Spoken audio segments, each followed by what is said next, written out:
Welcome to Saturday's stream. Let me wait for a few people to join. Let me get them comments up. Hold on, let's put the. Wait, why is this looking like that? What is this? Okay, here we go. All right. welcome. Hope you guys are having a great Saturday. I'm gonna see who's gonna join today. Let's see. I'm gonna wait for a few people to join. We got a lot to cover. What's in your mouth? What is that? What's in your mouth? Come here. What is that? Can you come here? Hold on a second. Mimi got something in her mouth. It's concerning me. Hold on. Let me go slowly. Because if I push up too much, she's going to run. Come here. What is that? Come here. What's that? Oh, okay. She has a dental thing. All right. Hey, Ellie. How are you, sis? Welcome to Saturday's stream. I just had to check Mimi's mouth, y'all. She be putting a whole bunch of stuff in her mouth. I always have to be careful. We not trying to go to the vet. Hope you're having a wonderful Saturday. Let me see who else is gonna join. I came earlier today for a reason, because I know today's topics are gonna be long. All right, let's see. That girl from yonder, where have you been, sis? I've been looking for you. Where you at? Hey. Welcome. Happy Saturday, y'all. Hold on. If y'all hear noise, I am so sorry if today's stream is a little chaotic. You can see by how I'm dressed. I'm just like, whatever. I just put anything on these days. Listen to this noise, y'all. This is the life of a puppy mom. I feel like I've graduated. I'm literally really legitly a puppy mom, for real. I don't have time to even make my bed. Most of the time, my bed, my duvet, all that stuff is done. I just throw some on. Now I see why moms wear sweatpants. I used to wonder why. Why moms wore sweatpants and put their hair in a bun. Because my mama, she was not like that. She likes to dress up all the time and look all sedity and whatnot. But now I understand the sweatpants mom, and the moo moms and the bonnet moms. I get it. Hi, Lauren. How are you? How are you, some girl? You said I was in Victoria. Were you? Why didn't you let me know? So it's you literally could have emailed your girl. You could have emailed me. You could have emailed me. Why didn't you let me know? Let me know next time you're in Victoria. You could have literally emailed me. I'm just kidding. But yeah, honestly, if you're in town, let me know. Wait, how was it though? How did you like it? Were you downtown or what area? Because Victoria's pretty big, so it depends on which area you're in. Because you could be in Victoria, Saanich. We have West Shore, which is Langford Colwood. Then we have Esquimalt, and then we have Oak Bay. What's the other one? Gordon Head.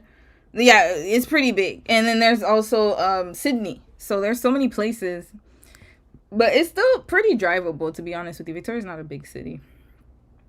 Yeah, you said, Lauren, you said it's been a while since I watched your live. Hope you're doing well. I hope you're doing well too. Devonda, hey sis. Hey Allie. Hi Rosa. Hey. You said I was wondering if I'd bump into you in Dom. LOL. It was my first time in BC. It's so beautiful. You're so lucky to live there. Oh, you would never bump into me in Dom. That's why I was like, you gotta holler at me. I be hiding, y'all. I be out hiding. I be in hiding. I do not like to go out that much. If I go out, especially in the winter, I would say you probably find us in the wild in the spring or summer. But in the winter, I be hibernating. I'm like a bear, y'all.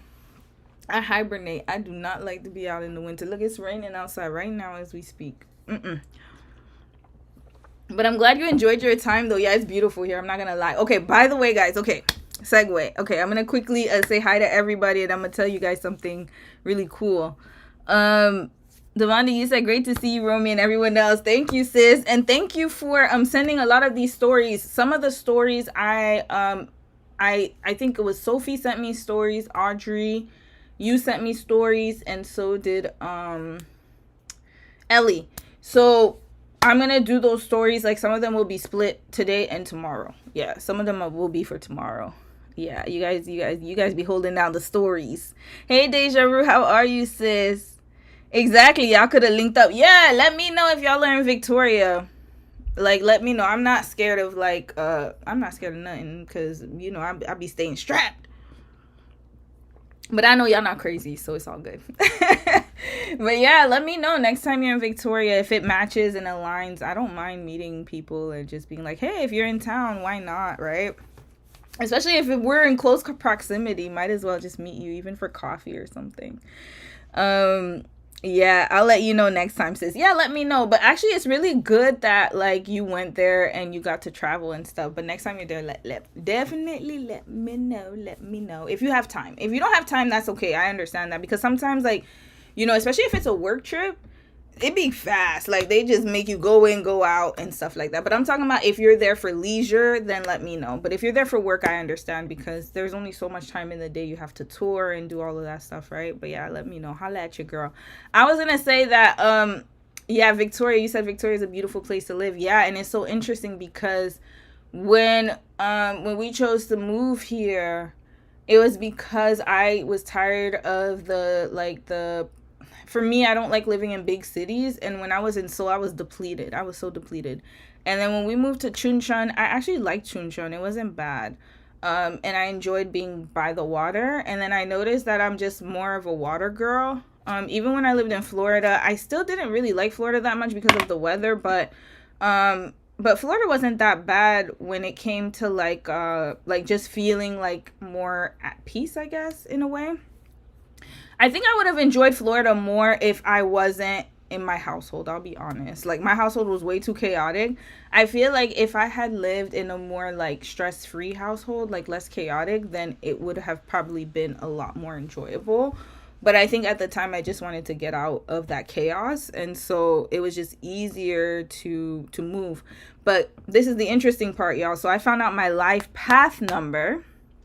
My life path number, if you guys don't know, life path is kind of like it's numerology. So if you believe in numerology, you could listen up. I know some people don't really believe in that, but I do.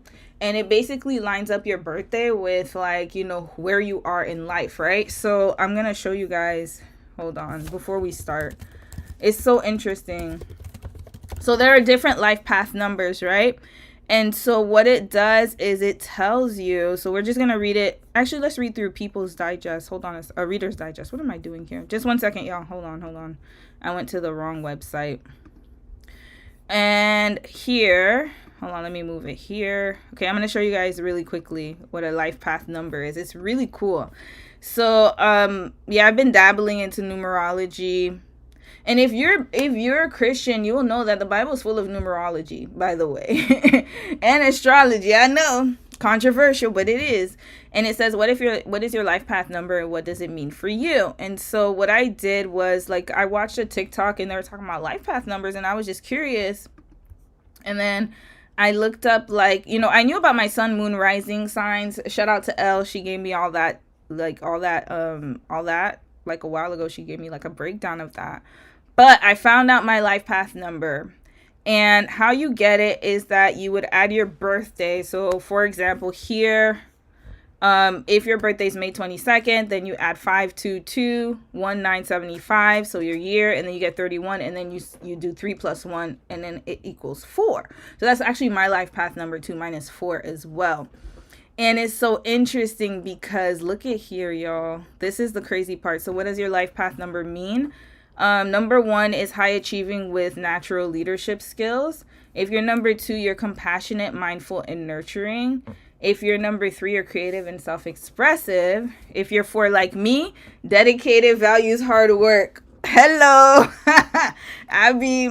This is the builder one. I was not shocked that I was a 4. And if you're 5, you're adventurous and adaptable by nature. If you're 6, you're deeply empathetic and a caretaker. And then if you're 7, luckiest, learns new skills easily. If you're 8, you're savvy and ambitious, a leader among leaders. And if you're 9, compassionate and emotionally supportive. And then they even have the master numbers, which is 11, 22, and 33. So 11 is most intuitive and spiritually sensitive. Then 22 is very introspective, spiritual, and fearless. And then 33, idealistic, optimistic, and great for teachers. Now, the reason why I'm bringing this up is that I looked up my life path number, And they gave me a breakdown of like where I would want to live. And they gave me these cities, y'all. They told me Victoria, Vancouver. They said I only like to live by water. I was shocked. Not because I didn't know that about myself, but because they were able to really tell me that. And I was like, oh, shoot. So digging into it, I found out that, yeah, I like to live by the water. And where I'm living is literally aligned with where the, the lines are. Like the lines, I forgot what the lines are called, but the line of where you're supposed to live, there's like these different lines across the world. And so my lines were Vancouver, Victoria, California, woo woo, all the places I always said I wanted to go. California, Seattle. So I'm a West Coast by nature. And then they even gave me other countries, New Zealand, Australia. They gave me France, which was interesting. Interesting. That was very interesting because you guys know I'm Haitian, right? So we have a bad history with France. Obviously, we were colonized by France, and the fact that France came up on my chart was just crazy, right? So they said France, and then they said there was another country I forgot. But yeah, those are the countries I got. And so I was like, hold up, is this chart like kind of like being because I was like, yo, where's the motherland countries? Like, how come I didn't get the motherland, right? But my homegirl got the motherland. So my homegirl, she's a Sagittarius, one of my really close friends, and she did it with me. So we both did it together. Well, she did it the day after because I told her about it. And her life numbers, so she ended up with Italy. Like her perfect place to live was Italy. And then she ended up with South Africa. And then she ended up with a whole bunch of other countries in Asia. She ended up with Indonesia or some other country too, right? So it's just so interesting. Anyways, if you guys have a chance to do that, I would highly recommend it. It's really fun because you get to see like, oh, shoot, like, am I aligned with where my chart is? And am I aligned with where I need to be?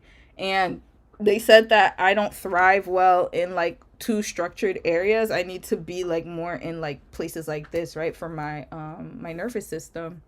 So it's so interesting how I ended up in the place where I'm supposed to be. And that makes sense because I feel like my life has gotten so much better. Like, it's so crazy when you're aligned with where you need to be, then you end up there. And then Dom did the same thing. His life path was similar to mine, which is so crazy. He's number 1, I'm number 4.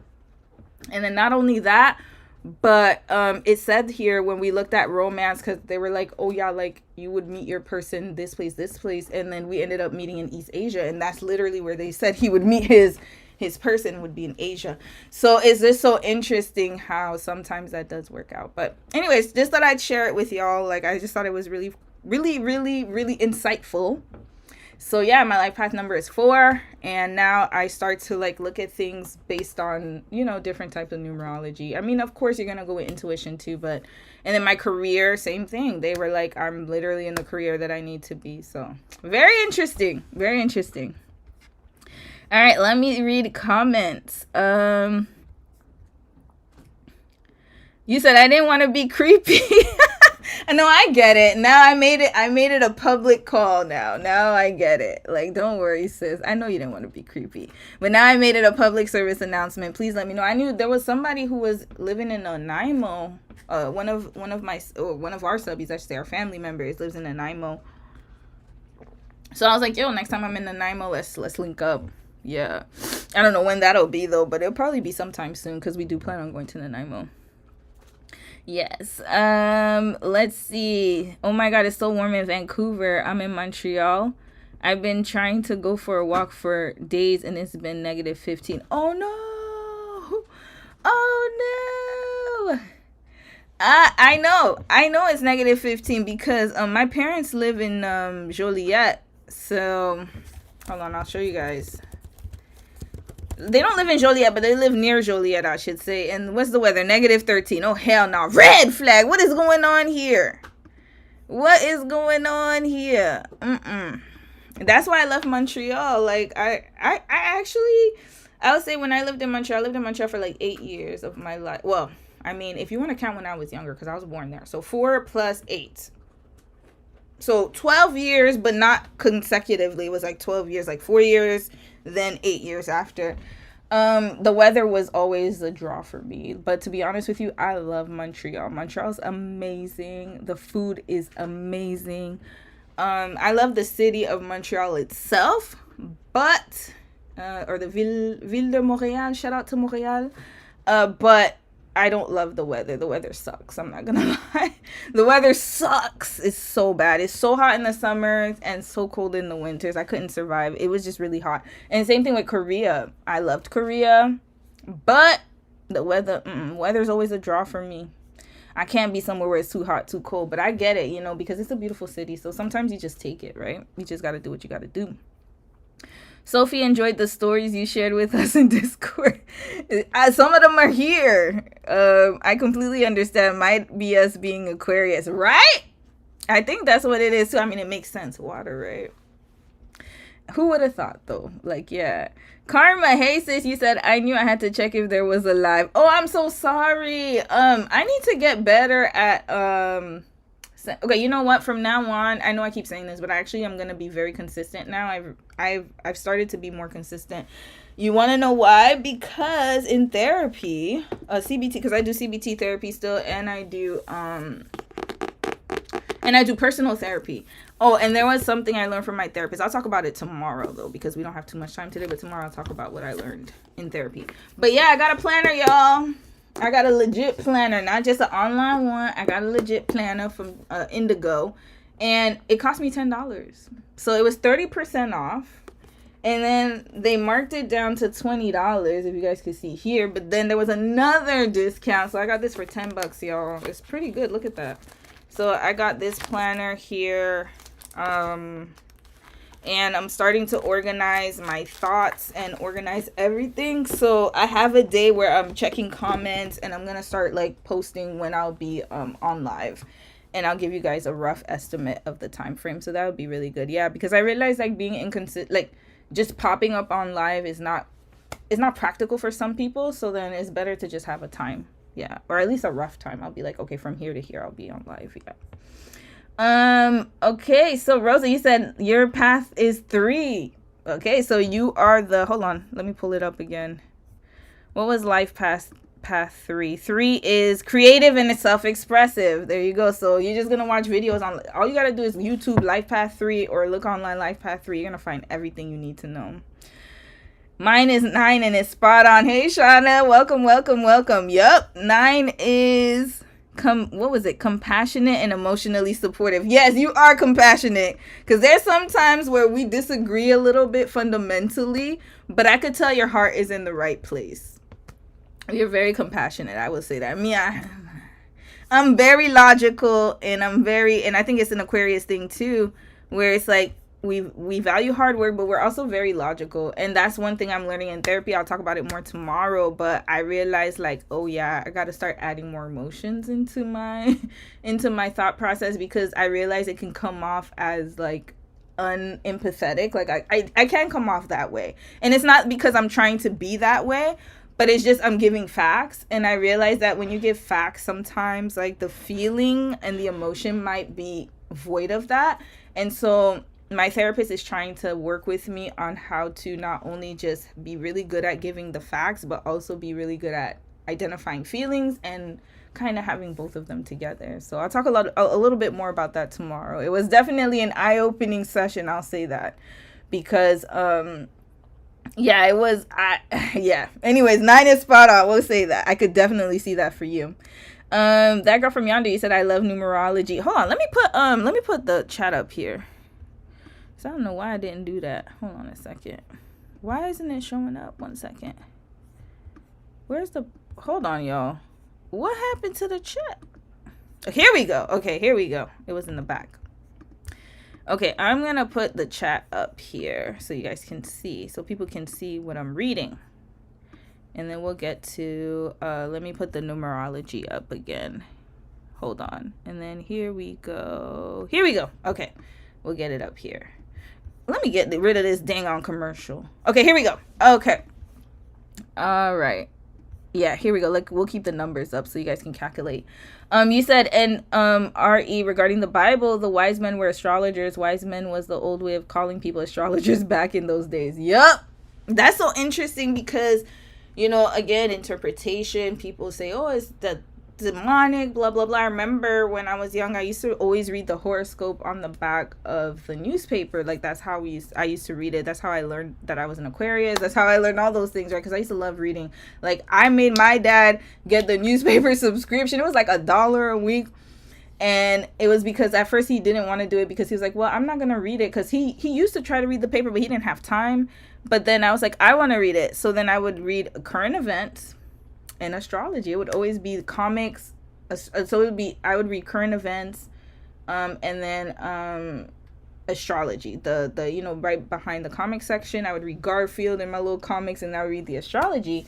And so I understand horoscopes can be like, I think what it is especially in Christianity, some people are kind of standoffish on it because they think that you're gonna base your life on like what the astrologer says. But no, it's just a way of guiding you and kind of like, you know, I feel like, again, that's just my opinion, that you can be a Christian, you can believe in God, you can believe in the divine, and you can also believe in the universe that he created. Like everything is all matched up and lined up for a reason, right?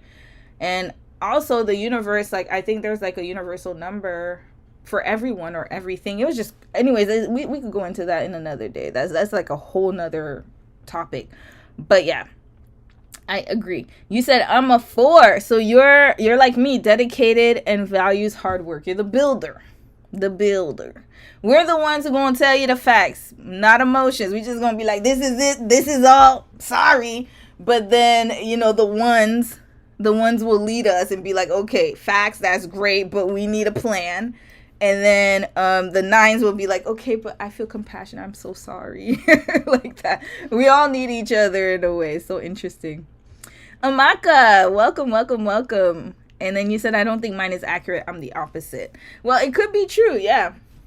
I mean, it depends. This is just like a overview, but it actually goes into more detail. You got to research it. You said not everyone digests being facts first as our love language, right? I told you I lost a lot of friends because of that. I've lost a lot of friends. I'm always in arguments with people. It's exhausting, I'm not gonna lie, because we can see things before other people can. That's the drawback of being a facts first. You can recognize the patterns and then add neurodiverse into it as well, and it's just a concoction of like just always arguing with people all day long. But I get it, you know. I'm not sensitive to it. Like I understand, you know. So sometimes it's like we could butt heads, but I get it. You know, I get people's perspective. It's just in another way. Yeah, you said a full birth chart is more accurate. Yes, some girl, exactly. If you don't like listening through it, to it though, even if it gives good advice. Yeah, everybody has their own preference too. You said I'm lazy, I can't, but you know what? Shout out to you for awareness. At least you're self-aware.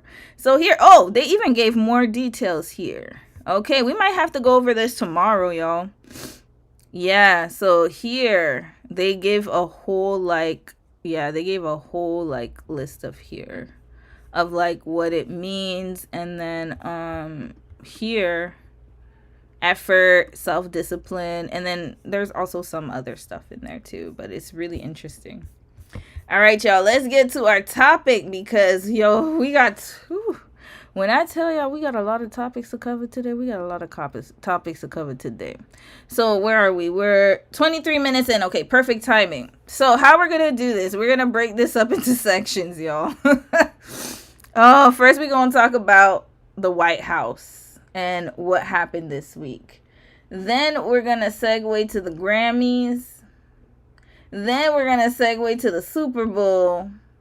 Then we're gonna segue to I believe Lady London versus Cam Newton. I don't know if it's before Glorilla. I gotta check the order. Then no, I think it's Glorilla. Then Super Bowl. I don't know. I gotta figure out the order. Then Lady London versus Cam Newton. Then we're gonna talk about Bridgerton and Prison Talk and Bridgerton. I don't know. We'll see which one we get to first. Let's get to the White House though, y'all. Okay, so the reason why I titled this Obsession is because this man has been obsessed with, I'm talking about the president in the United States right now. And by the way, for my folks in other countries, I don't mind covering political stories in other countries. I don't, how can I say this? I feel more comfortable covering topics that I'm more aware of, and I don't want to come off as, like, I guess, ignorant of certain things. And I don't mind, like, learning with people. But if you would like me to cover topics from your country, because I know I think Sophie sent me a few from France. I'm gonna do them too. I just have to go and look and research and stuff, because I want to make sure when I play a video that we actually, like, we understand it and not just watch it to watch it, right? So if you do have topics that you want to talk about from other countries, please send them to me in the Discord. Of course, I forgot the link here, but I'll link it in this video after the live stream, and then I can cover other political topics as well. But we're going to focus on America today, of course, because it's the topic of the day. And also, I live in North America. I lived in America for a long time, so it just is more aligned with, where I am in life. But then again, I can study other countries, and I love to learn about political situations in other countries too. With that being said, so the president, the current one, yes, unfortunately, he is the president. He came under fire this week for a racist video of Barack and Michelle Obama. So let's watch what happened, y'all, because this is, again, the obsession. And what I will say is this: when people are jealous of you, and I don't care what nobody says, people could say, oh, he's not okay, then you can say whatever you want to say. Listen, at the end of the day, I'm going to say something right now. And this has been, again, this is something that I've observed, not only in my life, but also things that, have been shown, through research. You can watch a lot of videos, and you can see where jealousy starts to become obsession. So whenever someone's jealous of you, let's start in general first, and then we're going to get to this specific case. When someone is jealous of you, and it could be for any reason, it's always often, and I would say more often than not, it is because of something they lack. And instead of improving themselves to be better, they would rather look at you and think of why you have it and they don't. They feel like they are entitled to what you have because you shouldn't have it. Especially if you look like me. Now, although Barack Obama, we talked about it last week, he is biracial, his mother is white, and his father was Kenyan, black, he still, his appearance is a black man, and he identifies himself as a black man. So, when you have a black man who is educated, and, whatever you believe about Obama, I know some people disagree with his political stance. Some people disagree with, with him as, like, certain, certain policies that he had. But one thing we can't take away from the man is that he's very educated. He's very eloquently spoken. And he is the image of a president. When you look at presidents who have come before him, and when you look at what you would want your politician to be, or who you would want your politician to be, Barack Obama fits the prototype.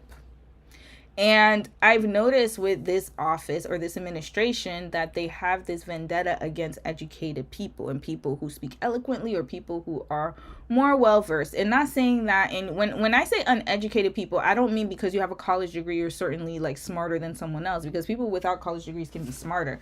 It's just about your mindset. Education is a mindset.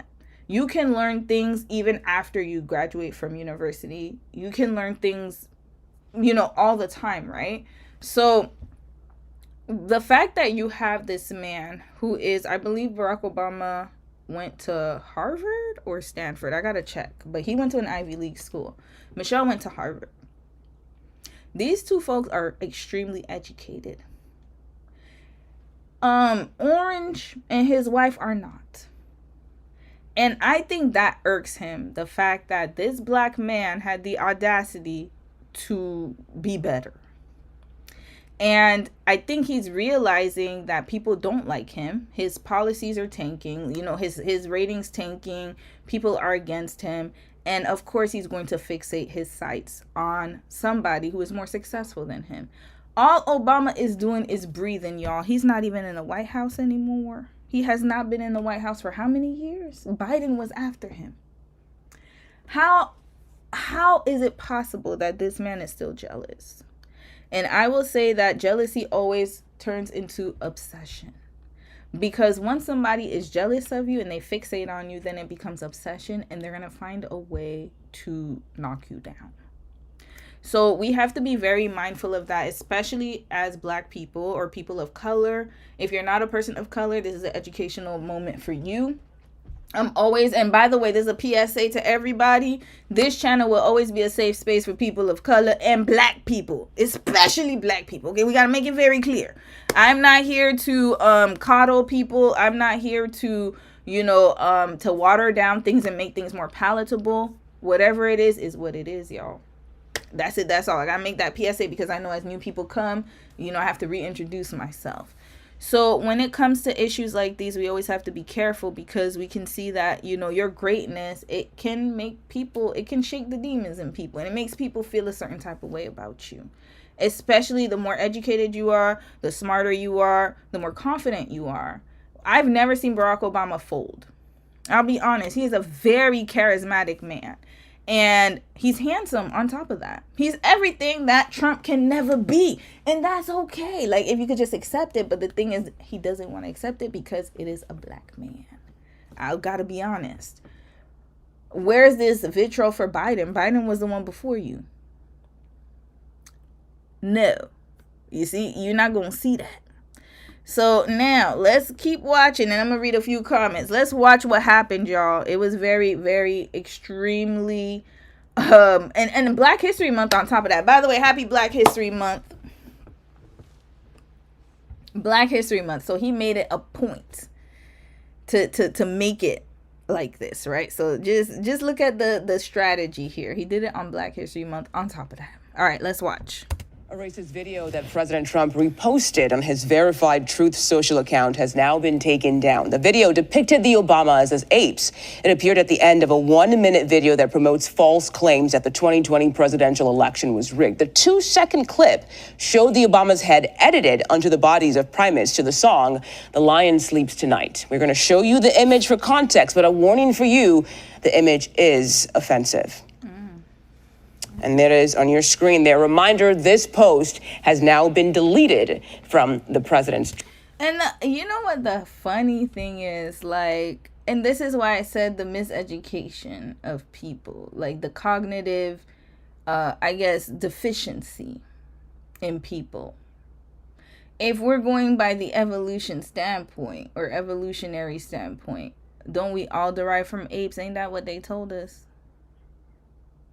And there are apes that are all different types of colors. There's not just black and brown apes. So if we want to be very clear. Here, you see, I put apes and look at this. Look at this right here. This is the first thing that came up. But we have apes in different colors here. Here you go. This one right here. Let's see. Ape species. Maybe I'll put that here. Here we go. This is a perfect depiction. So here we go. There's different colors. So which one y'all want to be? Which one y'all want to be? I mean, here we got one with a ginger one. We have one with green eyes. We got one here that's a darker skin tone. We got one that's a little gray. We got one that's a little light brown. We got one that's albino looking. Choose your pick. Let me put white apes. Because they want to get on that. Like, I don't understand. Did you not take... Look at this. Which one you is? Here we go. Why can't you put your body on that? Like, I don't understand where this is coming from. Like, is this supposed to be an insult? Like, I don't... Like, you see... There's not much that bothers me because it's just stupid. Like, it's dumb. Red flag, just dumb as hell. Look at that. Does that look like me? No. Okay. So then, is that supposed to be an insult? But they want us to be mad so bad. And we're just looking at them like, okay, but like, don't we all come from apes? Like, I mean, if we're going according to evolution, isn't that where we all come from? So then what is the problem? Like, I don't get it. It's just like when Nicki Minaj called Don Lemon a cocksucker. I'm like, yeah, but you suck dick too. So, like, who cares? Like, he sucks dick, you suck dick, we all suck dick, rah, rah, rah. You know the song, I scream, you scream, we all scream. For ice cream, you suck dick, I suck dick, we all suck dick, rah, rah, rah. Wow, that's such a, oh my God, it's such a revelation. You know how to suck penis. Wow. So what is that supposed to do? Oh, because you think that a homosexual man or a gay man is going to be offended that he likes to suck dick. That's what he likes to do. Obviously, he likes men. Of course, he likes to suck dick. Red flag. Come on now. Like, what are we doing here? So they look like this and what? So you are saying that they're primitive, savage. But again, when you're jealous of someone and obsessed, everything that you're going to put on them is projection. Because if we're going to talk about primitive, we could take it there. This doesn't look primitive to you?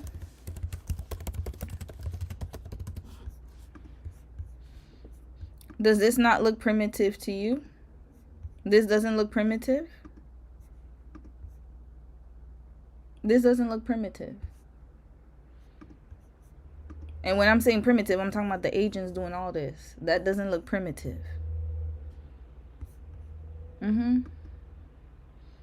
That doesn't look savage. Look at what's happening here. That doesn't look savage.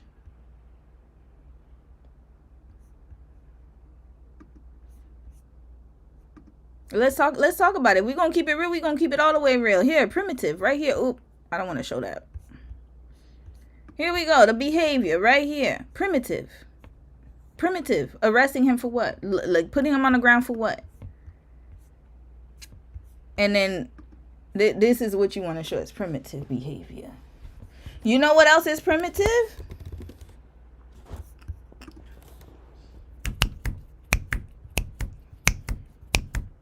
You know what? Let's not take it there yet. We're going to wait a little bit. Let me be nice today. I'll be nice because it's Black History Month. We're going to be a little nice.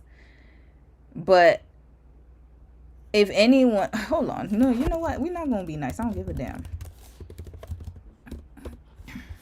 Y'all want to talk about primitive? Look at this one right here. Don't he look like this one? Hold on.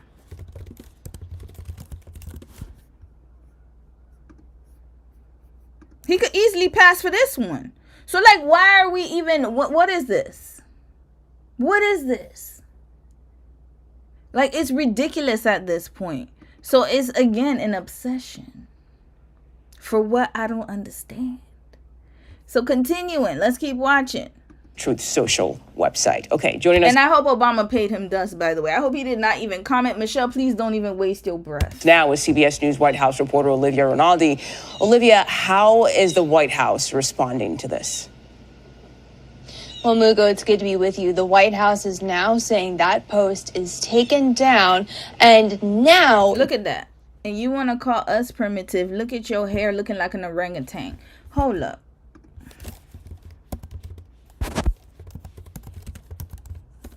Let's be for real. They don't want to try. Look at your hairline looking like this. Your hairline looks like an orangutan. And you want to sit here and try people.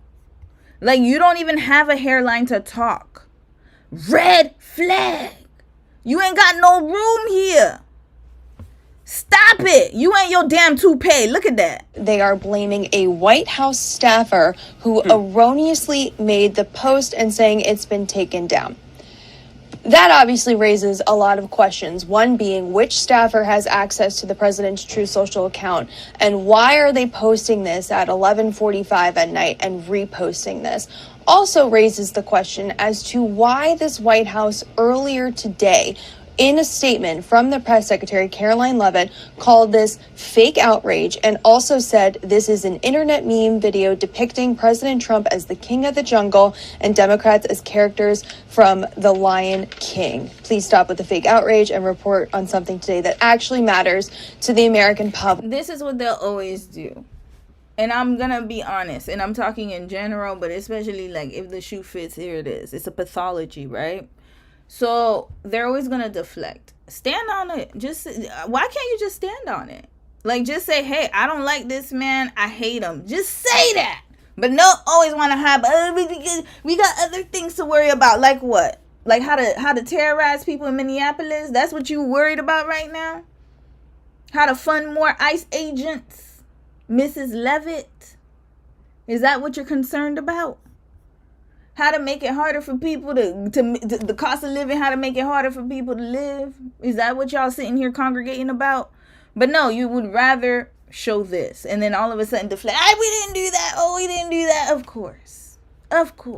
But this does actually matter to the American public, and this does actually matter to several Republican senators who have now said publicly, including Senator Wicker, Senator Ricketts, and notably Senator Tim Scott of South Carolina, the Republican African-American senator representing South Carolina, who said he prayed that this was fake because it is the most racist thing he had seen out of this White House and called on the president to remove it. That was the most racist thing you've seen out of this White House. Who is this red flag? Tim Scott. Who are you, brother? You right here? You said this is the most racist thing to come out of this administration? You said that?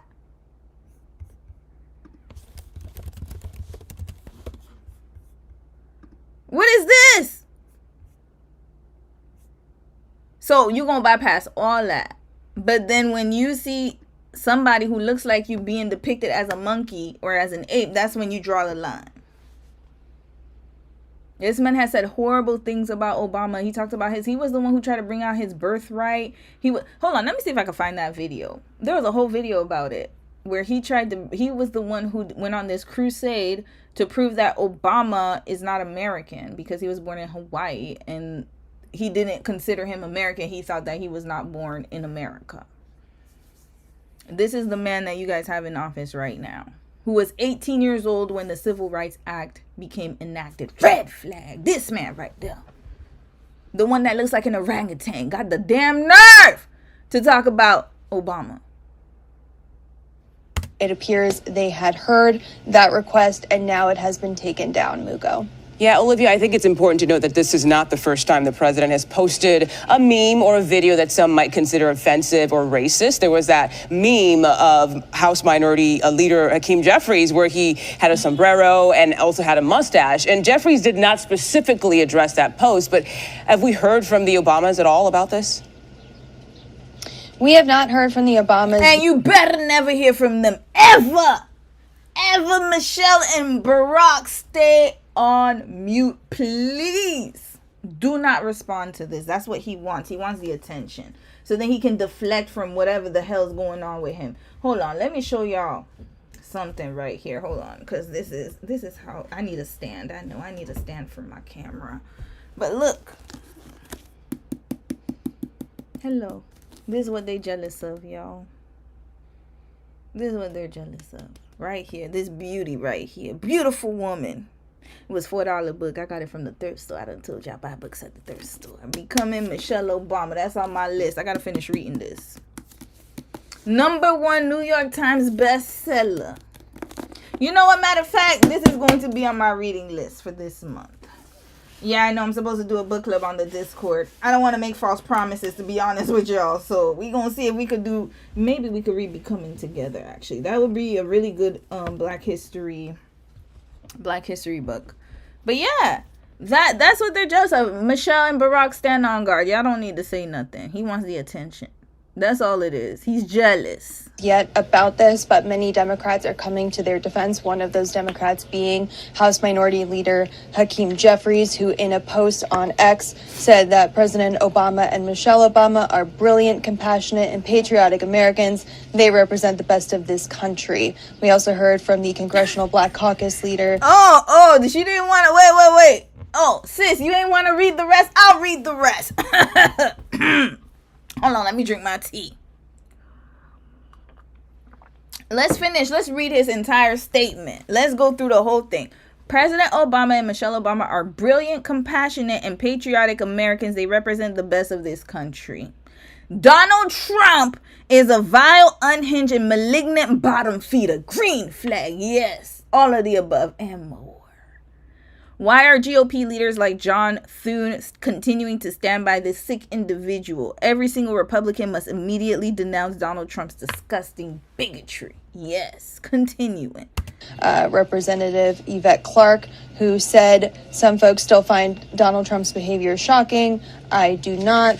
She goes on to say that as the scandals continue to escalate. No, you missed the whole paragraph. Red flag. Who is this? CBS News. I understand. You're probably your owner, because weren't you guys the one? They were the ones who did the 60-minute documentary on the people who were getting deported, and they were sending them to Ecuador, and they were in these they were like experiencing the most inhumane human rights abuses. And these folks, they decided to cancel the 60 Minutes episode, but Canada took it and we aired it. Canada aired it. And so they got upset about that. It was CBS, I remember, because I believe 60 Minutes is CBS, if I'm not mistaken. Let's read the whole thing, miss. You can't just skip and choose which paragraphs. You can't do that. We're going to read it in context. This is the man who built his political fortune by way of vile campaign of birther lies and harassment against President Obama. Bigotry has been his brand since day one. And the wretched yes men who surround him enabling or endorsing this conduct aren't going to change that. As his scandals continue to escalate and as he continues to lose the little lucidity that remains with him, I expect Donald to only retreat deeper into the sewers of racism and ignorance. Yeah, because that's his default. That's where he's most at home. Absolutely. He's Sweet Home Alabama over there. That's where he's most comfortable. It's his default. Because things are not going well. Everybody's probably saying, we want Obama back. We don't want your crusty ass. And he's getting jealous. That's it. That's all. That's all. And President Trump continues to lose a little lucidity that remains with him, that he would retreat deeper into the sewers of racism and ignorance. We also heard from Governor Gavin Newsom, who was also in the video. I should note that when Caroline Leavitt in the White House responded to our inquiry this morning about the video, they sent us a link. Mind you, he's the only white man who has said something. Just saying. Disgusting behavior by the president. Every single Republican must renounce this now. To the full video on X that was originally posted, and it included a photo of Governor Gavin Newsom in there, and he called it disgusting behavior by the president. Every Republican must denounce this now, and there was a growing chorus of Republicans who did denounce it. Mugo? Okay, Olivia Rinaldi outside the White House for us today. Thank you so much. All right, so that's the story, y'all. Now, let's get into it, because no apology from Trump for sharing election conspiracy social media video with racist depiction of the Obamas. After first rejecting criticism, White House takes down post, says unnamed staffer responsible. Unnamed staffer named him. This one right here. All right, so it says here, let's just we're just gonna read what he wrote. His quote: "No, I didn't make a mistake," he said. That's the president said that. Shortly after referring to the fact that the post had been taken down.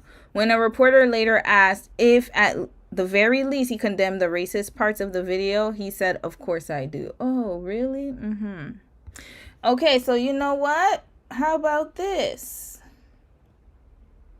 Oh, wait, let's read this part. The Trump account reposted from another user a video which repeated a laundry list of debunked claims concerning the 2020 election, which Trump lost, containing a few brief seconds of the former president and his wife smiling on the animal bodies. The 1960s hit The Lion Sleeps Tonight with its lyrics of The Mighty Jungle plays in the background.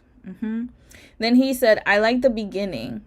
I saw it and just passed it on, and I guess probably nobody reviewed the end of it. He said, red flag. He knows exactly what he was doing. He just thought that the MAGA in them was enough to hold them down. So now, hold on.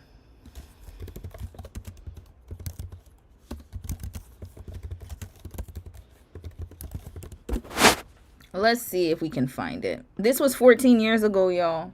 14 years ago. Today, you know what this reminds me of? Remember the man, this ugly ass man, the Minecraft looking the generic Buzz Lightyear ugly ass looking man. This man right here.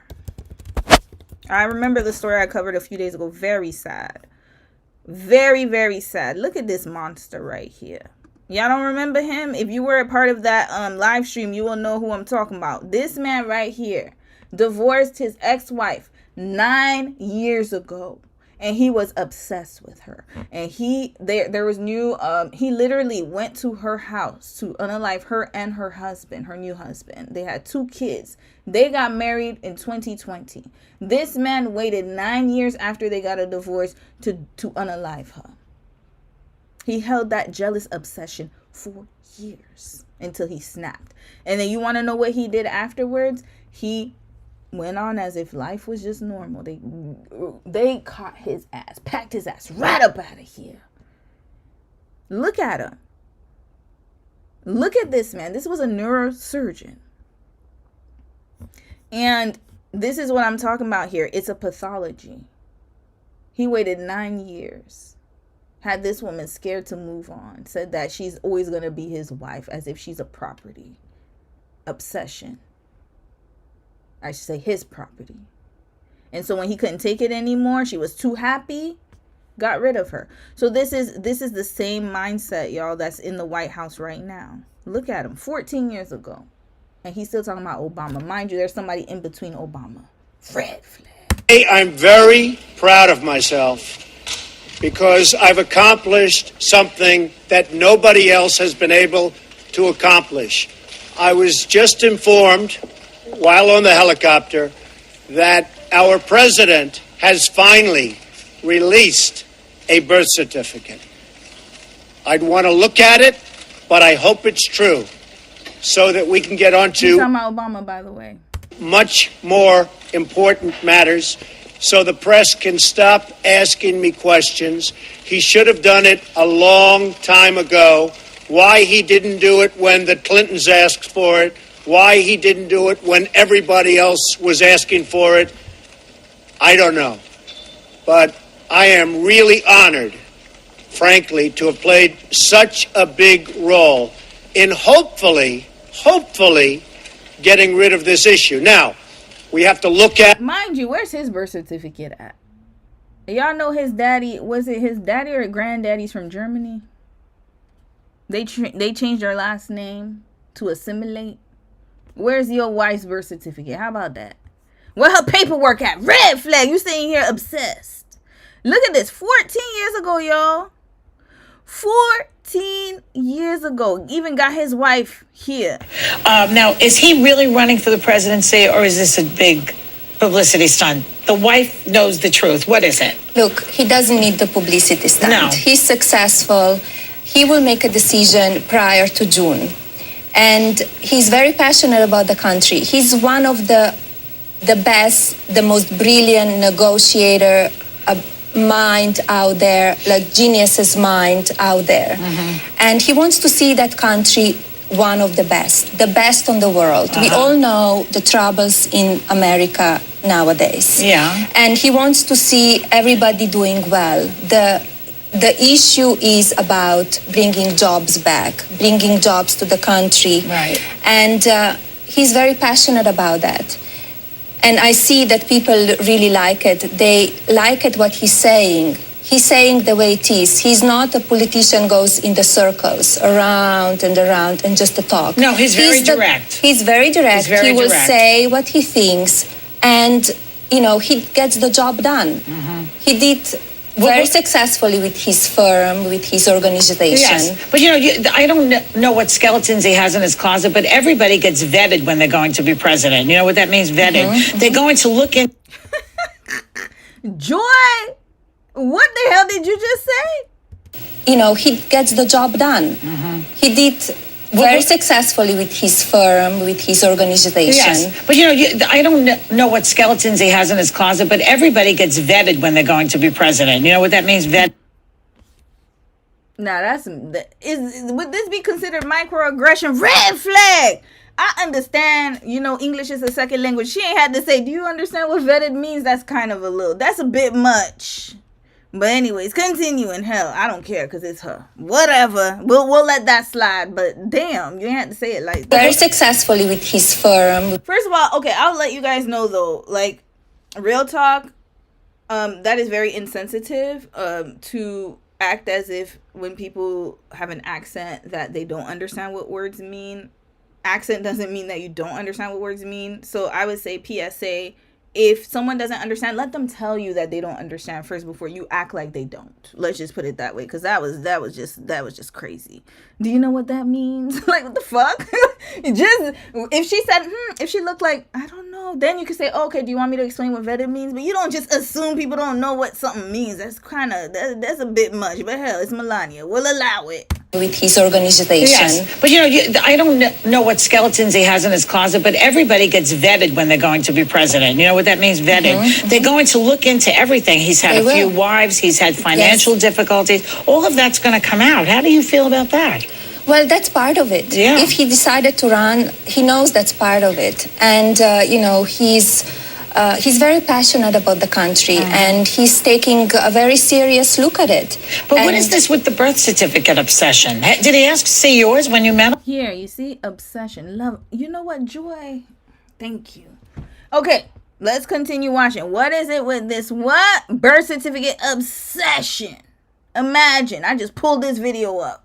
Yeah. If he decided to run, he knows that's part of it. And, he's very passionate about the country, and he's taking a very serious look at it. But what is this with the birth certificate obsession? Did he ask to see yours when you met him? I needed to put mine anyway, because if you want to become an American citizen, you need to put the birth certificate. Right. I have a birth certificate from Slovenia.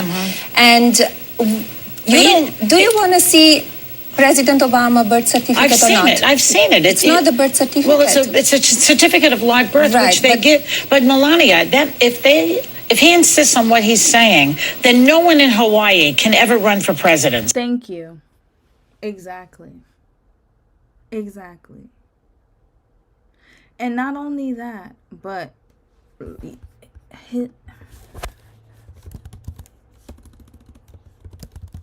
hold on. Ooh, sorry, I spelled it wrong. This is this man's mama, y'all. His whole mama. They could trace it back. Where was she born? She's not from Hawaii. She's from, Wichita, Kansas. They could have done a whole genealogy. And I believe that she's related to the Kennedys or something. They found out that Obama's related to the Kennedys or something like that. I mean, it could easily be verified. This is his mother. From Wichita, Kansas. But of course, when you have a buffoon, brain cells ain't there. This is what happens. Because they all get And people say, oh, he's a smart businessman. He has people working under him. I hope you know that. Let me tell y'all something, how things are delegated. I'm going to tell y'all right now. I'm not saying business owners are not smart. They're very smart. They can be. But most of the time, you want to know who's the smartest one? The people working right under them. They're the ones who make the decision. The businessman only makes a decision, but the people at the bottom, they're the ones who do the research. They're the ones who do most of the labor. That's why they ask you, hey, what's your expertise on this? If you're, okay, let's say you're a minister, right? like, let's say you're president. We're going to use his current thing. His current job, his current title, I should say. He's the president.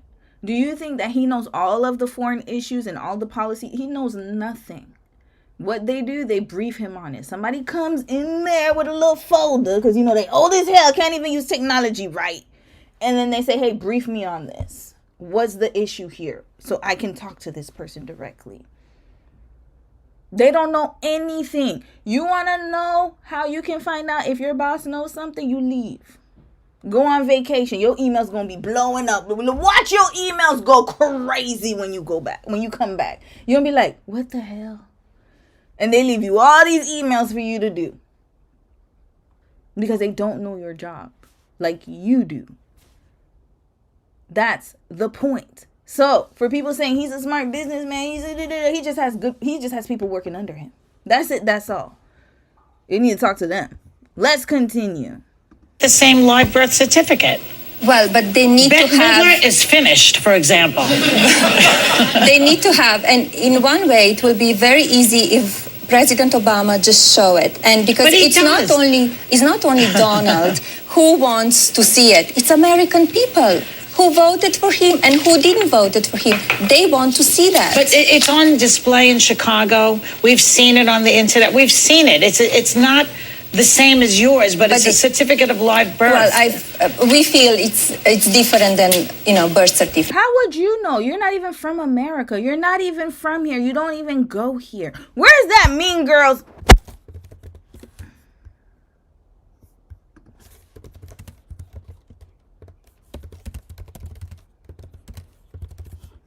Here, we gonna play this for her ass.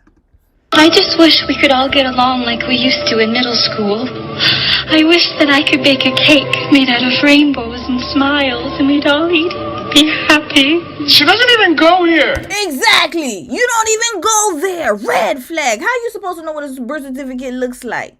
You barely been in the country. How long you been in the country? You don't even know. You need to be quiet. You and Shaboozy, both of y'all, get your asses on. Well, is he American? Hold on. Let me not talk about Shaboozy yet. Get your ass on, Melania. How the hell you know what a American birth certificate looks like? How would you know what every state's birth certificate looks like? We feel. You just got here. Shut up. I was with you when she did that little, do you know what vetted means? But other than that, you have no room to talk. You don't even know what it looks like. You don't even know the history. How did you even get your green card? Did you even pass the citizenship test? How? Shut up. All right. Well, I think you should give it up at this point. Well, it's not him that it's bringing up. It's the media all the time. His points are really about bringing back the jobs, economy, healthcare, all the stuff. But notice how he used the black man to get into the White House. I hope that's not lost on y'all. Because of him doing all of this, that's why he was able to stir up some controversy so he can get his ass right up into the White House. Because some people was already racist and trying to get Obama out for the longest. They couldn't find something wrong with it. They had to pick at him at every chance they got.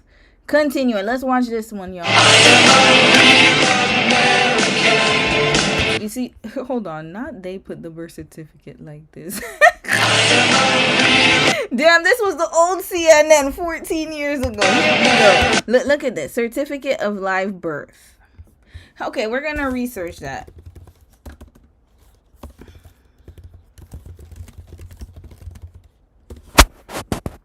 Okay, so here, certificate of live birth versus birth certificate.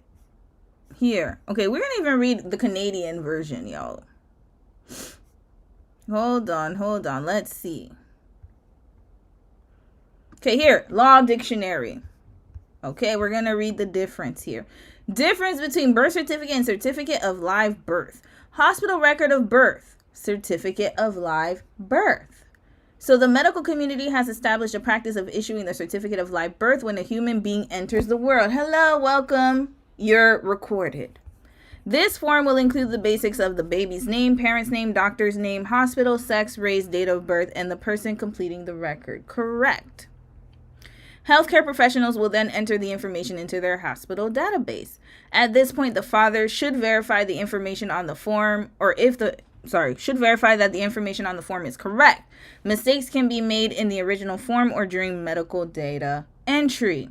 The mother will, of course, be stressed and won't be able to concentrate when given the form. Absolutely. She just freaking gave birth. She brought a human being into the world. Last thing she want to worry about some damn paperwork. Correction should be made before the birth certificate is officially issued. The certificate of live birth is the first unofficial draft of the fact that your mother gave birth to you.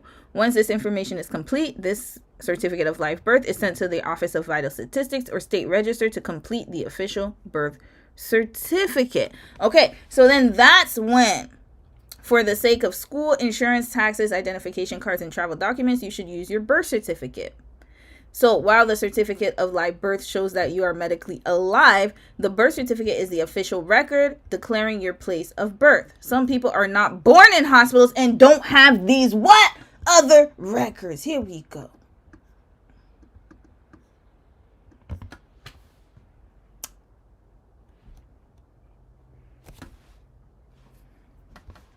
The U.S. federal government may not take your certificate of live birth for passport purposes either. There have been some difficulties with birth documents in Puerto Rico. It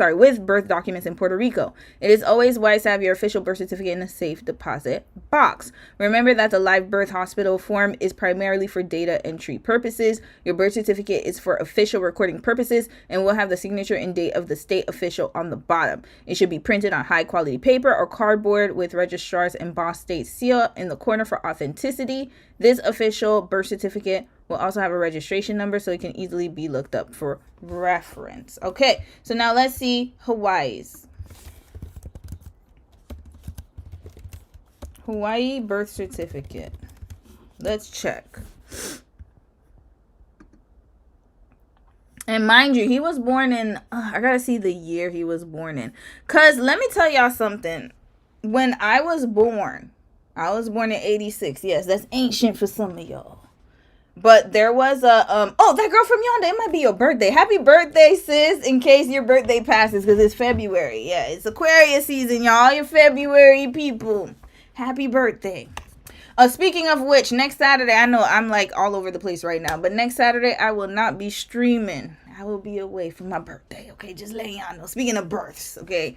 Next Saturday, I'll be away, but I will replace Saturday stream with Monday, because we have a day off on Monday. Family day, yay. Okay, so now, let's get back to it. When I was born, there was, you could get your birth certificate done at church. So mine was done through my church. And matter of fact, they didn't even do it properly. They drafted the birth certificate, but he didn't even register it in the city. So I was like non-existent in the system for many years. I think up until I was 10 years old. And then they had to like register me like officially through the state.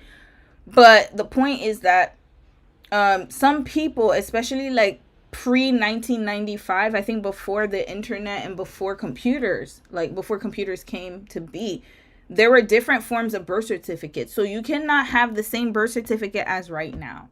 So now they changed the laws and you have to have a proper birth certificate from the state. But that's not necessarily the case for people who were born prior. So I want to make that very clear. So maybe at the time that Obama was born, because he was born, I believe, in the 60s, if I'm not mistaken. I have to check, but let's check. Barack Obama. How old is he? He was born in 61. So birth certificates were way different back then. So it's insane to me that that there would be this dispute. Because obviously the certificate of live birth proves that he was born in Hawaii. But then again, I don't expect people without, like I said, they were out to get him from the beginning. So yeah, so now they're trying to prove that he's not really American. But they can't really do it. So yeah, there you go. So now here, this was published by the White House, y'all. Okay, we're going to watch it after. So now let's see this one here, because Obama did a whole speech about it. My fellow Americans,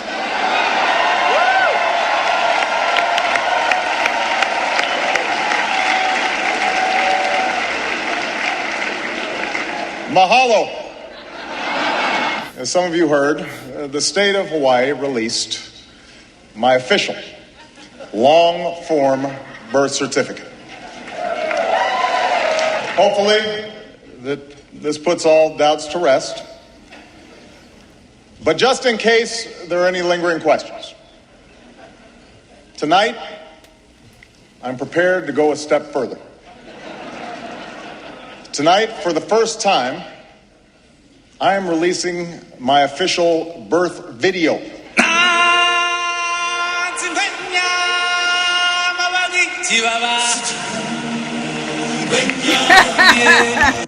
So you see, he couldn't even be original with his racism. Red flag. So look at what he did. He made a joke out of it, and then years later, let's go back.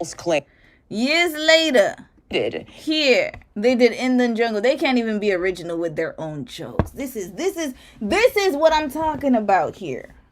Copying everything. Can't even make an original joke because Obama made fun of himself from the beginning. He was like, y'all want to be racist? Let me take it down. And then look, can't even be original with your own damn jokes. Red flag. Continue. I want to make clear to the Fox News table, that was a joke. That was not my real birth video. That was a children's cartoon. Yes, I think it is fair to say that when it comes to my presidency, the honeymoon is over. For example, some people now suggest that I'm too professorial. And I'd like to address that head on by assigning all of you some reading that will help you draw your own conclusions. You know they don't read, Obama. They don't know how to read. Remember the 6th grade level. Hold on.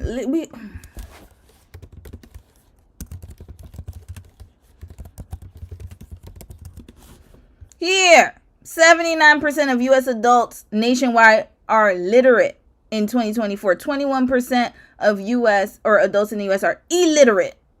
And 54% of adults have a literacy below a 6th grade level. Below. Low levels of literacy cost the U.S. up to $2.2 trillion per year. Instead of worrying about that, you would rather post this. That's what you should be worried about, to be quite honest with you. And y'all better not be part of the 54%. I hope not. I don't think so. Others say that I'm arrogant, but I found a really great self-help tool for this. My poll numbers. I've even let down my key core constituency, movie stars. Just the other day, Matt Damon. I love Matt Damon. Love the guy. Matt Damon said he was disappointed in my performance. Well, Matt, I just saw the Adjustment Bureau, so right back at you, buddy. Michelle Bachmann is here, though, I understand. Okay, now he's just going on and on. But yeah, that's what they're mad about. Because they said he's too polished, too articulate. He's not American. Mind you, his father was very educated, just letting you know. And also, another thing I have to mention is that his mother's from Kansas. So I don't know the rules about, like, for presidency, you have to be born on U.S. soil in order to, or do you have to be an American citizen? I have to look that up, because if it is about presidency, like if you have to just have American citizenship, let me see. Does a president have to be born in the USA? Let's find out. Okay, you have to be natural born. Okay, never mind. Yeah. Okay, so that's different, because you can't get citizenship through your parents, by the way. So that's also a factor as well. But yeah, y'all, this is what he want to focus on. Obsession, like I said. Obsession. Here, let's read this. We're not going to go through these videos. We already went through that. Here, Obama monkey video from birthism to the Nobel Prize, why Donald Trump is so obsessed with him. Let's read it. And this is from Times India, if I'm not mistaken. The irony. All right. Times of India, sorry. Nearly a decade after Barack Obama left the White House, mind you, 10 years later, he's still obsessed. So, Orange, Agent Orange continues to invoke his predecessor, Obama, at the center of political attacks, online commentary, and viral controversies, a pattern that has resurfaced once again with Trump's latest social media post. And his obsession with Obama is not a hidden fact for anyone. And he shared an AI-generated video. I think someone had mentioned, like, there needs to be a case study done on the rights or the MAGAs using AI, which was posted on X in October 2025 on his Truth Social account, showing several prominent Democrats as animals bowing before Trump. Was that in October? I don't believe so. You need to get your dates right. Last year also, he posted on social media an AI-generated video based on footage of the meeting that showed the former president being forcibly detained by the FBI and then pacing inside a jail cell. You see, that's what this is. Listen, he posted, listen to this very closely, an AI-generated video based on footage of that meeting that showed the former president, so Obama, being forcibly detained by the FBI and then pacing inside a jail cell. Who's committed criminal acts? Who has? Projection. He wants Obama to be the criminal so bad, but he can't. Like, this is the funniest thing. The one who is in the EpiPen files, the one who has been shown to cozy up to EpiPen and all them other nefarious, disgusting, subhuman individuals. You want to talk about dehumanization and subhuman? That's who it is. Who is savage? That's who they need to be looking at. That man. And then you're putting the one who isn't in there. Interesting. So, what is this projection? Because you know your time is coming and you're about to be up in the jail cell. Is that what it is? All right. So why Obama? The answer is hardly a mystery. The AI generated video appears to project everything Trump. Look at that. Trump fears and envies about his predecessor. Obama's composure, intellect, global standing, and above all, the way his presidency reshaped what power and leadership could look like in America. Obama's presence in the White House challenged long-held assumptions, and that legacy continues to loom large. Matter of fact, when he came up with the Affordable Care Act, that was revolutionary, to be quite honest with you. No other president was able to get it done. I believe Lyndon Johnson tried to. I know Kennedy tried to, but, you know, he got pew-pewed up. They packed him right up out of here. And then Lyndon B. Johnson tried. Didn't work, failed. And then, you know, Nixon, Reagan, all them other block-headed ass people, they took over, but he was able to achieve that. And remember when Trump tried to change it into the Trump Act, because again, he can never do anything original. He always has to copy. This is who he really wants to be. He wants to be an Obama, but he can't. And that's what's eating him up inside. He cannot be him. And instead of trying to get himself to a better standing and try to educate yourself, figure out how you can be one, he would rather be jealous and obsessed. For years, Obama has occupied an outsized place in Trump's political psyche. Some observers trace Trump's decision to run for president to the moment Obama publicly mocked him at the White House Correspondents' Dinner. Oh, so that's where the vendetta started. That's the one where he was just making the jokes, the ones the video I showed earlier. On the campaign trail, Trump has repeatedly conflated Obama with President Joe Biden, at times incorrectly claiming he beat Obama. Yeah, that's what's in his mind. In the 2016 election, he has even compared their health, insisting he is fitter than his former predecessor. You see, this is where... You see, people... This is where the truth needs to... He said he's fitter than Obama. He said he's fitter than Obama. Fitter. Even with the black suit on. You know, black's supposed to make you look a little bit more like, you know, leaner. And I'm, again, because somebody tried to come for me talking about I was fat shaming Taylor Swift's mama. I was not fat shaming her. I was just putting up the observation that her daughter has a eating allegedly, but she said it in the damn documentary that she struggles with eating. And her mama is big. What is wrong with saying somebody's big? He's big. I'm big. Everybody big. We need to get down. We need to get better. Our health needs to be better. And I'm not just talking it. I'm actually doing it. We need to get our BMIs down. Look at this man. Look at how rotund he looks right here.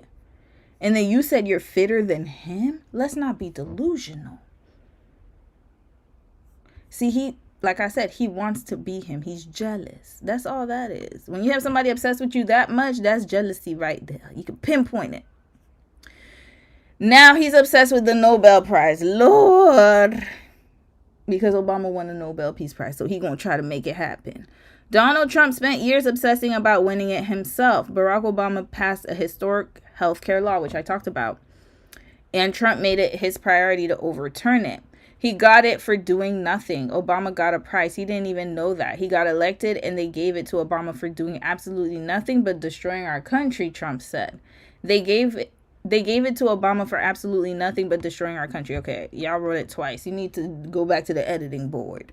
I've stopped 8 wars, so that's never happened before, but they'll have to do what they do. Whatever they do is fine. I know this. I didn't do it for that. I did it because I saved a lot of lives, he said. What lives? The birther theory. We talked about that already.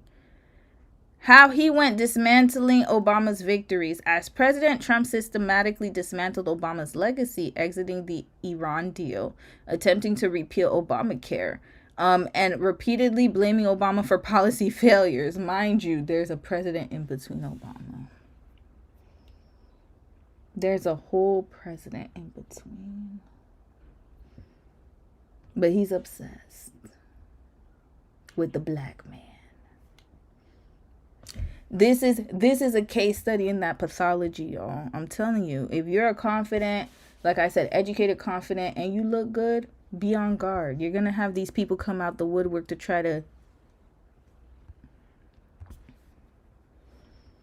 This long-running feud, equal parts of policy dispute and personal grievance, has persisted into Trump's second term, finding fresh expression in posts like the recent video. And you best believe he co-signed it. All right, we're done with his ass. Oh, I forgot to talk about the movie, y'all. Remember, everything that Obama and Michelle have done, they tried to duplicate it and replicate it. Remember, I showed y'all the trailer for that raggedy ass documentary Melania did. And mind you, Michelle Obama had a whole documentary prior with Becoming. I showed you guys the book. She had a documentary on Netflix. So it's like everything that the Obamas did, they're trying to redo, but they don't have the sauce. Because it's not your natural personality. But you see it here. Instead of you trying to find your own way and your own path, you'd rather be jealous and obsessed with somebody else's. If you even look at... Hold on. Let's even look at the pictures here. Look at that. Look. He wants to be him so bad. I don't get it. It's very strange to me. Here. He's been obsessed with him for years, y'all. This should not be surprising to anyone. So anyways, this was just, we're going to wrap this right up. We been knew he was obsessed, but it was just like, that video was just, it just proved what everyone was thinking, what everyone knows. This is it right here. Let's move on. So, I'm going to read a few comments. Hold on. Let's get this man. Oh, okay. Are we gonna... Okay, this one is a different video. Hold on, I have to show... Oh, I don't want this video here. Hold on, I don't want to delete the group. So let's get another picture here. I don't want to see that nonsense.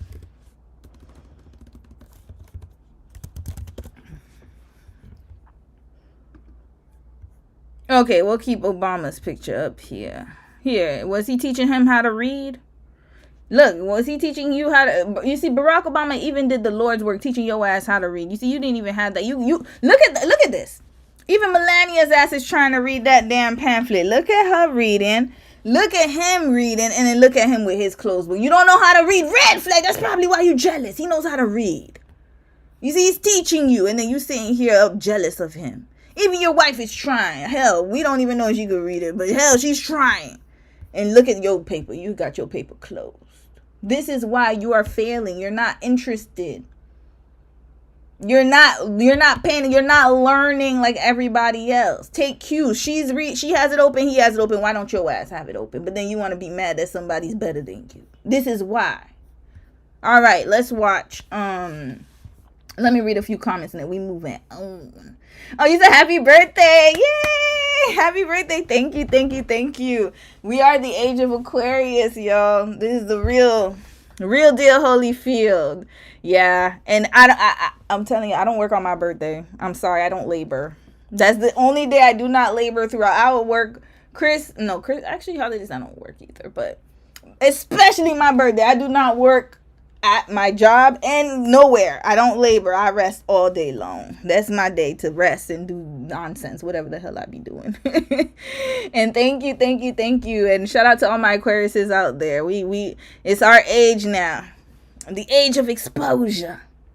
So yeah, next Saturday I won't be streaming, but I'll stream Sunday and Monday and Wednesday. I think I am gonna stream Wednesday this week for like an hour or two. Probably Wednesday this week, depending on how many news stories we have. If we don't have anything, it'll be Sunday and Monday. Yeah. And thank you everyone. Thank you. You said 6th grade level for real. Yeah, let's get back to business, y'all. Getting back to business. Gorly Ghoul. Oh, I like that name. Gorly Girl. Narcissists cannot move on from a situation that triggered their ego. They absolutely want revenge, even if it takes 10 years. You ain't said nothing but a word, for real. And I know people hate the word narcissism, but it's actually a personality disorder, y'all. And he exhibits a lot of those traits. I'm just being honest. I don't know if he's gotten tested, but Lord. He definitely has there's actually a disorder called narcissistic personality disorder.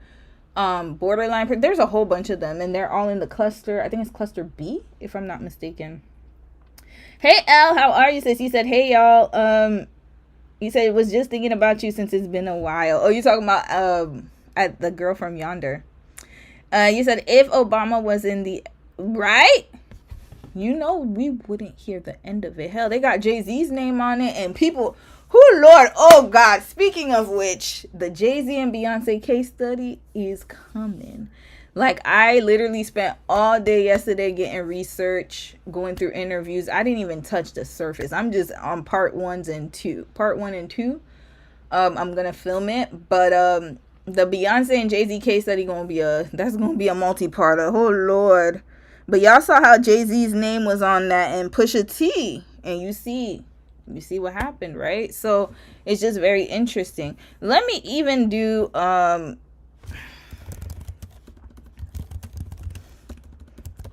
let me see if they actually took a picture together.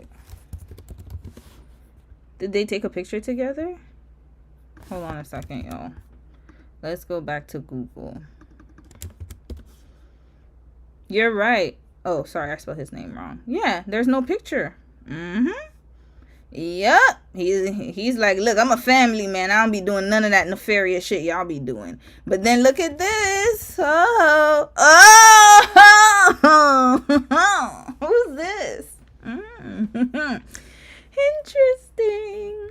Very interesting. Remember he said, AI depiction of Obama being in a jail cell.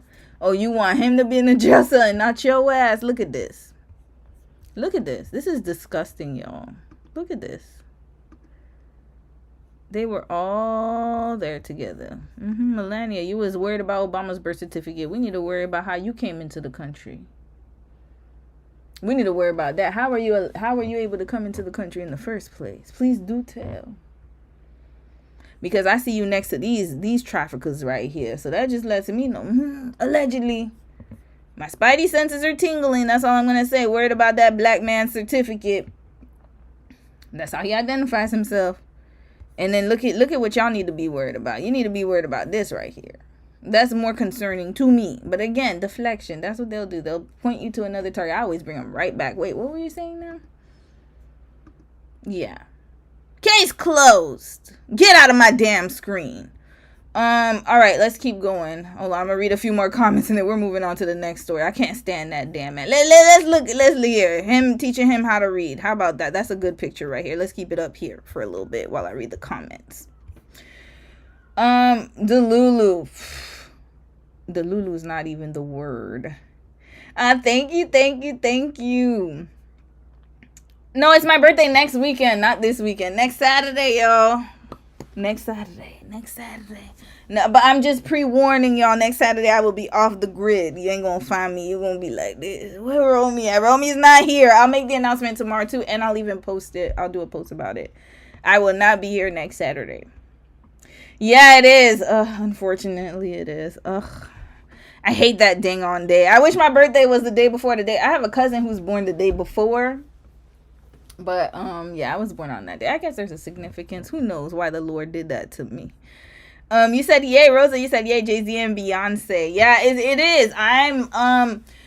There's just so much to cover. So I'm going to try my best to focus on the parts that need to be focused on. But I'm mostly going to focus on her dad, her relationship with her father.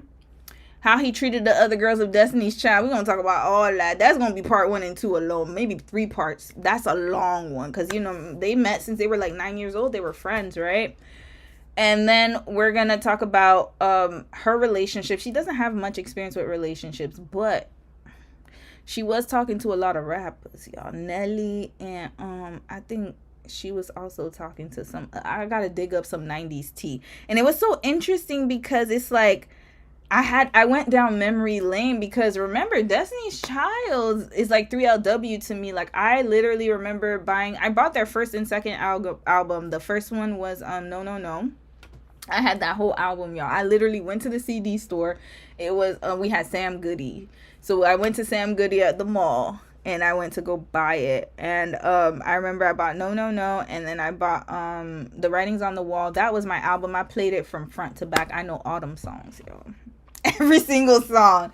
So yeah, like it was like going down memory lane because when I was watching their No No No, I remember when Survivor came out. I was there during that time watching it live on TV, and imagine now I'm doing the case study on it, so I can remember things from like way back when. So I'm a find a lot of things, y'all. I'm gonna find out. Remember when she did Carmen the Hip Opera? Y'all, that was I literally stayed up on that night. I remember when they debuted it on MTV. I stayed up to watch it. We all stayed up. Like me and my siblings stayed up to watch it. And it was with Mekhi Phifer and like you remember Mos Def. And like I remember when Wyclef did that whole like, you know, he was the tarot reader. And then she's like, no. I don't wanna go. Yo, Beyonce. It was so interesting because we literally grew up with Beyonce. Usher. I remember when Usher's album first came out, y'all. I was in 7th grade. I literally, like, all my friends bought his album. I remember. I didn't buy it though because I remember at the time, I don't remember why I didn't buy it, but I had one of my friends like burn it for me. And then I remember when you Make Me Wanna, My Way used to always be on MTV and The Box. I don't know if you guys remember the channel The Box. That's where all those music videos used to come. I used to watch them like every weekend. And I remember when Timbaland and Magoo used to come on. Y'all, anyways, it was a time when Aaliyah was still alive. I remember watching her the Are You That Somebody when that came out. We all were trying to do the dance. TLC, like all of these people I grew up watching and seeing their interviews in real time. So it's so interesting. It's kind of like a time capsule to go into Jay-Z and Beyonce's case study. Taylor Swift wasn't a time capsule because she's behind me, right? So I didn't really grow up listening to Taylor Swift. So for me, it was just like whatever, just finding information. But Beyonce and Destiny's Child and also 3LW, that brought up a lot of memories for me. So yeah. Hey, CC Esther, how are you, sis? Yeah, we're done with him, y'all. I'm so excited for the Beyonce and Jay-Z deep dive. Yeah, I'm gonna do it justice. And yeah, Beyonce, let's just say that I'm gonna whack Jay-Z a lot, y'all. So Jay-Z finna get whacked a lot. Beyonce's gonna get whacked, but in a different way. I feel like she definitely, yeah, I can already tell her relationship with her father, yeah, and her parents. You could definitely see validation and people pleasing all throughout. She's very close to her mom. I'm going to dive into that relationship too. And how her daddy was a cheating dog. Lord. Matthew Knowles was something else. And then there was, let me tell y'all something. Let me give y'all a little snippet. I watched an interview that Jay-Z did in 2004 with Conan O'Brien. And they were talking. And then all of a sudden he asked him if he's going to Diddy's party. 2004, y'all. He was all up in them parties. Red flag. I got the proof, y'all. The proof is in the pudding. I'm telling you, that case study finna be crazy. And it came at the right time. So, yeah, we're gonna do Jay-Z and Beyonce for Black History Month. Power to the people. Continuing. You said, I love that song. Yeah, I love that song, too. Man, let me tell you, Destiny's Child, my favorite song from them. And you know what? I like Michelle. Farrah was there for like 5 seconds. But I remember when they broke up, I was in shambles. This was worse than the 3LW. When 3LW broke up, it was like, whatever, because I was a little older, right? I'm a little older than them. I mean, even though technically they're my age, but they were more like a little younger R&B group. But Destiny's Child broke my heart, y'all, because I really, really love LaTavia and LaToya and Kelly and Beyonce, all of them together. But my favorite at the time when I was younger was Kelly. I loved Kelly and I loved LaTavia. So when LaTavia and LaToya got kicked out, I was in shambles, y'all. I was like, oh no, they broke up. And then I ain't gonna lie, I did blame Beyonce. I ain't gonna lie to y'all. I blamed her. I blamed Beyonce because she was at the front. So I was like, yeah, she was trying to steal parts. Me and my friends used to argue all the time. We said, oh, she's an attention hogger. Like, we used to just write, you used to write notes to your friends. Like, yeah, we didn't have text messages. Yes, my Zillennials and my Gen Alpha, whoever's watching me.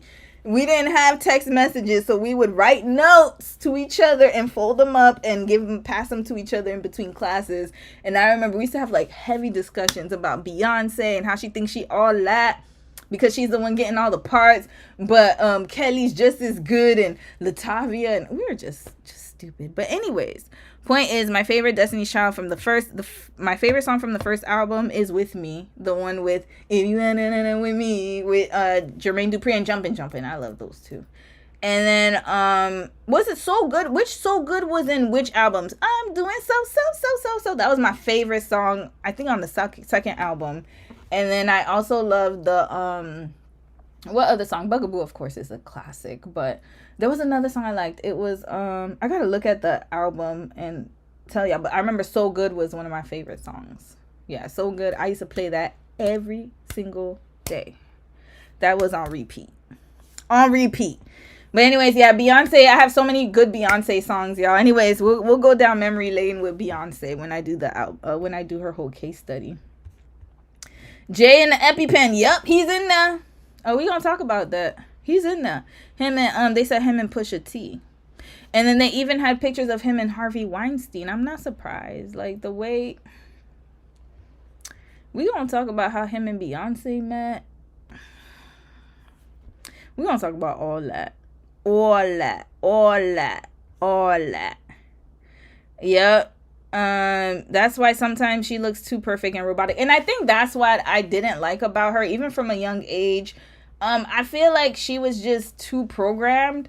But then again, when you look at who her father is, then it all makes sense. Like, so that's why I don't want to do too much on her, because some of it is childhood. But yeah, I am still gonna whack her, but I'll be sensitive because it is Black History Month and whatnot. But Jay-Z, no sensitivity right there. He's very strategic. That's all I'm gonna say. Isn't he a Sagittarius? Hold up. I believe Jay-Z is a Sagittarius, right? Yup. Oh, I talked about them. Oh, yeah. And Beyonce's a Virgo. Oh, yeah. Anyways, look forward to the case study. Part 1 is going to come out this week. I don't know when. I can't promise you guys when, but it will come out this week. And maybe part 1 and 2. I'm going to try to do a two-parter this week. When the teacher caught you and read your note. Yo, karma, that happened to me one time. I was so embarrassed. Yo, no. Red flag to the teachers for doing that. That's embarrassing. I remember the teacher did do it, but it wasn't me. It was my friend who wrote the the note, so I didn't get in I didn't get in trouble. I was embarrassed, but damn, my friend, I know she was embarrassed. I know she was embarrassed. Yo, it was crazy. Yo, crazy times. We used to pass them notes, y'all. I don't even know how to fold them. I remember we used to fold them like little triangles or whatever. Damn, we had like a whole lot of like folding techniques. I'll say that. You said get ready for uncomfortable convos for the culture when we get to that case study, child. That girl from yonder, yes.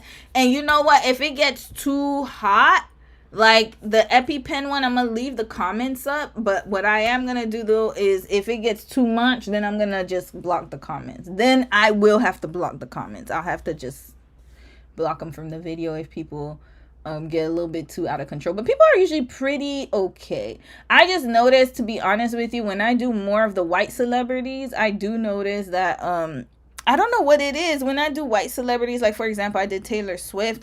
When I did Adrian, people were actually pretty good. I think it's so interesting how case studies are perceived depending on who the person is. So I know when I did Taylor Swift, of course, you know, she has a young fan base. And I had to check a few of them. They got on my damn nerves. But most of the time, everybody's pretty good. I think pretty respectful. The Adrian Bailon one, people were extremely respectful, which I was really shocked about. Adrian Bailon one was really good. And then the Beyonce one, you know, you might have some few here and there, but I think it will be a very good one. But hell, yeah, I will start blocking people. People don't understand who I am. They be thinking I just be sitting there just, no. I'm like, no. It has to make sense, right? So yeah, we might have to block some comments from some videos depending, but we'll see how people do. We'll see the behaviors. You said I kept my notes. I still have them. I need to like create some kind of like time capsule. Yes, create a capsule or something because I have them from every grade. You should, or put them in an album or something. That would be really cute. Or I'll actually digitize them as well just in case. But I would keep them for safekeeping. That's one thing I regret is not keeping those notes. I made the mistake when I left my parents' house, when I moved out and went to college. Y'all know I went to Montreal, right? So I left everything in Florida, and I just made the mistake that I would have time to go get it back. And y'all already know, if you got Haitian parents, that stuff you ain't never gonna find it. All my yearbooks, I only have one yearbook left, and I don't even know if I could find it because I left it in Toronto when they moved here. They don't, I feel like some families do not hold on to those things and they don't like value that. So it was just so annoying to me. And then, and also we had a hurricane, like a really bad hurricane years back called Wilma. It was Hurricane Wilma. And then there was flooding in my house in Florida. And then a lot of our old things got destroyed. A lot of our albums, pictures, like a whole bunch of things got destroyed. So please digitize them. Rosa, you said he definitely lacks empathy, especially when you see the relationship between him and Kanye. He is not a reliable source. However, he is not a liar. And he spoke about Jay-Z being just about business. Yes, we're going to get into that. You guys, Kanye, like watching old Kanye videos, like it was just so sad because I was like, damn, he had so much life in him.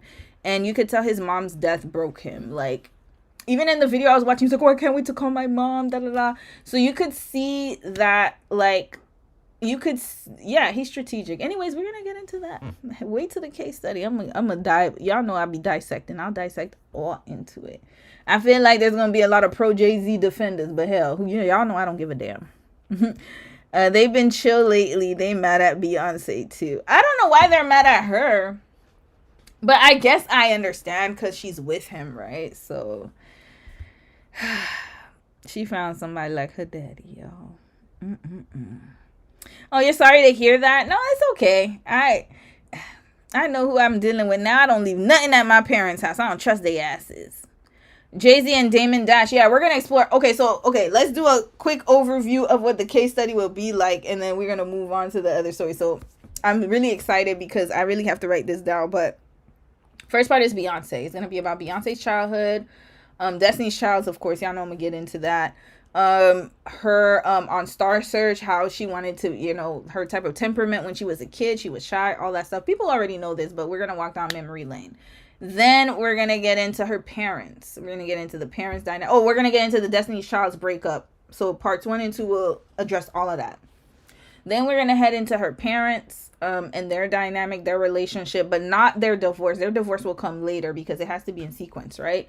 So we're gonna talk about how she grew up, the type of parents she had, interviews between Tina Knowles and Matthew Knowles. We're going to dissect all that. And Beyonce. And Solange as well. Because Solange, I feel like Solange is more realistic.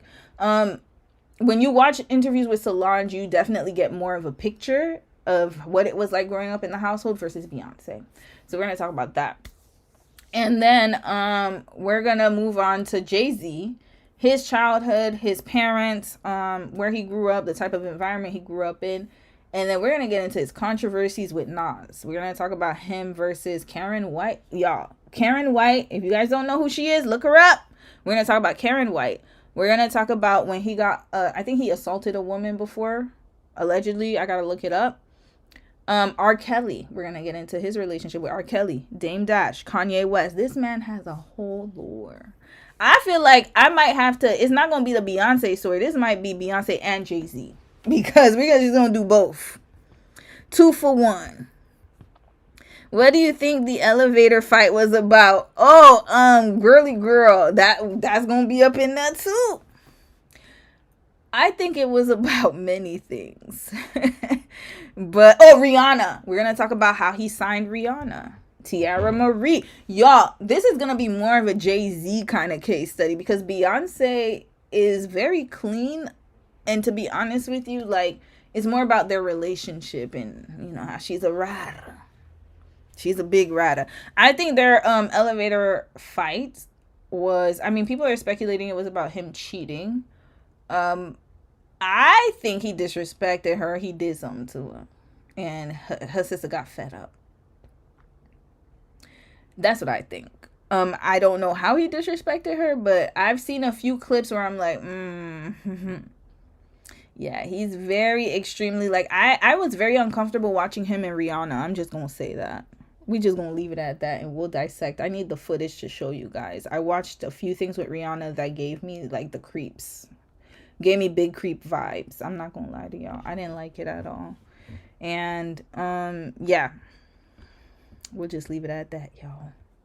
He's a very much a weirdo. And I didn't like the Rihanna, like how he was with Tiara Marie was way different from how he was with Rihanna. Just saying.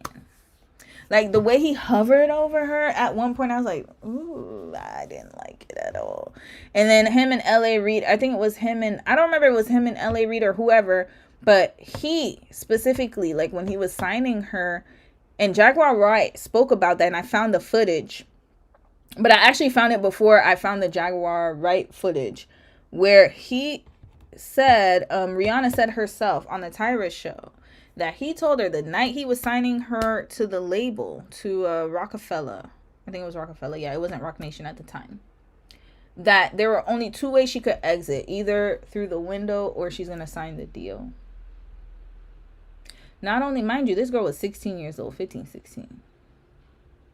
Not only that, but he also didn't let her leave until 3 o'clock in the morning. And this is similar to Matthew Knowles, maybe not to that extent, but Matthew Knowles, there was one video I watched where Latoya's mother, when they were signing with Columbia Records because they got a record deal with Columbia, Latoya's mother said, hey, because he gave them a manager's contract at the same time that they were signing with Columbia. And so Latoya's mother wanted to get a lawyer to look at the contract. But then Matthew got mad at her and said, oh, you don't trust me, like da-da-da-da-da, tried to gaslight her. And not only that, but you know, Latoya's a kid, so she's probably like, oh my God, I'm going to miss this opportunity, mommy, da-da-da-da. And they didn't look at the lawyer contract. All right, they didn't look at the contract with a lawyer. So they are very similar. I'm telling you, Matthew and Jay-Z are not like some. If you don't heal from your childhood patterns, you're gonna find somebody like your daddy. And remember, she wrote that song, I want my son to be like my daddy. That was in her Dangerously in Love album. I remember that song. You said him and Ing. Oh, Foxy Brown. Thank you. Ooh, thank you. Y'all, give me more. I forgot about Foxy. Thank you so much for reminding me about Foxy. I'm going to do a whole brain dump and write all that stuff down. Jay-Z and Foxy. I forgot about that. And what's her name? The one, can I get a what's her name? Amir. What's her name? Amina. What's her name again? Anyways, the Amina girl. I'm gonna find her name. Karen White. And then also remember, he was sleeping with Nas's baby mama. What's her name again? I forgot. And then I don't remember if he was with Karen Steffens. I gotta look that up. I forgot about that. But he slept with Nas's baby mom. Oh my God, what was her name again? And him and Aaliyah. There's y'all, when I tell you, it's a lot. Let me write this down. Tierra Marie. I can't forget. Blue Cantrell. He also was with Blue Cantrell, y'all, and named his daughter Blue. He was with a lot of people. Yeah, Blue Cantrell. I put Aaliyah. Who else? He had beef with Nas's baby mother. I forgot her name. She had a whole book. I bought her book too. Carmen Bryan. I had that damn book. I don't have it anymore. I might have to buy a copy to see because she talked about Beyonce in her book. I'm just gonna let y'all know that she did. I remember she talked about Beyonce in her book. Maya. Okay, thank you, y'all. Keep reminding me of the beefs. Kanye. I think he also had beef with he had beef with Kanye. He fell out with Dame Dash. He fell out with a lot of people. Beanie Siegel. He didn't pay them people. Memphis Bleak. He ain't paid them people. Beanie Siegel. Memphis Bleak. Whoo, he got a whole... He's like... Dare I say it, y'all? He's like Diddy. And he hung out with Diddy. I'm going to do the Diddy connection and the Harvey Weinstein. Y'all, this is going to be a long-ass case study. Okay, get ready. It's going to probably be February, March. Yeah, you think he had a fling with Karen. I think he was in her book. I had that book too. I remember Confessions of a Video Vixen. And I had the second book. I bought her book. She's a very good writer. She had me up. She kept me up. I read that book in like 2 nights. I remember that. Beyonce is older than she says she was. They met when she was 19. So she was just 19 years old. She wasn't a minor, but she was young. Let's just put it that way. They met when she was 19 and they started dating, I think, when she was 21. Yeah. Maya, yeah, she did. She's doing so good, y'all. Okay, we gonna have to run it back, y'all. I might have to do a case study on Maya, like a successful one. She did really good. She looks amazing. She's so good. I remember when she did the It's All About Me. Like I told you, my friends and I, we love that song. We used to watch BET like crazy. Surviving Jay-Z. You know what? I gotta find a title. I want to find a title for this one, even though what we do is wrong. Yo, y'all need to watch okay, how about this? This weekend, we're going to go down memory lane and watch the 03 Bonnie and Clyde with Jay-Z and Beyonce. Because y'all, I don't know if you guys realize, she was featured on his H to the Izzo video. That was the first time we saw her featured on Jay-Z's video. That's when they started talking. And then, remember, he was going through a trial at the time. So we gonna connect all them dots together, y'all. She was in the... You know what? Let's do a quick run through real quick. And then we're gonna get to our next story. Because I want to show y'all... This is a sneak peek of case studies. Oh, how long have you been attracted to what? Okay, we gonna park this one. I just played it because I might have to play it. Okay, Jay-Z H to the Izzo. Look at this one. So we're not gonna play the video because y'all know they like the copyright strike people. But look at Destiny's Child. Look at this. Look at who featured on this video. He had a whole bunch of celebrities because he was going through a court case. Remember, H to the Izzo, V to the Izzy, for shizzle my nizzle used to dribble down in BA. And you know who wrote this? Who produced this? Who's this? Who is this? I remembered. So this is why we are like, if you're a millennial, we're like, or X, even if you're X or millennial or boomer, but usually boomers don't know nothing about this. But Xers and millennials, we're like live artifacts. We can remember things because we were there in like the real time. We're like historians if you think about it. I remember, I was like, oh, I saw them in the H to the Izzo. Let me go watch that video. And then sure enough, there they go. I remember. Now, let's see when H to the Izzo video came. That was the first time we saw her featured on his video. So that was before 03 Bonnie and Clyde. So this song came out in 2008. Okay. So 2008.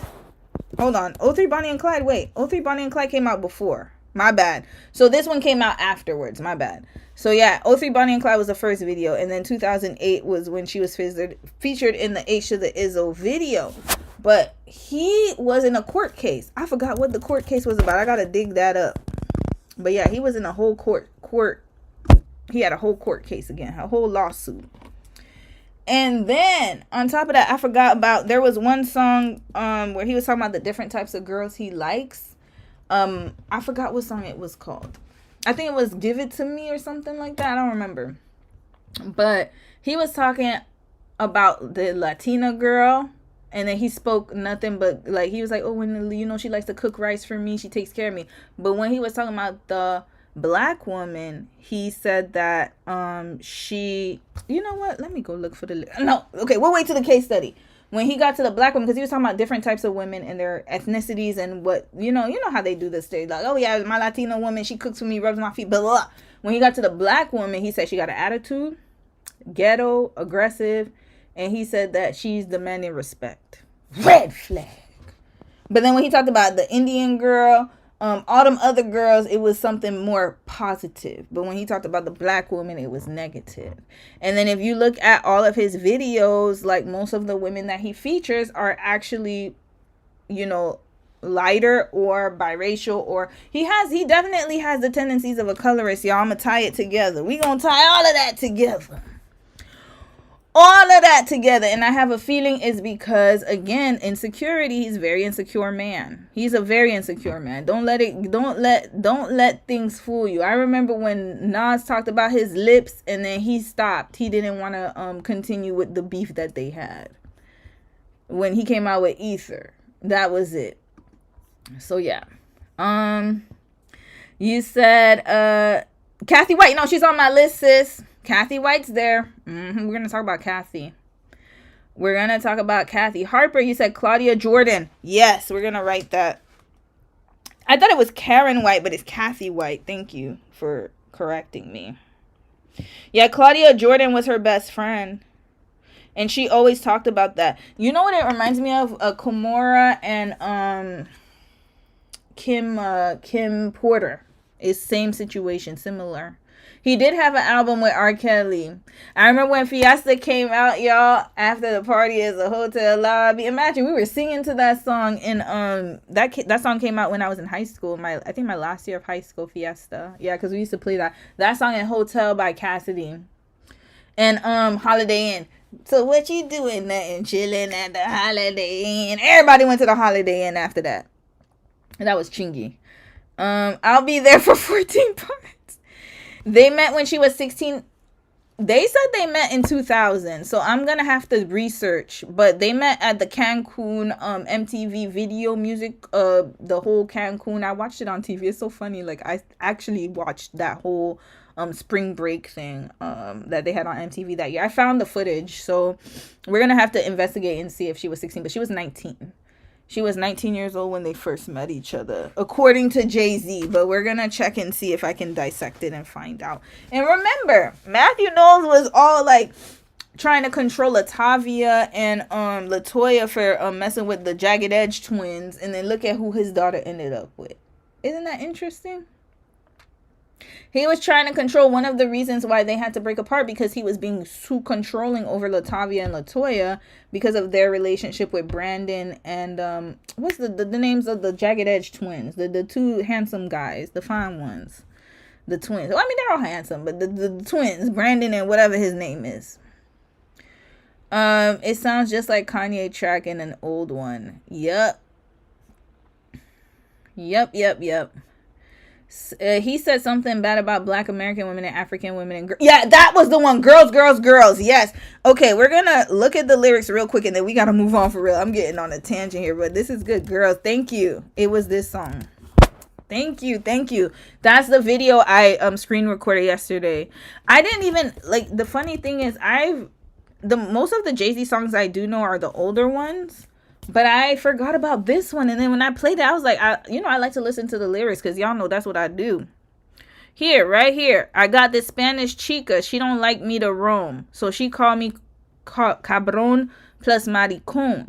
Said she likes to cook rice So she likes me home. I'm like, uno momento, mommy, slow up your tempo. Now let's read what he said about a black chick. We're going to highlight this. I got this black chick. She don't know how to act. Always talking out her neck, making her fingers snap. She like, listen, Jigga Man, I don't care if you rap, you better respect me. Red flag. But now look at this. I got this French chick that love to French kiss. She thinks she's Bo Derek, wear her hair in a twist. My Sherry, I'm more to a belle. Imagine. So when he talking about the Spanish woman, he's talking about she likes to cook rice. And he says, slow up your roll, the tempo, all that stuff. He's talking about the white French girl. She wears her hair in braids, Bo Derek braids. Bo Derek cornrows is what he talking about, y'all. Then he said, Melcy, you fine as fuck, but you giving me hell. Then he talking about the Indian woman. He said, I got this Indian squaw. First of all, this is a racial slur. I shouldn't have even said that. Red flag. This is very oh my God. Okay, we're going to look that up after. I don't want to mess up the thing. The day that I met her, asked her what tribe she with, red dot or feather. Red flag. This is very ignorant, y'all. So the black woman and the Indian woman. And first of all, he's talking about Indian as a native, but he's still calling them Indian. So he's talking about indigenous women. Okay. Very ignorant right here. This is extremely ignorant, y'all. She said, all you need to know is I'm not a hoe. And to get with me, you better be chef, lots of dough. Now, that's a Spanish chick, French chick, Indian, and black. That's fried chicken, curry chicken. Damn, I'm getting fat. A rose con pollo. I hope I said that. Con pollo. French fries and crepe. An appetite for destruction, but I scrape the plate I love. Then he talking about young chick, da da da. Oh, we gonna go through all the lyrics here. We gonna go through all the lyrics here, and then look at this. This is a slur. It's offensive. Yeah, it's an indigenous woman of North America.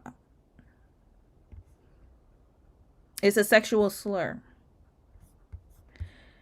These are his lyrics, y'all. What year did this song come out?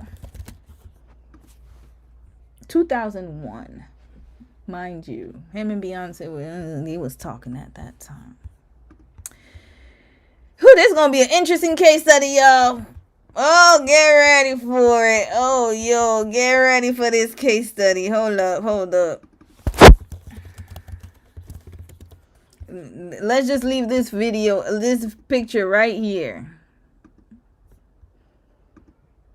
We're gonna leave this up right here. All right, I'll read a few comments and we got to move on. We will move on. Yeah, so he said something. Oh, I read that one already. Already red pill rhetoric in his song SM. Yup, SMDH already, y'all. We didn't even get to Big Pimpin'. Big Pimpin'. Oh my God, there's just so much, y'all. Now she's pretending they weren't best friends. Really? Oh, she got paid off. I think somebody had a whole book about it. I've been trying to find that book for forever. It's so hard to dig up that book. Oh, I need to add, speaking of red pill, and I talked about Big Pimpin', and then oh my God, it escaped my mind. This man had so many controversies, y'all. I hope I didn't miss anything. There's more. I gotta remember it. I'll remember it.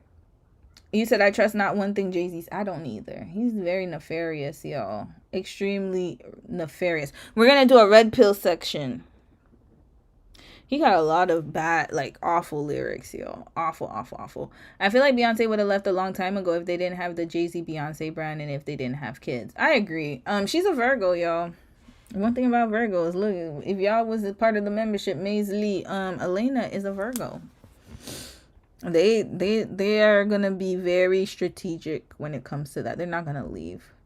I think she likes the idea of having all her children by the same man in a black billionaire couple, Harper Polo. I believe so too. And remember, her dad was doing her mom dirty for years, and her mom stayed. And I think that is also a part of it too. And Beyonce, I told y'all, she's not much different from Taylor Swift in that aspect. They need a man. Like, they always think about it this way. She went from, imagine, She met Jay-Z at 19. That means that she never had a chance to be alone. She's always been under the care of a man. Always under the supervision of a man. So when it wasn't her dad, it transitioned to her husband. So we're going to look into that pattern as well. And to be honest with you, like when she did that whole Lemonade album, I was like, yeah, you getting upset and you rah-rah reptarring the album, but we know you going to sleep right with him next. You're going to be right next to him, laid up with him. That's what it is. Unfortunately. When it got to African women, he had an African accent. We gonna get to that, y'all. Yup. Rosa, very poor. Like, I'm like, of all the songs you could have come up with, it was just the raga, like, it's just the, like, how he sees women. He views women as property, and he always has. And I'm gonna highlight that. And so when all of these EpiPen files come out, we should not be surprised. I know some people are like, oh, maybe he's not. No, he definitely is. I would not be surprised. I wasn't surprised. I was not surprised that his name came up on there. Tasha K said Beyonce was getting ready to leave him around the Cowboy Carter tour just before its launch, but something happened. I mean, he has the money now, and like, honestly, like, it's very sad. It's very sad. Let's just put it that way. And the EpiPen files, those were, I remember when Diddy got locked up and people were putting Jay-Z's next, and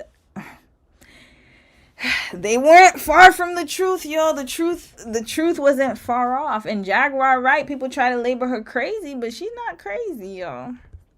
She's just ahead of her time. Do you remember Matthew Knowles talking about colorism? He said that his mom told him, don't bring no dark girl home, and he thought Beyonce's mom was white. Yes, I remember that. Let's look up. Thank you. Y'all giving me things to look up.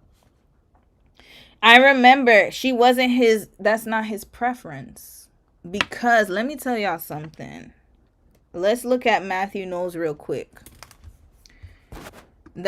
Unfortunately, Tina was never his preference, because look at the women he has. Look at his wife. This is his wife, y'all. This is his wife. And then if you look at his baby mamas. Sorry. Okay, look at his baby mamas. I'm going to show y'all his baby mamas. Here's his baby mamas, y'all. Here we go. That's one. And then that's two. Beautiful, beautiful daughter, by the way. She's gorgeous. Yeah, that's his second one of his baby mamas right here. So, yeah, I don't think he was ever, and it's very sad because, you know, and this is why, like, it's all learned behavior, y'all. So yeah, you can tell he was never really invested. He was invested in, one thing I'll say is that he tried the family man thing. He did try, but then he was still cheating. So he was never satisfied because that wasn't his choice. That was what his mama wanted. The image of like a stable black family, have a, you know, with the colorist, like his mama had the colorist mindset. So he knew that, okay, I had to bring that home, but look at who he ended up with. Yep, who he cheated with. And that's why I was talking about Desmond Scott. Is the same thing. It's like who a man cheats with is usually most likely who he wants to be with, to be quite honest with you. You said that's black love for you. Sad to say that some black women and men are codependent to each other. Yeah, they are. I'm not gonna lie. I'm not gonna even lie about it. It's very sad, y'all. This whole case study is gonna be very interesting because it's going to be a different angle than what we're used to seeing, obviously, because I touch on patterns and childhood and all that stuff. But I think it will humanize Beyonce a little bit more and give us some insight into what she has to deal with, y'all.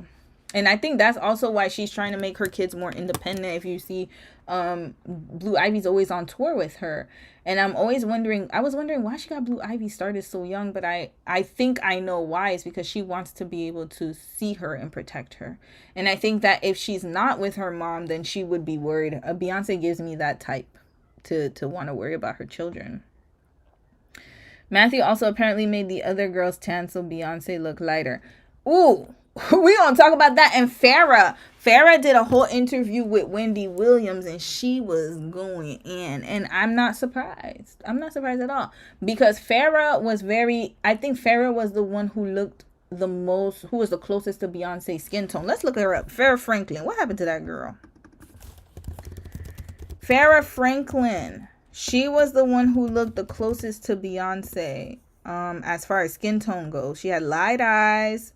Yeah, she had very light eyes, was very fair-skinned. And so, hold on. Let's not look at her right now. And Beyonce. Let's put Destiny's Child. Yeah, if you look, yep, she was. And I think that there was some jealousy as to why. I couldn't understand why they kicked her out of the group. It was just very strange to me. They were like, oh, she didn't know how to, like, I remember Beyonce explaining it, like, oh, she had, like basically her work ethic was not the same as theirs. And I'm like, I'm going to have to dissect this a little bit more, because think about it. She was the one who looked the closest to Beyonce. And she got kicked out within 5 months. Very interesting. And then she did a whole, like, interview with Wendy Williams. And it reminds me of the Notori interview, where Notori was too dark and Farrah was too light. Ain't that crazy? Isn't that crazy? They wanted her to be the star, and then she went solo. That was always the mission, right? So, yep.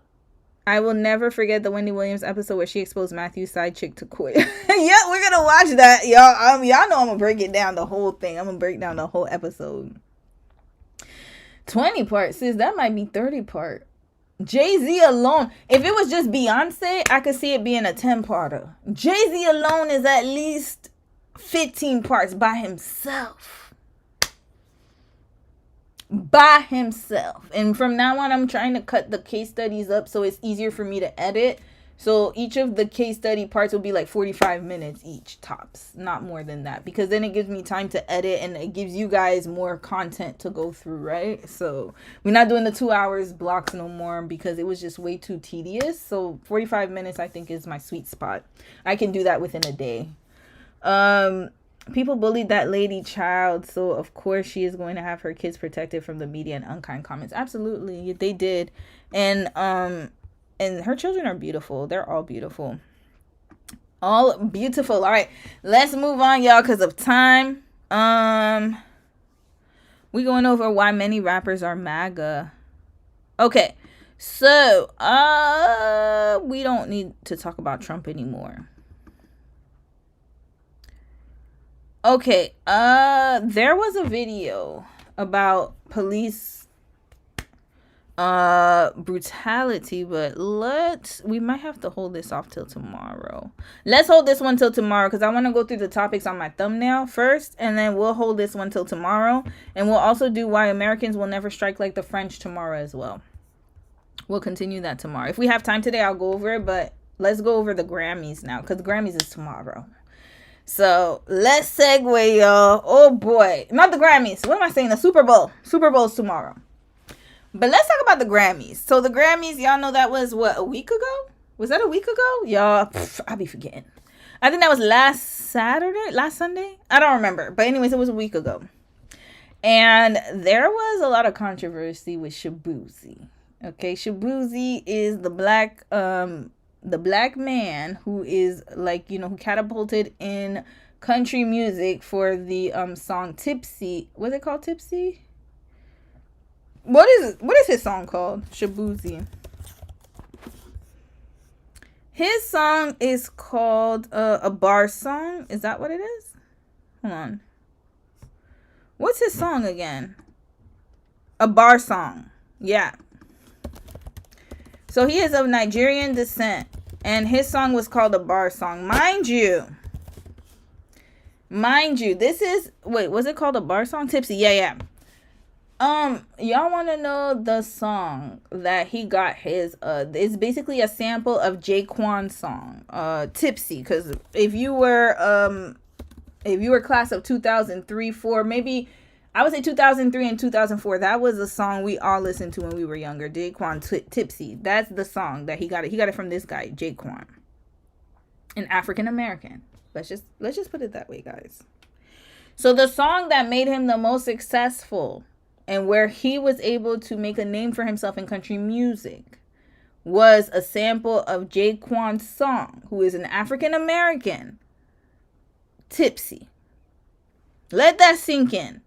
All he did was he slowed it down and he made it into a country song. Let's read the lyrics, because I can't play the song because of freaking copyright. They don't let people be educational or whatnot. But let's get into the lyrics, because yeah, this is why we're orators. Is that what they call it? Orators. We're historians, because we never forget. Let the North never forget who came out with that song first. It was Jaquan. Let's give him his credit. So here, teen drinking is very bad. Yo, I got a fake ID though.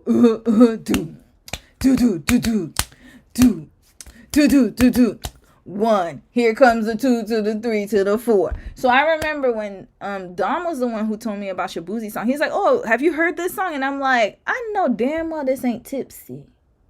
I know damn well Red Flag. I was like, who is singing this? And then I played it for him. I was like, this is a sample. And then I was like, this is the original. This is the sample. And he started laughing. He's like, oh, I didn't know. I was like, yeah. And then also, there was a recently Ring My Bell. We're going to talk about it tomorrow about, like, they said the song Ring My Bell is like a frequency attractor to money, right? It's by Anita. I forgot her last name. Forgot the sister's last name. But y'all know that song. You can ring my bell. So I played it the other day, and then Dom was like, oh, you know that comes from a Korean song. I said, who? I said, what? Y'all not going to disrespect these black Americans like that. So I made him listen. I said, this came from a black woman, not a Korean person. They remixed it. Please, no sampling. Stop it. So now, 2-step with me. 1, here comes the 2 to the 3 to the 4. Everybody drunk out on the dance floor. Baby girl ass jiggle like she want more. Like she a groupie and I ain't even on tour. Maybe because she heard that I rhyme hardcore. Or maybe because she heard that I buy out the stores. Bottom of the night and this N-word gotta score. If not, I gotta make it onto the next. Here comes the 2 to the 3 to the 1. Homeboy tripping, he don't know I got a pew pew. When it come to pop, man, we do this ish for fun. You ain't got one N-word, you better run. Now I'm in the back getting head from the hun. While she doing down, I'm bragging on what I done. She saying she ain't having fun. Beware, give it back, now you don't get none. Now everybody in it getting tipsy. We definitely listen to the clean version, because I know the song like everybody in the club getting tipsy. I didn't know he said this. Okay, I like the everybody in the club better. Sometimes the cleaner version is better. The cleaner version is better. All right. Now let's read Shaboozy's lyrics. Let's get to Shaboozy.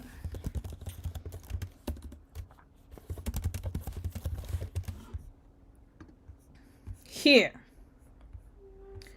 Let's get to the lyrics. Here. My baby want a Birkin. She's been telling me all night long. Gasoline and groceries, the list goes on and on. This 9 to 5 ain't working. Why the hell do I work so hard? I can't worry about my problems. I can't take them when I'm gone. 1, here comes the 2 to the 3 to the 4. Tell him to bring another round. We need plenty more. 2 stepping on the table. She don't need a dance floor. Oh my good Lord. Someone pour me a double shot of whiskey. They know me and Jack Daniels got a history. There's a party downtown near 5th Street. Everybody at the bar getting tipsy. Everybody at the bar getting tipsy. Everybody at the bar getting tipsy. So, obviously, Shaboozy got his inspo from Jaquan. And let me see what year he was born, because I need to see this. 1995. So he was alive, very well, a youngin'. He was probably, Jaquan came out in 2000. Tipsy came out in 2004, I believe. Hold on, let's see when Tipsy came out. That song came out in 2004. Yeah, I remember. It came out because it was part of my senior year. This man is a glorified millennial trying to take millennials' lyrics. Red flag. Oh, it's stealing.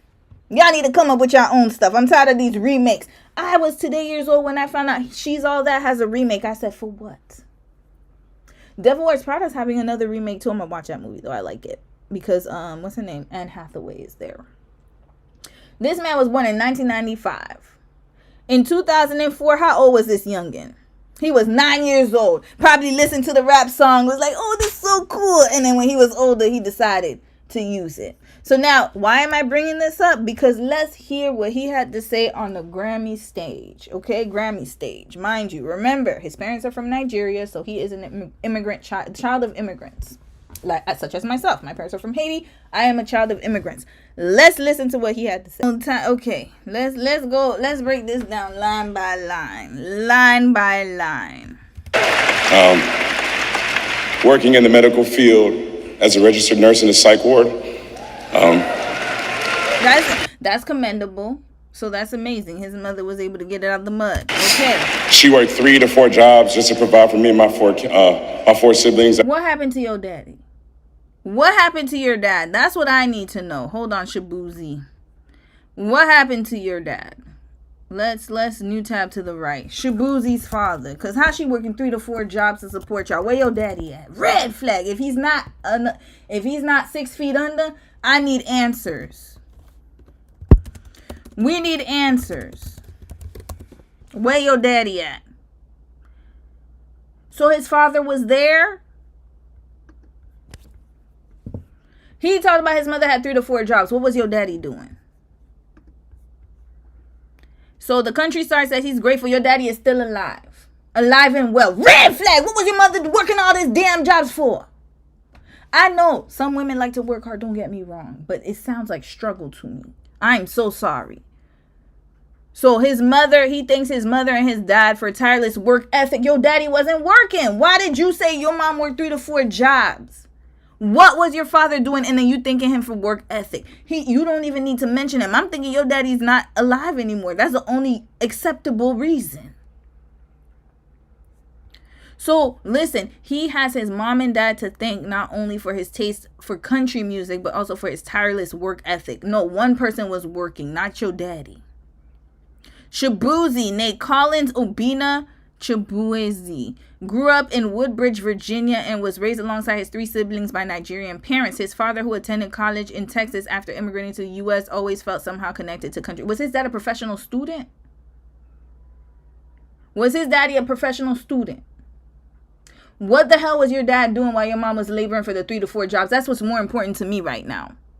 My dad very much loves the Old West in America. Even just spending time with him recently is interesting to see how much he just loves American culture, the singer says. He can't explain, but Kenny Rogers, Dolly Parton, and Don Williams. So from what it sounds like, it's like your dad was fascinated with white culture, because when he's talking about American and then he says Kenny Rogers, Dolly Parton, and Don Williams, that already lets me know what it is. This is the kind of household. And he grew up in Woodbridge, Virginia. Y'all, this is why it's important to dissect these things, y'all. I'm being very honest, because this is pissing me off that his mama worked all them damn jobs in the first place.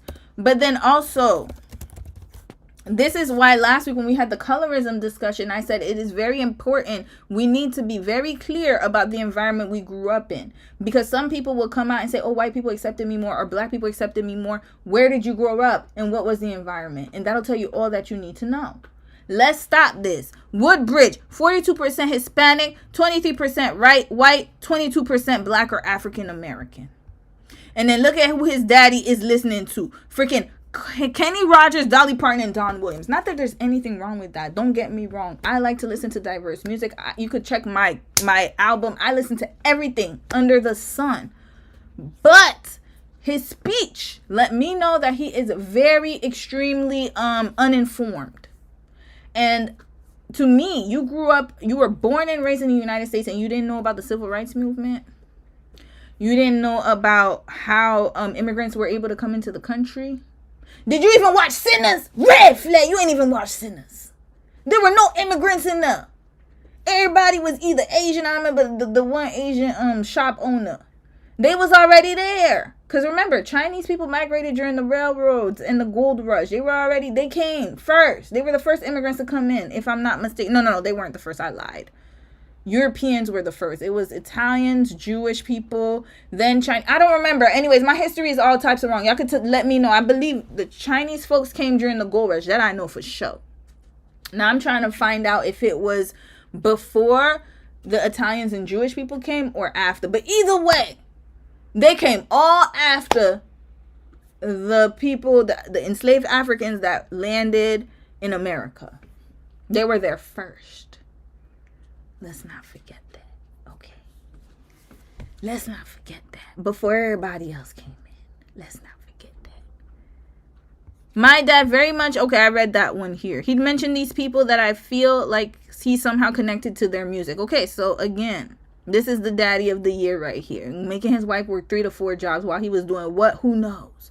Was he disabled? Was he, what is it? He looks pretty able-bodied to me. This is craziness. A love for music wasn't all he gave his son. Shaboozy said his dad would often tell stories about his childhood in Africa, where he worked in the fields carrying big basins of water across miles as a way to help out his own mother. Okay, that's great, but what is he doing in America? I don't care about none of what he was doing in the motherland. That's insightful, but I don't care. Because you said that your mama was working 3 to 4 jobs to support y'all. My dad told me a story the other day about how he told his parents, hey, I'm going to make you proud. He watched it. Okay, I don't give a damn about what he was doing here. So everything that you're telling us about your dad's work ethic was pre-immigration. I don't care. What happened post-immigration in the New World? Because New World has bills. And not saying you guys don't have bills on the continent, but it's different types of bills over here. Okay? He continues, I definitely put a lot of those prints. Okay, I don't care. Okay. Shaboozy, good night. Okay. Now he talks about his mom. In the song, he said, I ain't changing for a check. Tell my mom I ain't forget. His mom even joined him on stage for a sweet moment he shared on social media. In the clip, she joined him for a hug and danced in a cowboy hat as he sang the bar song. And mind you, this is the craziest thing about this whole situation. We're going to talk about it when Beyonce goes into, when we talk about Beyonce and Cowboy Carter in her case study. Country music originated from Black Americans, African Americans.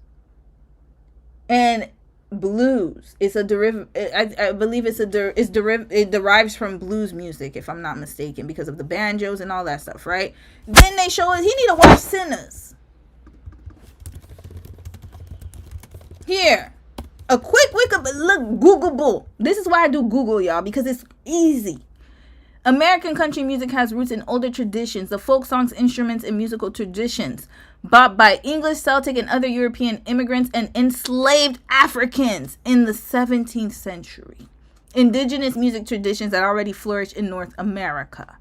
This is Library of Congress, so I don't trust it because you know who's originally holding it. We need to do PBS. I don't trust nothing about what's coming out of the White House these days. I'm going to be honest with y'all. So let's look at these pictures, y'all. Banjo. Look at that. Who are these folks? Who are these people? They look like the couple on Sinners, y'all. I ain't lying. Did you guys watch Sinners? You guys need to watch Sinners. That looks like the man who was singing. This is eerie. But look. There we go. Here we go. Here we go. Here we go. All right. So this is where it derives from, y'all.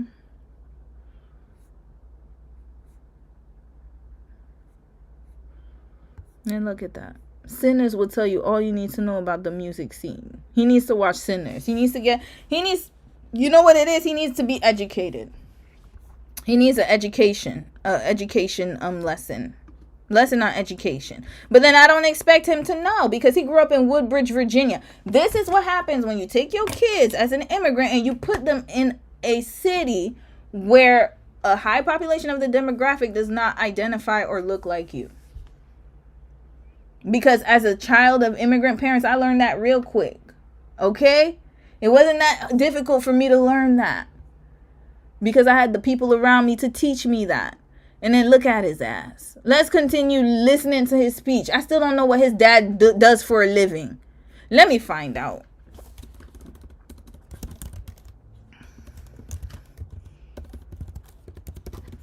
Oh, I spelled it wrong. Career. My bad. Career. Here we go. What his daddy do for a damn living? His father was a farmer in Nigeria. Okay, so basically he's a house dad. Ain't nothing wrong with that, but y'all need to let us know. But why is she toiling like this? So when he got into America, he decided to rest. He decided to rest. His dad went to college and then what? Because this doesn't sound right. Continuing. Ignorant comment. Immigrants built this country. Immigrants built this country.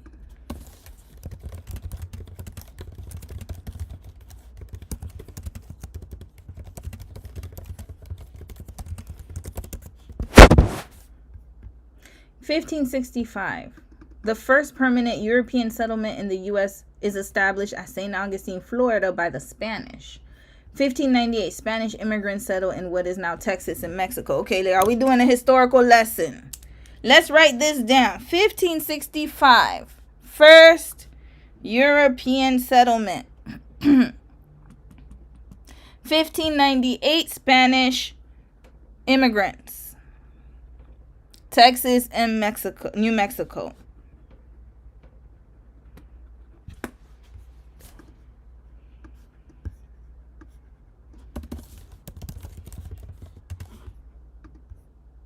(1619).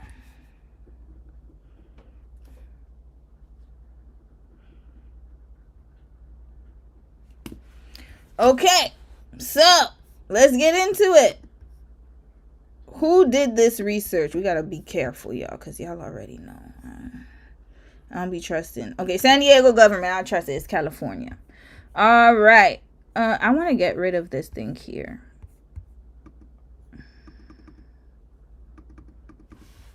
No. I want to get rid of the side. How can I do that? 1 second, y'all. Let me try to figure out how to get rid of the side. Okay, here we go. Okay. 1565, timeline of immigration in the U.S. Spanish immigrants settle in what is now Texas.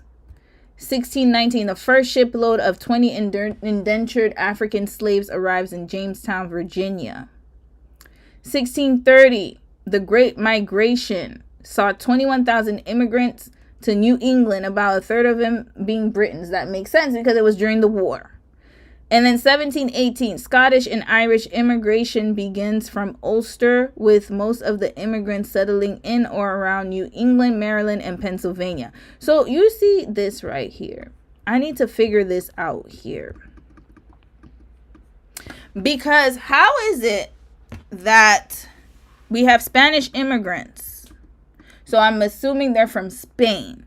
This is what they're telling us, because that makes sense, because y'all know Christopher Columbus is Spanish. That's where he's from. Okay, he was from Spain, if I'm not mistaken. Listen, I'm brushing up on history here. Didn't he have the Nina, the Pinta, and the Santa Maria? They taught us all of that as if he did like this great quest. Let's look at his ass. He messed everything up. This is one of the culprits. Look at his ugly ass. Oh, he's Italian. My bad. He was Italian. But he died in Spain. I don't remember. He did something with Italy and Spain. He one of them. All right. So Spanish immigrants came in 1598, and then in 1619 the first batch or first load of Africans came. So 1619 minus 1565. That's 54 years in between. And mind you, they settled in Texas and New Mexico. So here we go here.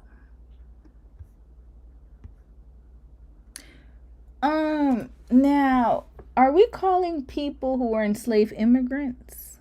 I'm glad they said indentured here. This is what I need. This is what my logic, and y'all let me know if I'm on the right path, if we have any historians or history majors here, because I'm a poli-sci major. I don't know, you know, we do history, we dabble in history, but not that deep. If we're talking about building the country, these were the first people here, right? And how are they immigrants? But these people here, so we were indentured for sure. Let's not get it twisted. But if we have African Americans are American, and they're considered American because they were at the inception of the country. When did the U.S. become a country? Was it 17? Ooh. Oh, y'all making me do history now. When did the U.S. become a country? 1776, I remember.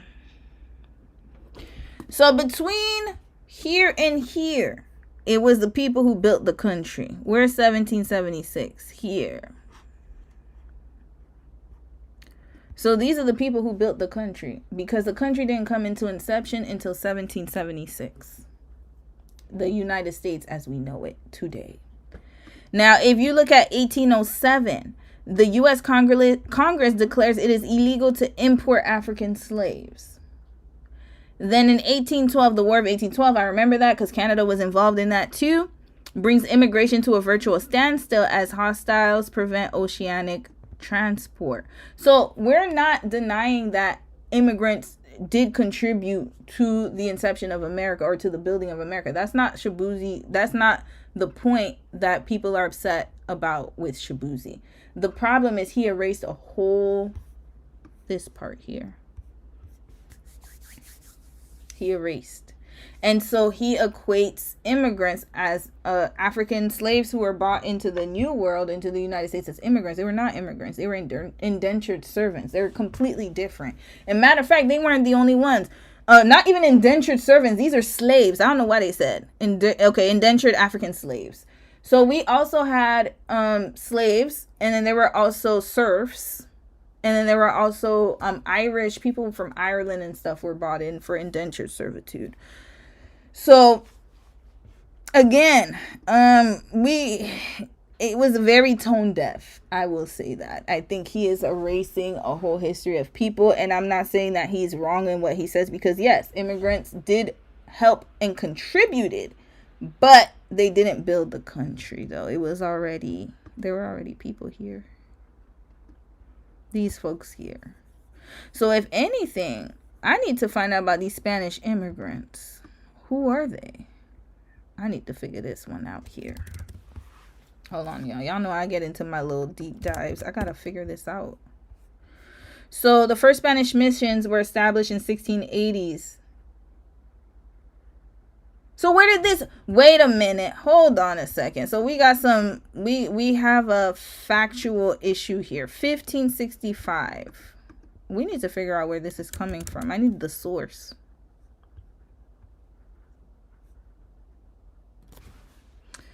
Okay. So here, if we go according to history, okay, we're going to go through history because I don't have time to look at the White House information. Here we go. I remember this one. This is a very popular picture of Ellis Island. And hell, Donald Trump's people was probably on that damn play. They were probably there too.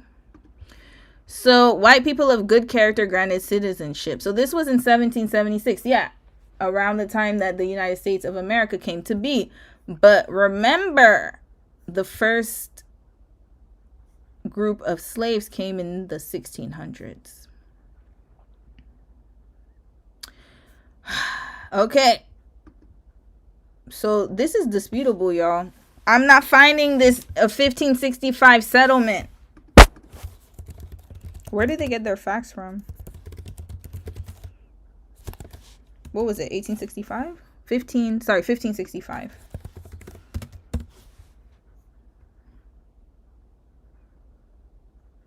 Pedro Menendez de Aviles hastened across the Atlantic, his sights set on removing the French and creating a Spanish settlement.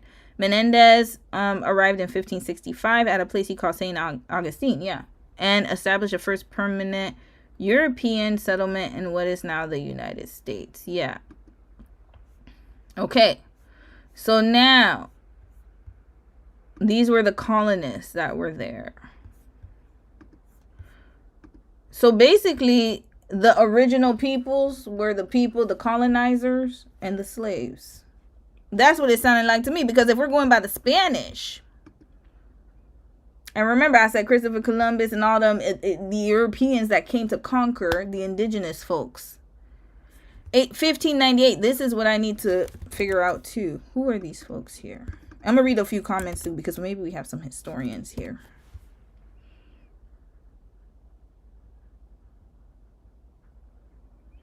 Okay, so here, let's see. Indigenous Mexico. All right, the Tlaxcalan migrations to northern Mexico, which was, California and all that belonged to Mexico, by the way, y'all. That was true. Hold on. Here. We were Americans before the founders dreamed of a United States of America. Our ancestors have lived here for more than half a millennium, longer than any immigrant to this hemisphere, and still we come. Indeed, although we arrived long before the Pilgrims, and although we account for more than half of the U.S. population growth over the last decade, and are projected to lead population growth for the next 35 years, it seems as if the rest of the country is perpetually in the act of discovering us. Okay, so Latino historical history. Okay, we got to get to it, y'all. 1565. Okay, we already talked about that. And then 1598. New Mexico establishes the largest and oldest Spanish settlement in Southwest. 1613. Juan Rodriguez, an Afro-Latino merchant from the island of Hispaniola, where Haiti and Dominican Republic are, arrives and settles into the island of Manhattan, becoming the first non-indigenous resident to live in New York City. Okay, I understand that. So this part here, yes, it's factual. But let's get back to, hold on, I'm in the wrong place. Sorry, y'all. So if we do 1598, this is complicated, y'all. This is very complicated. All right. Either way you slice it. These are the colonizers. And then the enslaved came. And then other immigrants came. So we're going to have to, this is where it gets prickly. Because yes, in one aspect, correct, immigrants did help to build the country. But then in another aspect,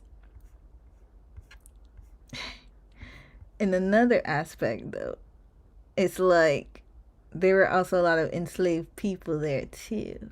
So it's like, yeah, like I said, it's tone deaf. I don't think he said anything, like he didn't say anything that wasn't factual. Yeah, that's true. But there were also other people there too. It was the erasure. That was the problem. The erasure. Let's finish listening to his speech, and then we're going to get to the controversy. I'm going to read y'all comments. So now he's getting, okay, so this is where I think it gets kind of tricky, is because he said this is for all the children. Hold on, let's rewind, because I think this is where the debate is. And everybody else, Sean Cook, Devin Sastry, Josh Klein, and TKG, my lawyer, Bob. Thing I want to say, immigrants built this country, literally. Immigrants built this country, literally.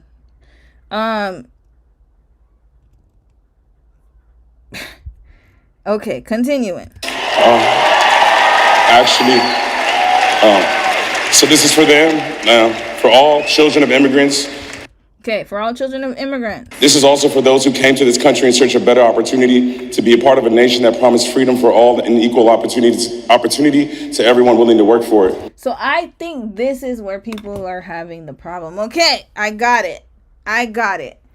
It's because he said the U.S. is a country to offer freedom for all, but remember, this was not the case. Look at this. Let's go down here. White people of good character granted citizenship. This was in 1790, y'all. Irish immigrant. I was telling y'all about that. The Irish immigrant wave. Here we go. That was not Chinese Exclusion Act. Here we go. Ellis Island opens, and that's when people were coming, trying to escape the war, World War II, I think. That was around, World War I or II, one of them. Y'all, they happened so close. Then, new restrictions at start of World War I. Yeah, it was World War I. Xenophobia reaches new highs on the eve of American involvement in World War I. The Immigration Act of 1917 establishes a literacy requirement for immigrants entering the country and halts immigration from most Asian countries.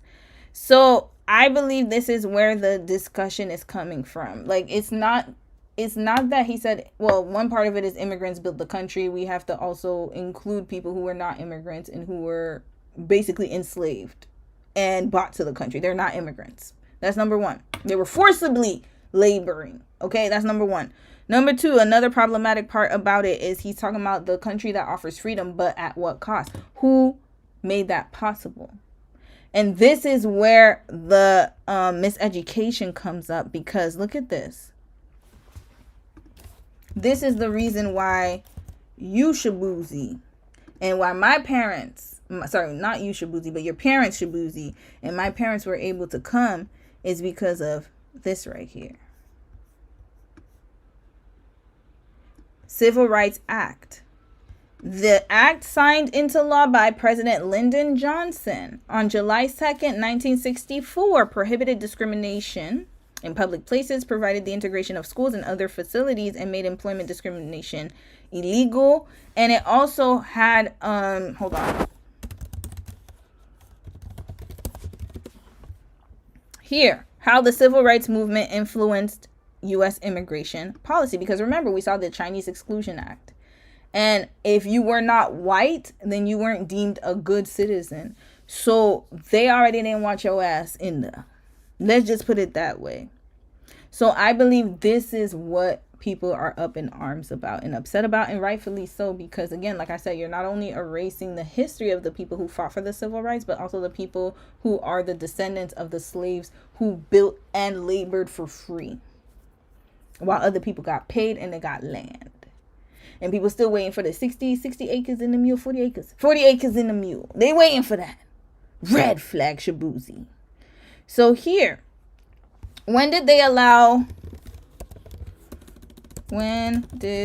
USA allow black immigrants?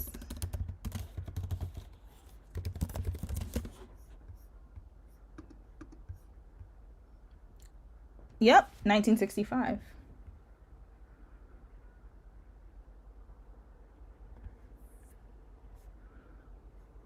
So, does he not consider himself black? Is that what I'm understanding? Okay, I gotta read the comments. It seems to me like he thinks he's part of the other cohort, because he's speaking very confidently as a black immigrant, but he's not realizing, he's not understanding, it's not clicking for him that he would not have been part of that immigrant category if we're really looking at it. So it's like, your ass was excluded from that until 1965. And they are correct. It would be after the civil rights movement, who was led by what? African Americans, black Americans. So there's a lot of problematic comments here for sure that he made. Continue. Okay. So let's read the comments. Well, I know y'all hot in there. All right, let's read some of y'all comments here. Okay. Yes, Spain owned inhabited parts of America, specifically California and Texas. Yeah, I remember. I think some of it was part of Mexico too, because they conquered Mexico as well. What I provided in the chat is a literal definition of indentured. I looked it up because I didn't want to misquote. Okay, hold on. Let's go back. The Native Americans were here. Yes, 100%. I didn't count them in there because they were always here. So they are not immigrants at all. They are natives. Aaliyah Jackson, you said it shows. Okay, that girl from yonder. Hold on. Mary. Okay, let's read what Mary. Who, Lord? Wait, if I didn't know what? Hold on. LOL Bird. What didn't I know? Hold on. Good point. Yeah, he's evolved. Hold on. Wait. What didn't I know? You gotta let me know.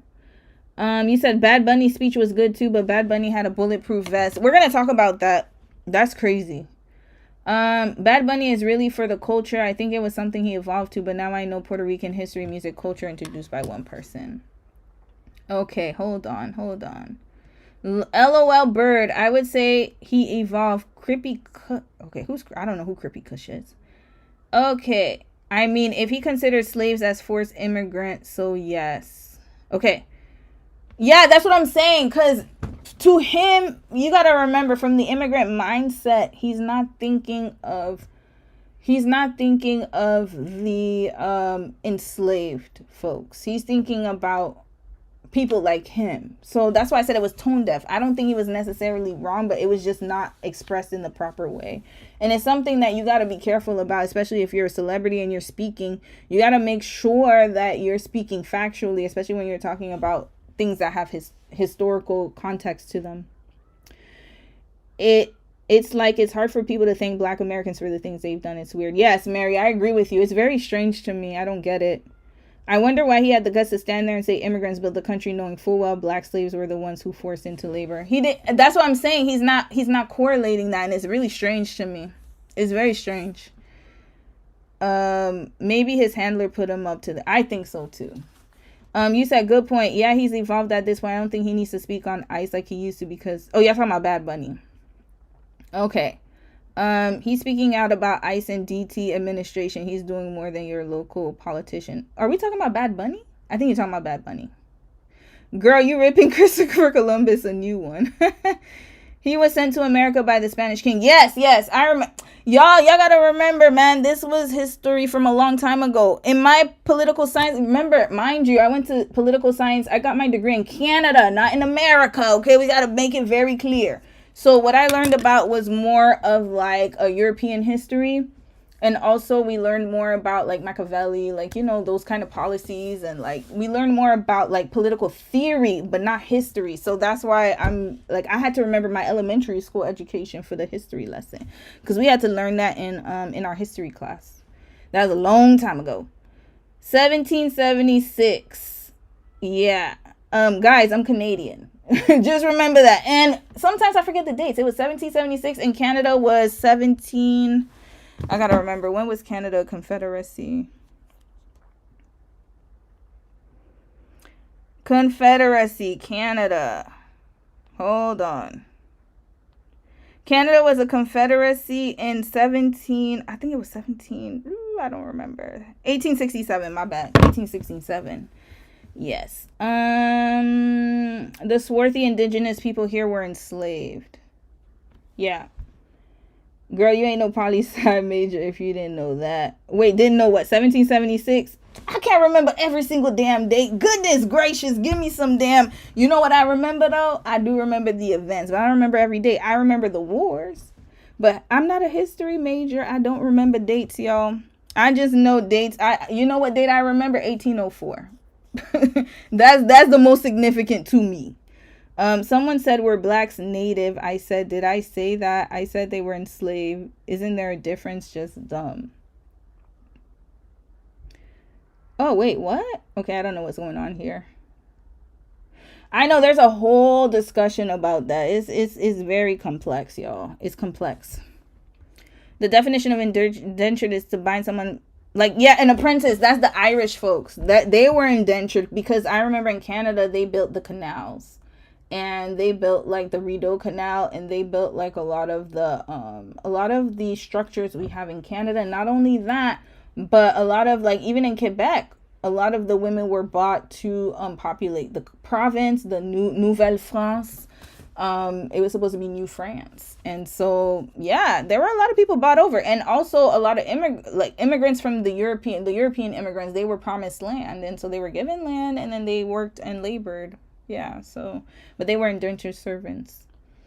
Yeah, indentured being to be forced to work by, I don't recall those Africans signing anything. Yeah, no, the wording was really bad in that PDF. They're not indentured, they were slaves. Yeah. The turning point for America was the Spanish Armada. Yep. What source is that thing saying indentured? That's extremely questionable. Yeah, it was a government website. Hold on, let me see if I can find it.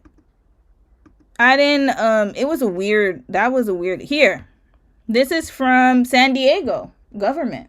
I'm picking it from the government, y'all. I'm not picking it from no random website. This is a San Diego.gov sites. There you go. So, yeah, and they said indentured African slaves. San Diego, y'all. Yeah, that's a problem. The wording does matter. I agree with that. Wording matters. Indentured is not the same as being enslaved. Yeah, indigenous people were already here, but I don't like I said, I don't consider them as immigrants because they were already there. So it's not even like you can't even consider they are the ones who were there from before. I think the Spanish had control of a large part of what is now the U.S. because California and Texas used to be part of Mexico. They did.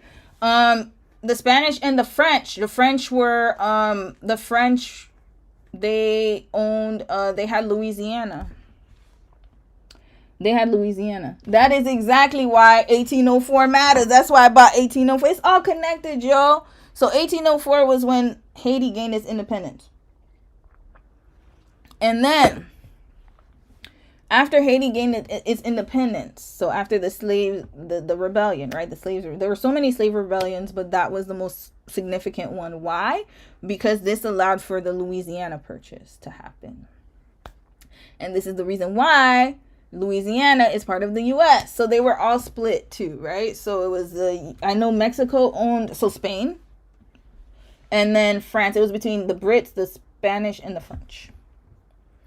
So take with that as you might. The English took Native Americans to England to show Queen Elizabeth the people they found, and they had no king in their land. Okay. Yeah, I remember from what I recall, it was that Christopher Columbus got lost, and he thought that he was in India, if I'm not mistaken. And so yeah, there was a whole there was a whole thing about that. And yes, the Queen, they were trying to look for new land because Europe was overcrowded and they needed to have more land, and so they decided to conquer, and they sent out Christopher Columbus on his exhibition, and then he was the one who landed in Haiti and in Latin America and also in North America. So he is the reason, y'all. He's the reason. He's one of the reasons. I can't say he's the full reason because he had funding, but he's one of the reasons. You can't be indentured and a slave. I agree with you, Mel. You can't be. So it is like I said, San Diego government right here. I wrote that. You cannot be. You gotta be a slave. This is a damn shame. Google used to be a better source, but look at it now. Okay. Spain owned and yep, they did.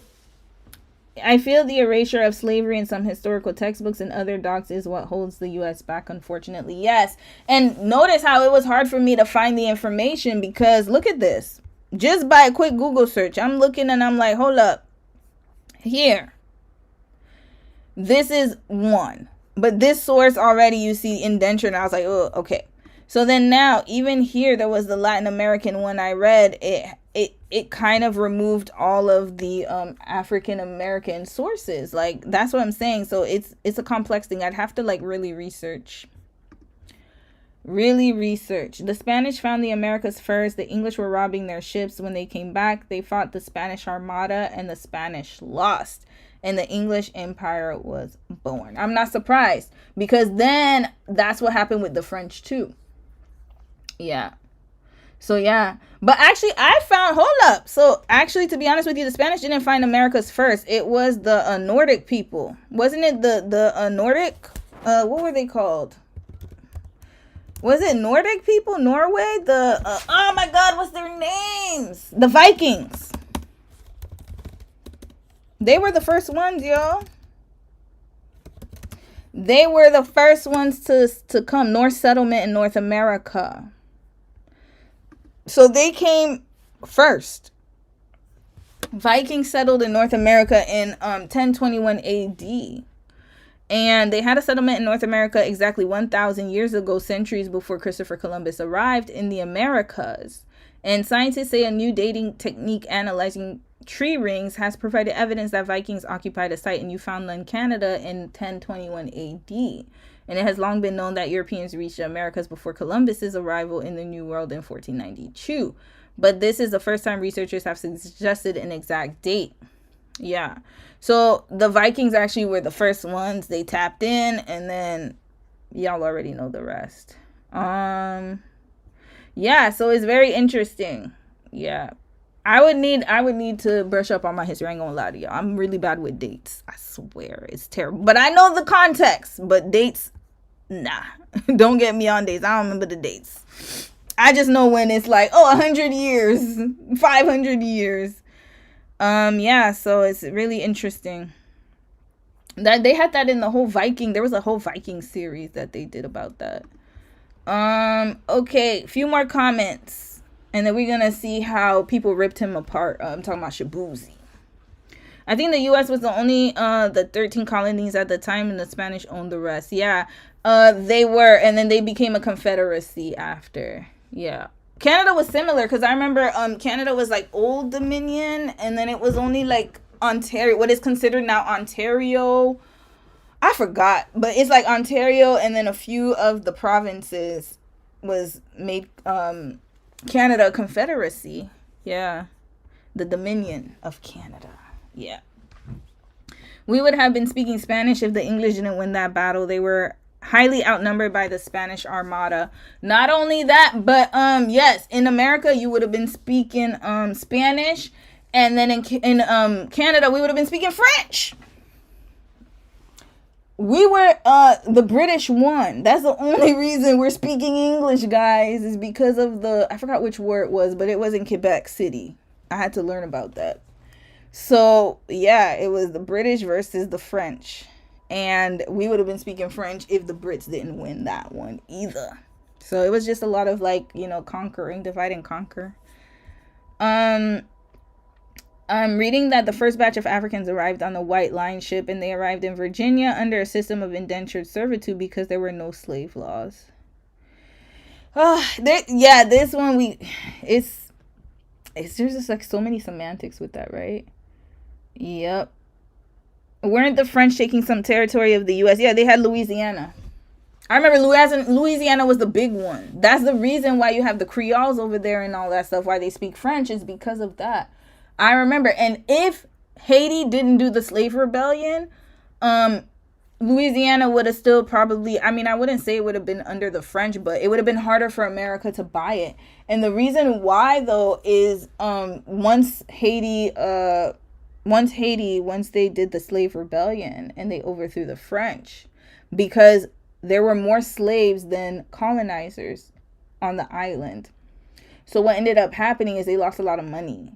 And they didn't have enough resources to keep Louisiana going. And this is the reason why Louisiana was able to be part of the United States. And then they decided to take Mexico and all that stuff. Yeah. The trajectory would have been crazy. Yep. It's giving I'm separating myself from Black America because I'm not one of y'all. I agree, girly girl. And that's the problem I have with this is, again, shout out to immigrants, but also shout out to Black Americans who made it possible. So we have to give credit where it's due, especially for Black immigrants, because when we saw when they were thinking about immigration, they excluded people of color, especially Black immigrants. So remember, they did the Chinese Exclusion Act. They didn't let Asian people in. It was mostly European white people. That's it. That's who they wanted to come in. And even then there were stipulations, right? So when you think about it as a Black immigrant, we cannot group ourselves with everyone else. It was not the same. And it's not the same. It's different. And so because of the Civil Rights Act, then we were able to come in. But if it wasn't for that, I don't think it would have been possible like that. He is cosplaying an African American. Y'all want to see the cosplaying? Let's get into it. Let's see his pictures, y'all. Just right here. Where does this come from? He got frontals and everything. Where'd that come from? Yeah. And I said his first song that got him on the map was a remake of an African American song. A song made by an African American, I should say, Jaquan. Tipsy. So we have to be mindful. But then remember, he said his daddy grew up listening to Kenny Chesney and Dolly Parton and whatnot. And like I said, nothing wrong with that, but I can see where that mindset comes from, because I mean, there's so many other artists out there, but he was so focused on the country music aspect, which is not a problem, because again, like I said, it derives from, you know, a lot of African history. Like there was a lot of blues, banjo playing, like a lot of that music comes from the motherland. We got to be honest. So there's nothing wrong with having an affection or having this kind of connection to country music. My problem though is, like, notice the artist that he was saying, and also, you know, where he grew up, and then also like there's just a lot of stuff going on. Yeah, so I just think that it was tone deaf. Like I said, tone deaf. It could have been delivered in another way, in my opinion. Yeah, also at that time, who was considered white and who was considered not white was a lot wider in definition, because Irish people and Italians weren't considered white till much later in history. Add Jewish people to that too. Yep. Yeah, Shaboozy sounds like the Danish deception lady based on his name for his white friends. Yeah, and you know, like I said, like, it's just really crazy, because I can tell when an immigrant grew up around African Americans or Black Americans, and I can tell when they haven't. I can also tell, like, because you gotta remember too, when you grow up in a city, especially in the United States, if you grow up in a city that is more, I would say less diverse, especially less diverse with Black people, then the history lessons are going to look different. You're not going to get the same history lessons that you would if you were in another city. And also, like I said, representation really does matter. I remember at my school, my elementary school, majority of my teachers were Black. Some of them, like, it was Black, white. It didn't matter, but the curriculum was very centered, like, especially around Black History Month. Oh, they made sure we learned. So it was just, yeah, it's different. Especially nowadays with the way education's going, like you guys mentioned in the chat. Because I left the U.S. when I was 18, so I can't really speak on the educational system. Now, I can only talk about the educational system from 1990 until I left in 2004. But from 2004 onward, I don't know what they're teaching the kids in school. And remember, Shaboozy was 9 when Tipsy came out. He was 9 years old when I graduated high school. So he was pretty young. And so I don't know what they're teaching these kids. And remember, that's the no child left behind generation. I can spot them from a mile away when they be talking. I already knew. You said one of my coworkers' name in Oklahoma was Cherokee Bushy Head. It sounds, I love the name Cherokee though. It's beautiful. Bushy Head. Yeah, they name, a lot of indigenous people name their kids after the elements. Yeah, they have a lot of meaning to their name. We might have to do an indigenous segment. Like the Elise Palace is, hey Audie, you said is literally the home of Louise. I think 10-5. That should be 15th. Mistresses. Forgot her name. There were too many. Yep. So many, y'all. All right, I'm going to read a few more and then we're going to continue. It was not a palace, but a Mer Hotel, particularly. Who needs that much space as a house for a single person? Nobody. That's the thing. He had too much. That's the only one I remember because of Doctor Who, I think. No child left behind policies. They failed Shaboozy and his generation, unfortunately. Not all. I want to say there are some people who are very enlightened from that no child left behind generation, but oh Lord, I could spot them from a mile away. Because, yeah, that statement, especially, and you know what? Okay, this is a thing. Like, for example, I don't remember dates. That's fine, right? And you may not remember history. That's okay. Not all of us are historical connoisseurs. But in this climate, though, like, it's like common sense and awareness. It's like, 1, we have a lot of things going on in this climate. 2, there's already a sensitivity of erasure of African American history, Black history. You already saw how they were burning books or getting rid of books in Florida with the whole DeSantis situation. And there are so many other aspects of how they're trying to erase Black history, especially Black history in America. And when I say black history, I'm not talking about immigrant history. I'm talking about black American history. We got to make it very distinct and clear. So if they're already erasing, and you already saw what this administration is doing to black people and what they have been doing this has been a strategic effort. It hasn't just been 1 year. It's been many years in progress, okay? So now you come on the Grammy stage and you showing your whole behind. And this is why I said, like, it is very tone deaf, because as a black man, especially a black man born in America, so you're black American, well, you're not black American, but you're American born, you're American, and your parents are from Nigeria. It's like you should have a little bit more sensitivity, I should say, to what you're saying, because yeah, your PR might have written it, but they don't understand the historical context of what you're trying to talk about. They're just giving you something to feed the masses. Like, oh, Shaboozy. And again, who is his team? Let's find out who his team is, because that's how you can also tell. Let's see his management team. I need to know.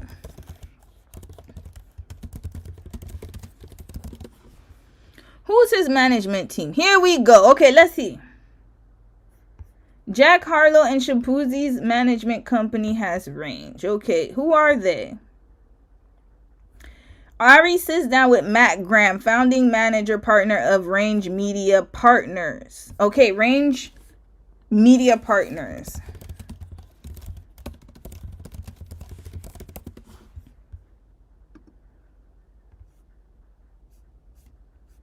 Who are these folks? Let me check their website. Hold on.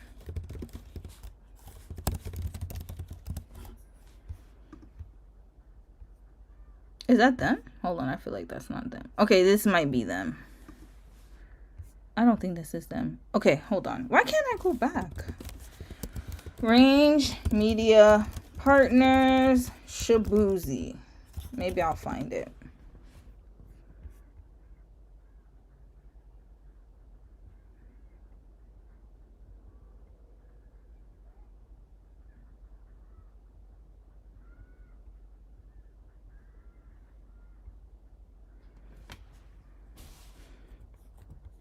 Okay, hold on. Okay, let's listen to this. This is a TikTok video. It might be shorter.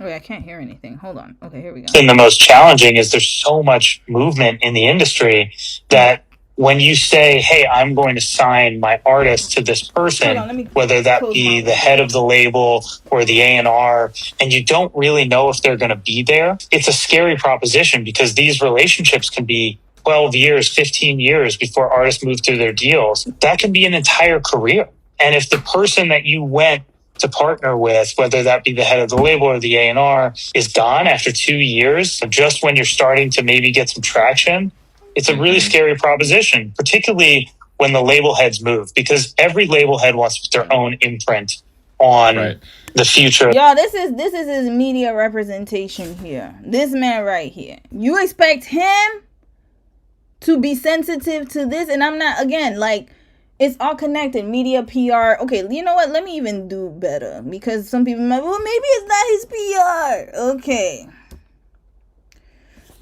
You know. Shaboozy's PR. Let's see his representation. Dogwood. Okay, here. What's American Dogwood? What is this? They got him right in the front. Shaboozy and Kevin Power. Shaboozy is building his own world, carving a lane in the alternative country and hip-hop space. Born to parents of Nigerian descent and raised in the small town of Woodbridge, Virginia, the multifaceted artist grew up on an eclectic mix of music encompassing classic hip-hop and R&B, blah, blah, blah, blah.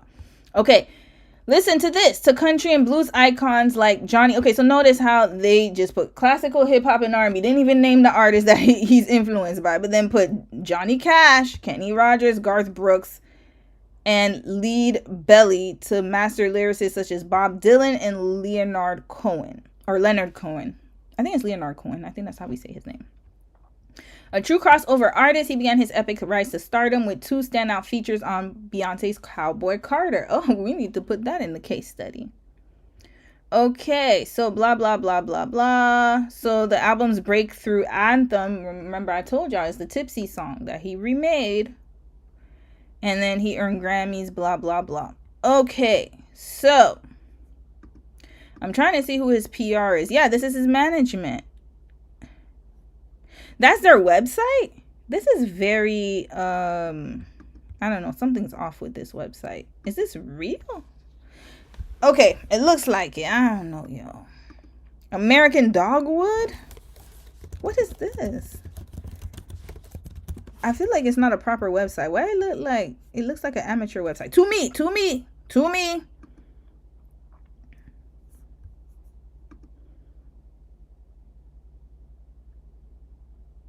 Oh, that's his website? Okay, my bad. That's his website. Okay.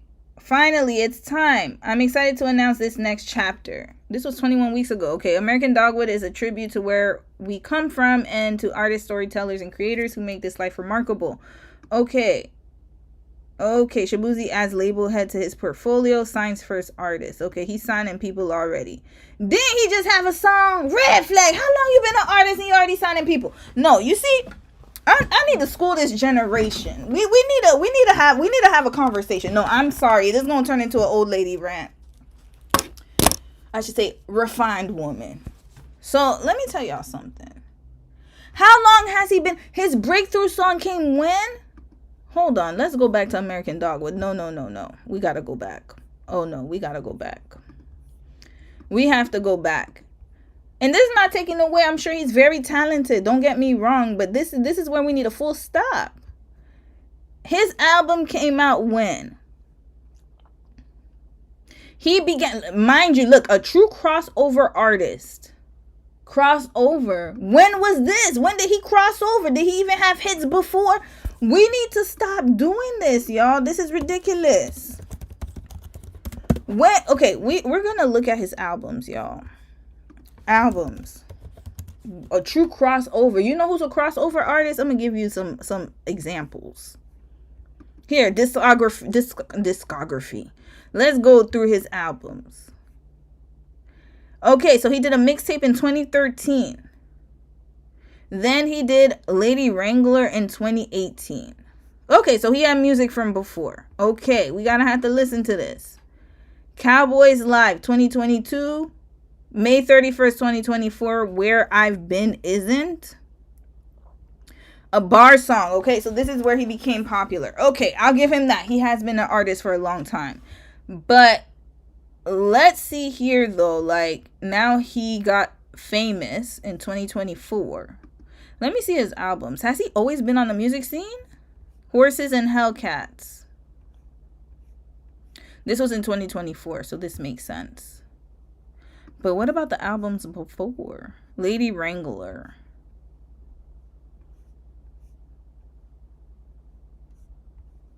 Okay, so it looks like he was an underground artist. Okay, we'll give him that. Shaboozy, I was wrong. So you are a crossover artist. But crossover would have to mean you started from one genre to another. So were you doing hip? Hold on, y'all. I'm going to have to listen to something here. I thought crossover meant like Jennifer Lopez. She's a perfect example of a crossover artist. So, no, I don't want to use J-Lo. J-Lo's not crossover. J-Lo's J-Lo is crossover because she did start with hip hop and then she moved on to more dance. But Selena would be the main, like Selena, not Gomez. I'm talking about the real Selena. Quintanilla. I cannot say her last name to save my life. But Selena Q. She is a perfect example of a crossover artist because she went from the Mexican music scene to the American. Even though she is American, but she started with cumbia. No, not cumbia. It was Tejano music, and then she moved on to more of the American music. Yeah, so that would be considered crossover, but this is not crossover, Shaboozy, if you've always been doing country music. Let's do this. Okay, hold on. Shaboozy, what was it? Wrangler? Lady Wrangler. Okay, I'm gonna listen to a song from Lady Wrangler. Faithfully. Okay, let's listen. I know I might get copyright strike, but I need to hear.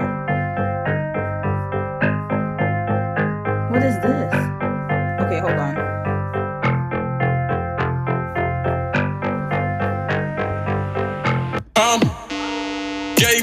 shoulder. Okay, they were right. So you know what? All right, Shaboozy, you were right. I was wrong. This sounds like hip hop to me. But I'm only getting harder. Doing shit I never thought of. Now my ex no longer getting thought of. You know who he sounds like to me? He reminds me of XX. Isn't that XXXTentacion's kind of sound? And he's giving me that kind of Ray Smurd sound. Can go a day without my name getting broader. So he was doing hip hop first. Okay, so he is a crossover artist. I will give him that. So he is right. Correct. All right. So now he is going to now Shaboozy is going to have his own management label, which makes sense. However, again, these are the folks that he's around. So Shaboozy, let me tell you something. From one immigrant child to another, you need to hang out with more people. You need to diversify your group. You hanging out with Jelly Roll is not going to help you one bit at all. And these are your artists, so I don't know what's going on here. But all I can say is you need to diversify your friend group, and you need to understand what's really going on, okay? Because your speech was not it. Very tone deaf and extremely problematic, to say the least. All right, so let's continue because, Lord, we went down a whole rabbit hole. So he started off with rap, y'all. He sounds just like the XXX people. You know when that those songs, Ray Schmurd, I don't know, I don't have a type. That's what he sound like to me. He sound like one of them. That's their generation, though. They all sound the same. That's who he sounds like to me. And then, yeah, and then now he went into country. I mean, you can go into country. It's a free country too. But it's so interesting. He started with this style. Stop blowing on my phone. It's a problem. Gonna ice my wrist till my fist go numb. You know what though? Maybe he was inspired by Lil Nas X. Cause remember when Old Town Road came out, and then it kind of like. But to be kind of honest with you guys, like to be honest, like completely transparent. You want to know who the first artist was that crossed over? I'm being honest. Like, the first hip-hop artist to cross over was Nelly. Nelly, let me know if I'm wrong. But if I remember right, Nelly has been doing this country music for a minute. I remember when he had Tim McGraw on his album, the same album with Sweat and Suit. He did a whole album. This was 16 years ago. He was the first crossover, y'all, from hip-hop to country. I'm not gonna lie. It was Nelly. And then he did so many songs. He even did one with the Georgia Line. He was featured on so many country songs. Hell, his first album was called Country Grammar. Yeah, Georgia Line, a little bit. Nelly would have been, I believe Nelly was the first crossover. From hip-hop to country. He did songs with Kane Brown. He's always been in country. So, and he crossed over. He did a lot of songs with, Fergie. Yeah. His song, Ride With Me, they still play it. They consider it kind of pseudo-country. I think, yeah, Nelly was definitely one of the first hip-hop artists to cross over. Y'all let me know if I'm wrong, but I'm pretty sure it was Nelly. And Shaboozy now, and then there's a whole bunch of other people. But yeah, that was his sound. I'ma need to see a dog. I'ma afford their hold till the sister comes. Shorty singing like. Okay, so it's very sad though, because he could have said so much. And not only that, but this reminds me of the quote, "They love our music, but they hate our blues." And I always have to remember that, especially when I'm doing case studies, especially when I'm being sensitive, because, even though I grew up in America, I'm not Black American. I'm Haitian, right? I'm Black, but I'm, my parents are Haitian, basically, right? So I'm not Black American. I'm not native Black American. So what I'm trying to say is that, and also I'm from Canada, so I have a lot of different diverse cultural perspectives, right? But what I will say, though, is that y'all hear him rapping. Y'all heard his song, his album. The previous one sounded like a hip-hop kind of electric kind of album. Again, which was the style at the time, but it's you know, it comes from African Americans. And then not only that, but his aesthetic, you know, the frontals, the golds, and just his style was definitely inspired by African Americans, and to erase them from that speech was just very disheartening. That's all I'll say. And then look at who he surrounds himself by. So you don't mind dabbling in the music, but you don't want to go further than that. And that's problematic to me, especially as a black immigrant. We should do better. 100%. So Shaboozy, we gonna pack your ass right up out of here. Goodbye with that speech. Do better. And let's read his apology, because he did apologize, so I'll give him that. Let's see what he wrote in his apology. Here. Shaboozy responds to Grammy speech backlash. He wanted to honor his parents' sacrifices, which is not a problem. And when you didn't even honor your dads, you honored your mothers. Stop saying your parents. It was your mothers. Stop it. I don't like it when men get credit for bare minimum behavior. All he did, listen, I don't know what he did, but he didn't mention them in his speech, so I'm going to drag him for it. You didn't say nothing about your daddy. Shaboozy posted a statement saying his Grammy speech, thanking his immigrant parents. Okay, blah, blah, blah. Okay, his immigrant parents was never intended to dismiss the truth that black people have also built this. It's not black people. Red flag. Oh my God. He's not getting it. It's not clicking. Let me see something. Hold on, Shaboozy.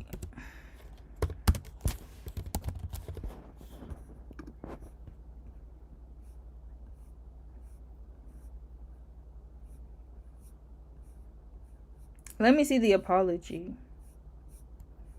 Was the apology covered? Delusional Grammy winner says immigrants built America. Okay, here, Shaboozy on how country music changed his life. And then look at that. Shaboozy on how country music changed his life with all them golds in his mouth. My goodness. Okay. Anyways, that's just my observation. Okay, Shaboozy's apology. I need to see the apology here. Okay, he released a statement. There's nothing on the news? Okay. All right. So let's just read the statement. He posted a statement. I need to see the full statement.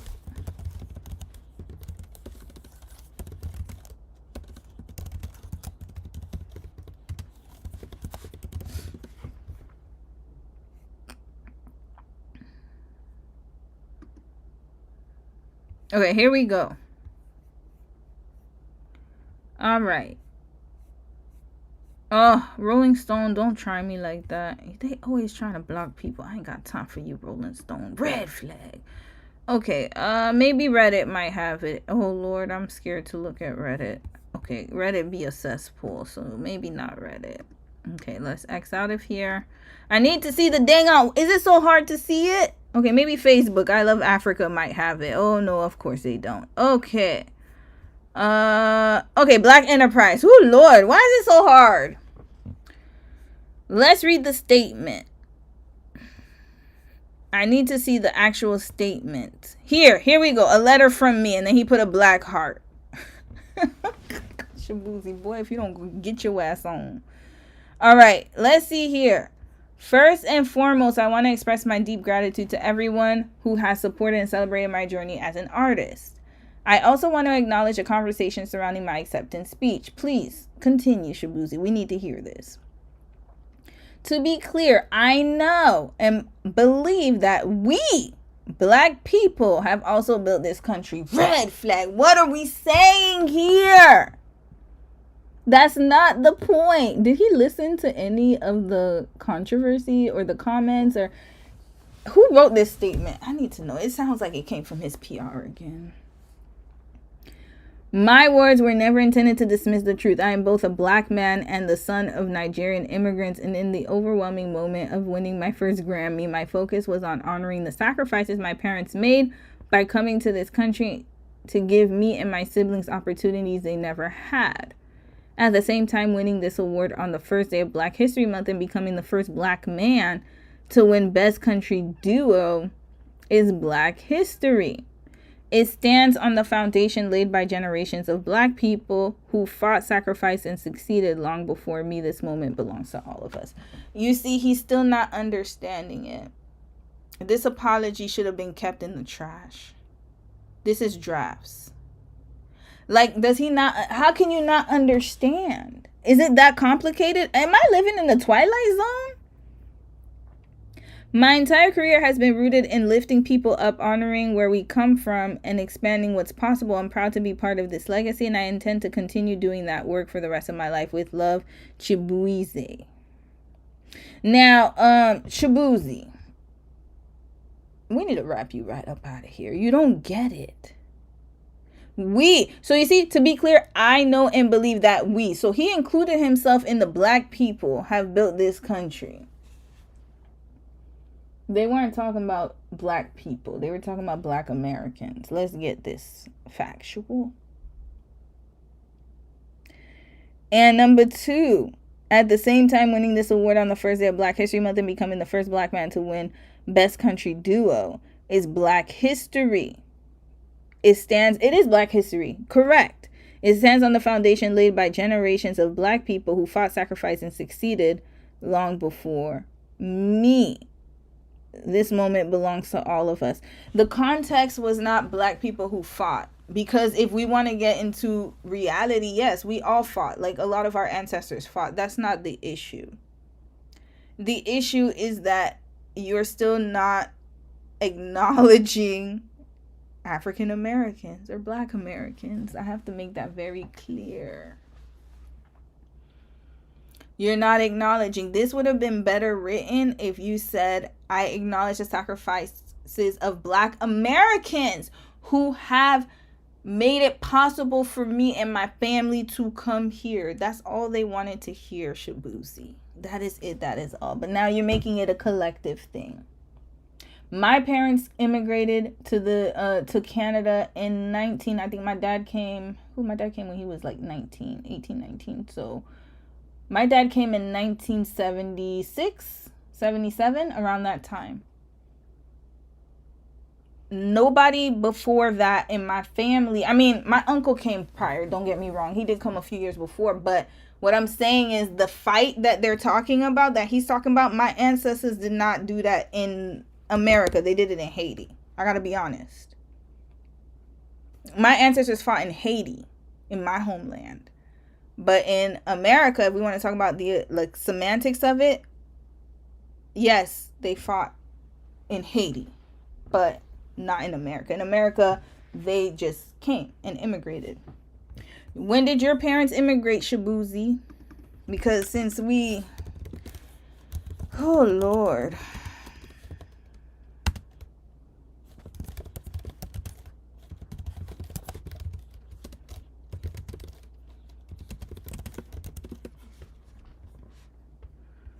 When did your parents come? When did your parents immigrate? You know what? Let's forget about all that. We're just gonna look for Wikipedia here. I'm exhausted, you guys. This is exhausting. We're gonna go through Wikipedia. Hell, I don't have time to look through all other sources. We'll fact check after.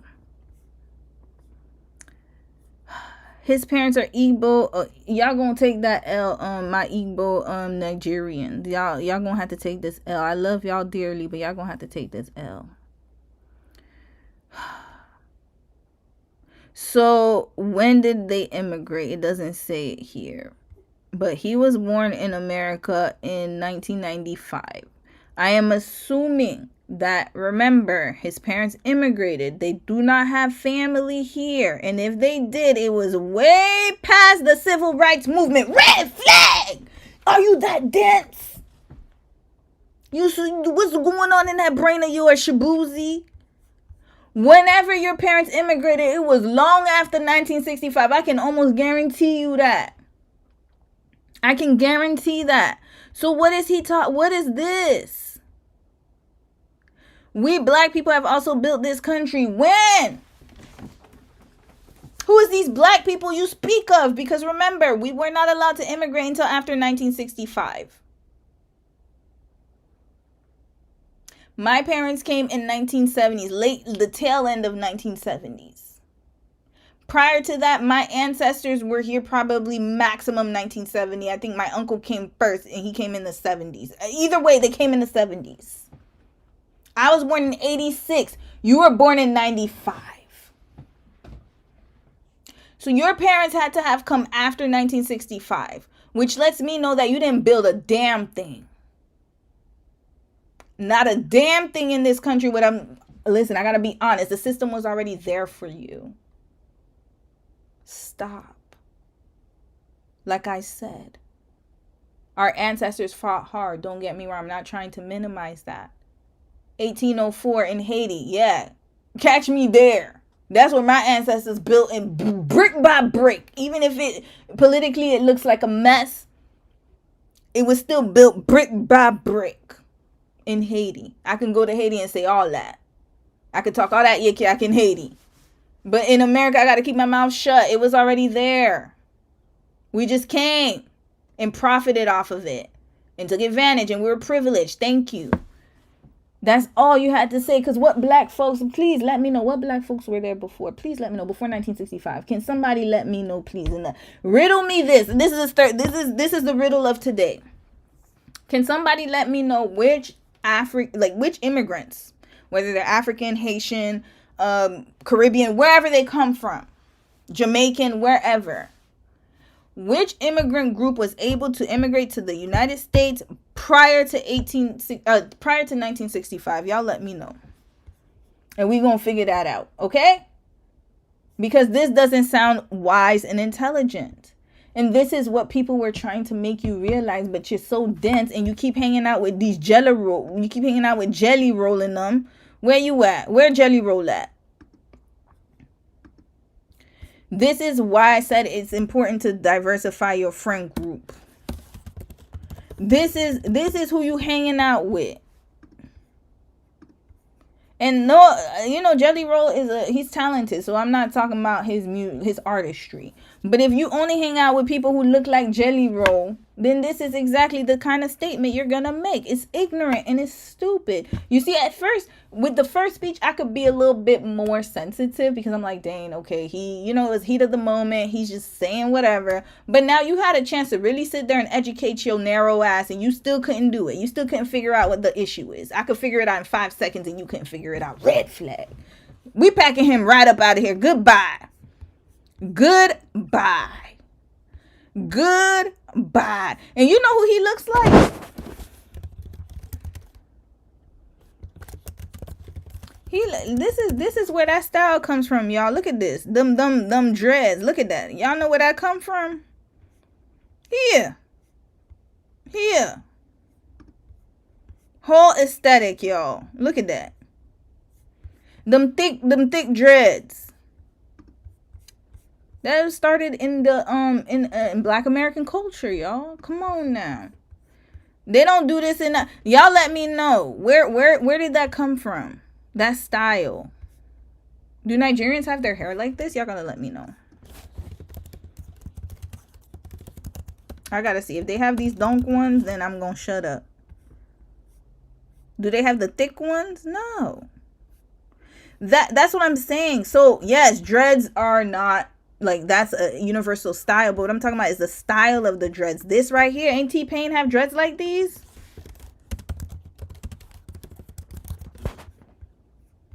Yeah, look at that. Where do you think that come from? The whole tips and the thick dreads. I'm not talking about the dreads hairstyle. We got to make it very clear. I'm talking about this style of dreads, like the thick and the really thick matted ones. What's his name? Fulio had his dreads like that too. Hold on, where is that? Rest in peace. This is the Jacksonville style. Florida boys always have this yaki style. I don't know. The dreads will be looking like really thick and stuff, right? Hold on, y'all let me know. In Jamaica, did they have that style? I think, Bob Marley did. Yeah, you're right. I think he's from Jamaica. Did he have the thick locks like that? Hold on, let me check. Y'all let me know. Oh, he did. Y'all right. It does come from Rastafarian culture. Gag me. So it comes from Bob Marley. My bad, y'all. It does come from Rastafarian culture. So there we go. Oh Lord, there's just a lot going on here.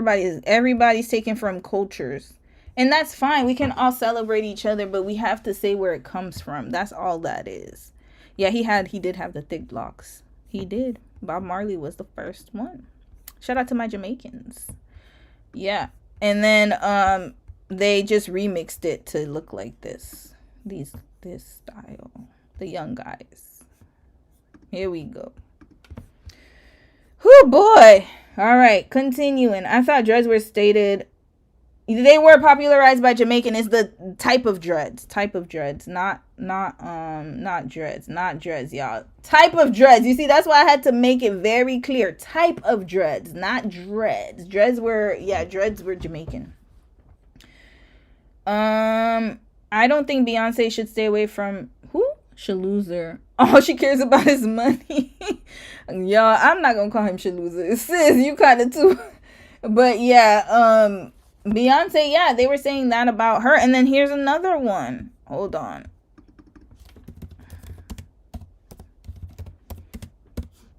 Post Malone. Here. Look at this one right here. He went into country music, didn't have a damn problem. Look at his ass. Look at that. That's another cosplaying one. Look at him. Look at this one right here. Look at him.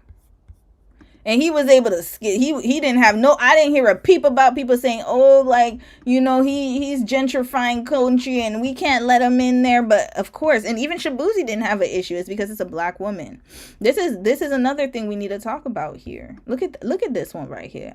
Look at this one with his doo-doo braids. Look at him in the whole. That's the aesthetic, y'all. That's the new trend. You get into hip hop first, and then you infiltrate other culture, other music.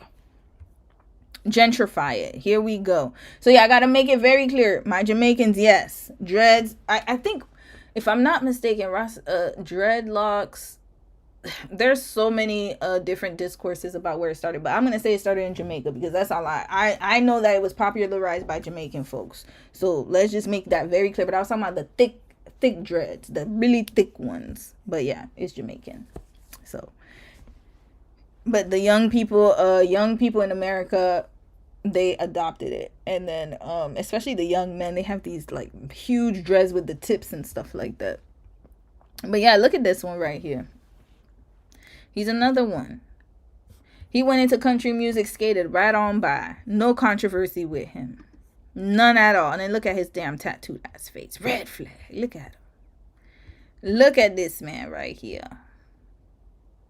Yeah, we need to talk about that. How come it was easy for Nelly, Post Malone, and Shaboozy to get it into country music or to sing country songs? Lil Nas X, I remember he had a controversy, but that's another thing. That's another topic for another day. But for Beyonce, it's a problem. Mind you, she's from Houston, Texas. Imagine. Freaking imagine. Let's continue. The wicks, thank you. That's what it's called, the wicks, the really thick dreads. I have a question. Are other black ethnicities who aren't Caribbean cosplaying if they wear dreads or wicks? Not necessarily. It depends on the style, and it depends on if you're paying, like, okay, so how can I say this? It wouldn't be cosplaying because I have locks. Like, my hair can lock up. The problem is when you're wearing the, okay, what I meant to say is let's keep it real. Let's keep this conversation real. Here, the problem that I have with Mr. Shaboozy here is that he is like taking from culture, and he is not like, how can I say this? His aesthetic is the way you wear it, is how I have to say it. So for example, if I go and I wear my locks, and I have locks, right? And then all of a sudden I'm saying that micro locks come from African Americans. That is incorrect. That's inaccurate. It actually comes from Caribbean culture.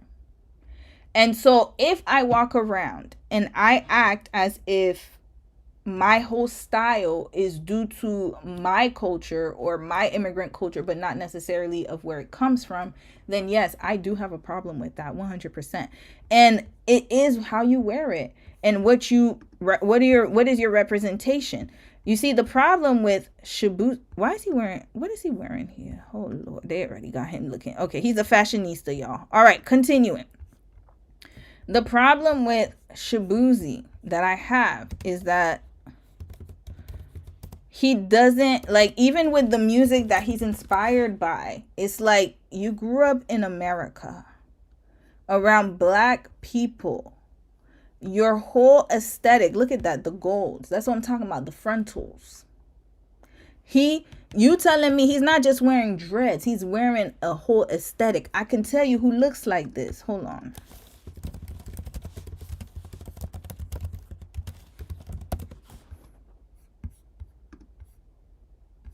Here we go. Look at all these rappers. Look at all these rappers. Does he not look like them? So no, I would not consider you wearing, like, let's say you wear braids, right? I don't even have a problem with white people wearing braids. To be quite honest with you, I don't give a damn. But the thing is, don't act as if this doesn't come from somewhere, is what I'm trying to say. So yes, we can all appreciate other people's culture. Of course, there's no like gatekeeping and being like, oh, you can't wear dreads, or you can't wear this, or you can't wear that. You can't wear this because, you know, it comes from wherever. We can all appreciate each other's culture, but there's a certain level of respect that needs to be given. And unfortunately for Shaboozy, the reason why I was going in on him is because he's using the African American style, not only that, but music.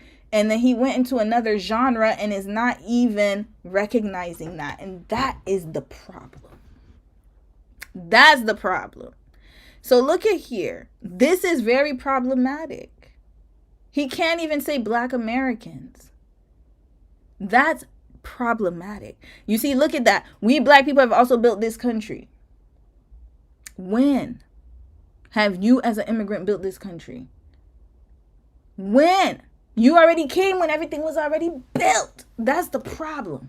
So then the Black people he is speaking of, that he dresses like, and that he's wearing his teeth like, and that he is, again, like I said, cosplaying. Look at that. He looked like them. This is what I'm talking about here. That's the difference. So we got to be very, very honest about it. And that's just like the Korean rappers. If we want to take it there, we're going to take it there.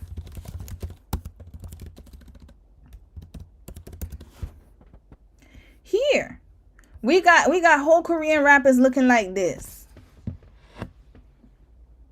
And then they can't even acknowledge that they get their songs or their samples or their styles from Black culture. They'll say like, oh, it comes from like, you know, oh, we just thought it's cool. Oh,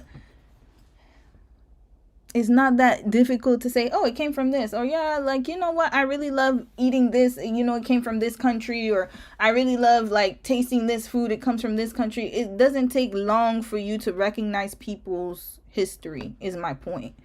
So no, I don't believe that Black people are cosplaying other people's Black culture. My point is that he is cosplaying because he is taking the aesthetic and he's not even recognizing or admitting where it comes from. He's just acting and taking it. Just like me.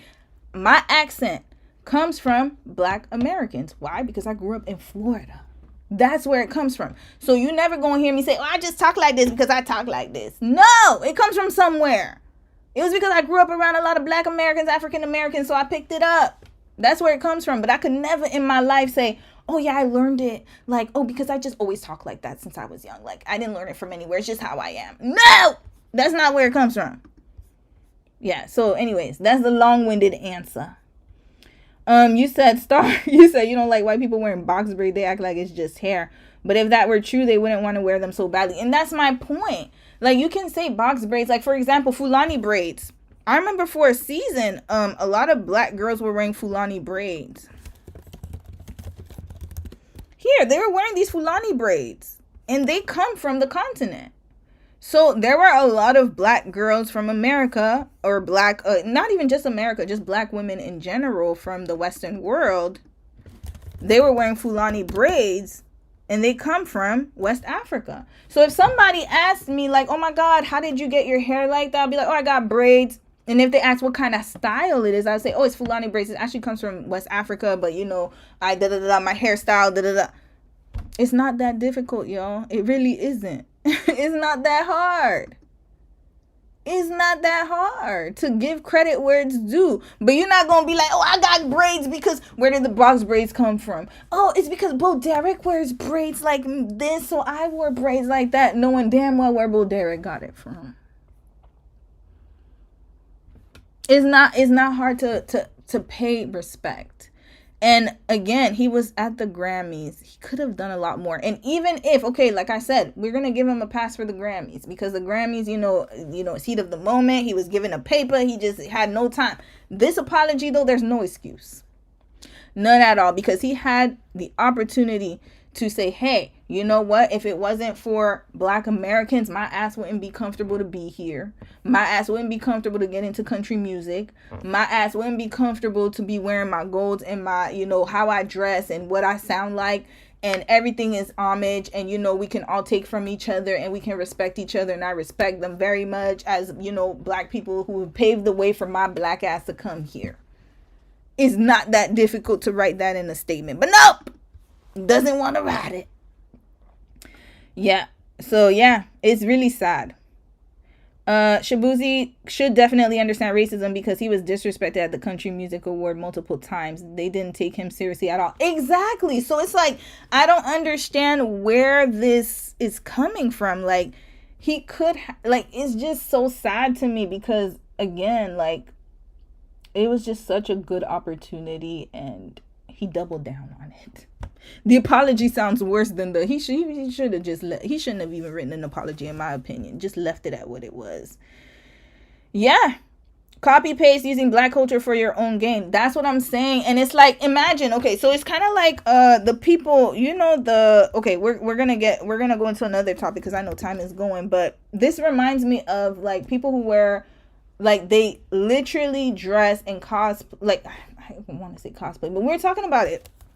We're talking about people who dress a certain way, and they pretty much take the whole aesthetic of a culture. Hold on. Let's look at Alabama Barker. I'm sorry, I gotta choose. You know why I'm choosing all of these folks? I'm choosing them for a reason. Look at this one. Travis Barker's daughter, right? Here we go. Who does she look like? To me, she looks like Tiny. Tiny from, she looked like a light-skinned black woman, like a biracial. She looks to me like Lotto. I would look at her and think she's like, you know, the aesthetic. That's what I'm saying. It's like the aesthetic. But then if you ask them, oh, like, you know, like the style or whatever, oh, it's just because I just like to dress like this and that. Like, they got a whole aesthetic, y'all. Look at this one right here.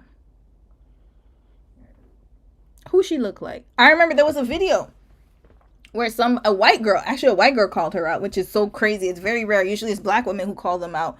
A white woman called her out and was like, hey, she's trying to appropriate black culture because of the way she acts, the way she's dressing, the way she's talking. And people were in the comments like, oh, it's not just black culture. It's not. So where does this come from? Where does this? I literally could look at her and be like, I would think she's this woman right here. I would think she's her. Where does it come from?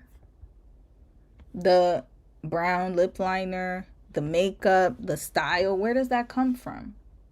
They will never admit it, and this is the problem, and this is why we have this kind of issue here. Where, did I put it down? I put his apology down. Where when you don't recognize where something, if you can't even realize that you are benefiting off of the style and off of the sacrifices of the people ahead of you, meaning Black Americans, then to me, I would never expect anything more from you as far as admitting anything. You have no self-awareness. And so this is the problem, because immigrants like him and with that rhetoric, this is the reason why there's this division and this separation. And this is why we have all this infighting when we should all stick together, to be quite honest with you. Because whether you're black in Africa or black on the continent, I should say, because Africa has many countries, but whether you're black on the continent, whether you're black in Western, in the Western world, or in the Caribbean, we all have unique experiences that we can all share. But the problem is that whenever it comes to us really being together, there's always this like kind of not like you're it's almost like you want to just not give credit where it's due. Is really strange to me, and I find it very strange. And you want to know who does that the best? These folks. That's what they do. And so we're picking, and this is the thing, this is why I said again that I could go on a tangent about this, but we're gonna move on soon. But this is why I said that your environment really makes a difference, because he grew up in an environment where there was a lower percentage of people who look like him. And so when you grow up in that kind of environment, then you're going to pick up on the habits and traits of the people who are the dominant demographic. And so he learned from who he surrounds himself by. And I got to be honest. And this is why I say he needs to diversify his friend group.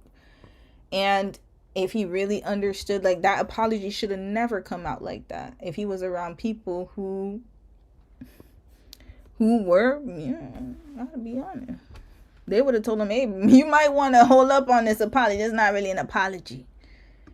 You gotta change a few words. But nope, they ain't see nothing wrong with it.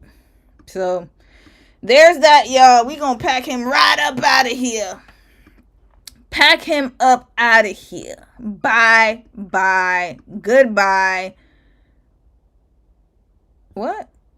Oh, okay. Stephanie talked about it. Okay, we're gonna hold on. Let me see if well, she gave a whole history lesson. I love her stuff too. Allegedly Stephanie. She's the lawyer.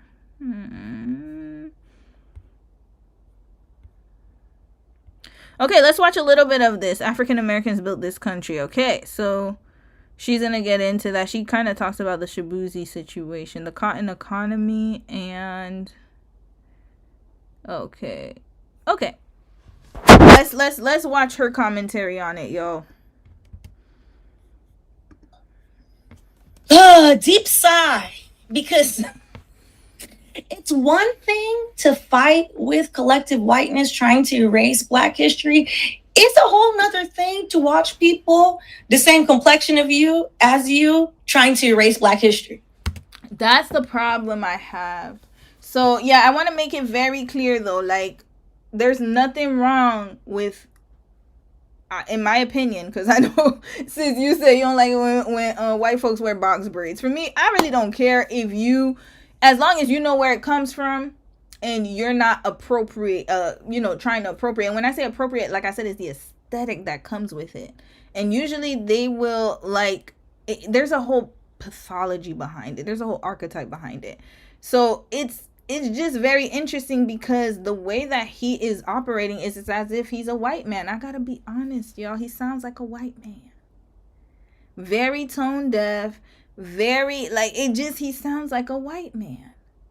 But then I can't expect anything else from him because he grew up amongst, you know what I'm saying? And he surrounds himself with, exactly. So he has the same mindset as the people who surround him. This is why environment matters. It really matters, y'all. What is the reason? Why? It's a dedication to dunceness that I really don't appreciate and really grinds my gears. So let's start with the statement before we get into the speech that started this conversation online, which is African Americans descended from chattel slavery built this country. Period. Yeah. The end. Point blank. That is a fact. Now, the reason why we are having to bring this up again is because the cosplay cowboy decided, also known as Shaboozy, which Shaboozy is not his actual name. And then this is the thing too. We're gonna see who he ends up with and what he ends. That's why I said, like, I need to, like, he has the hallmarks, y'all. That's all I'm gonna say. Let's just leave it at that. Let's let him keep talking. He has a beautiful Nigerian name that he then decided, because the white people around him, he did not want to challenge them on saying his name properly. He then decided, okay, fine, you guys can just call me this. That was my first red flag. The second red flag is the other Black artists in country are consistently calling him out. I have a lot of questions for somebody who is from a different culture but wants to cosplay Black American culture. And if you grew up in it, I think we could have a conversation, maybe. However, as somebody who also is an immigrant and grew up here, however, why are there no Black people in any of the music videos? Thank you. You see, that's what I'm saying. So, for example, y'all hear me doing my case studies. Like I said, I grew up in Florida. My accent comes from Black Americans, full stop. There's no other way that I would talk like this. And imagine if I'm doing case studies and I'm only featuring white artists or white cases. And then you guys talk to me and then you say, hey, like, you know, can we have some Black cases? Or, you know, I thought that you was, you know, down because, oh, that's just how I talk. It's just how I talk. And then I'm appeasing to the palm, you know, I'm appeasing to white people and I'm not appeased. It doesn't make sense now, does it? Because you would look at me like, yo, like, what is wrong with her? Like, why is she, like, you know, using, like I said, like, you're taking from a culture and you're just, like I said, he's operating like a white man.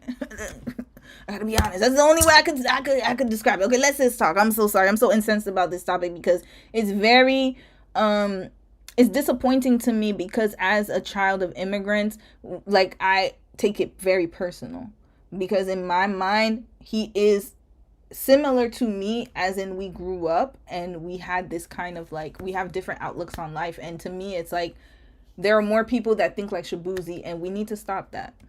100%. And that's all I need to know. So let us go into this statement and we will get into what the issue is. And why it is an issue. Okay, we already saw this, so let's fast forward a little bit. Hundreds of years of oppression. Often is all too happy to forget the elephant in the room, which is chattel slavery.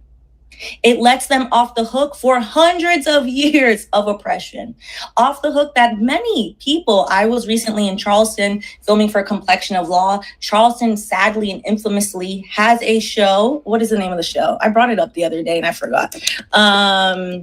Charleston show. It's on Bravo.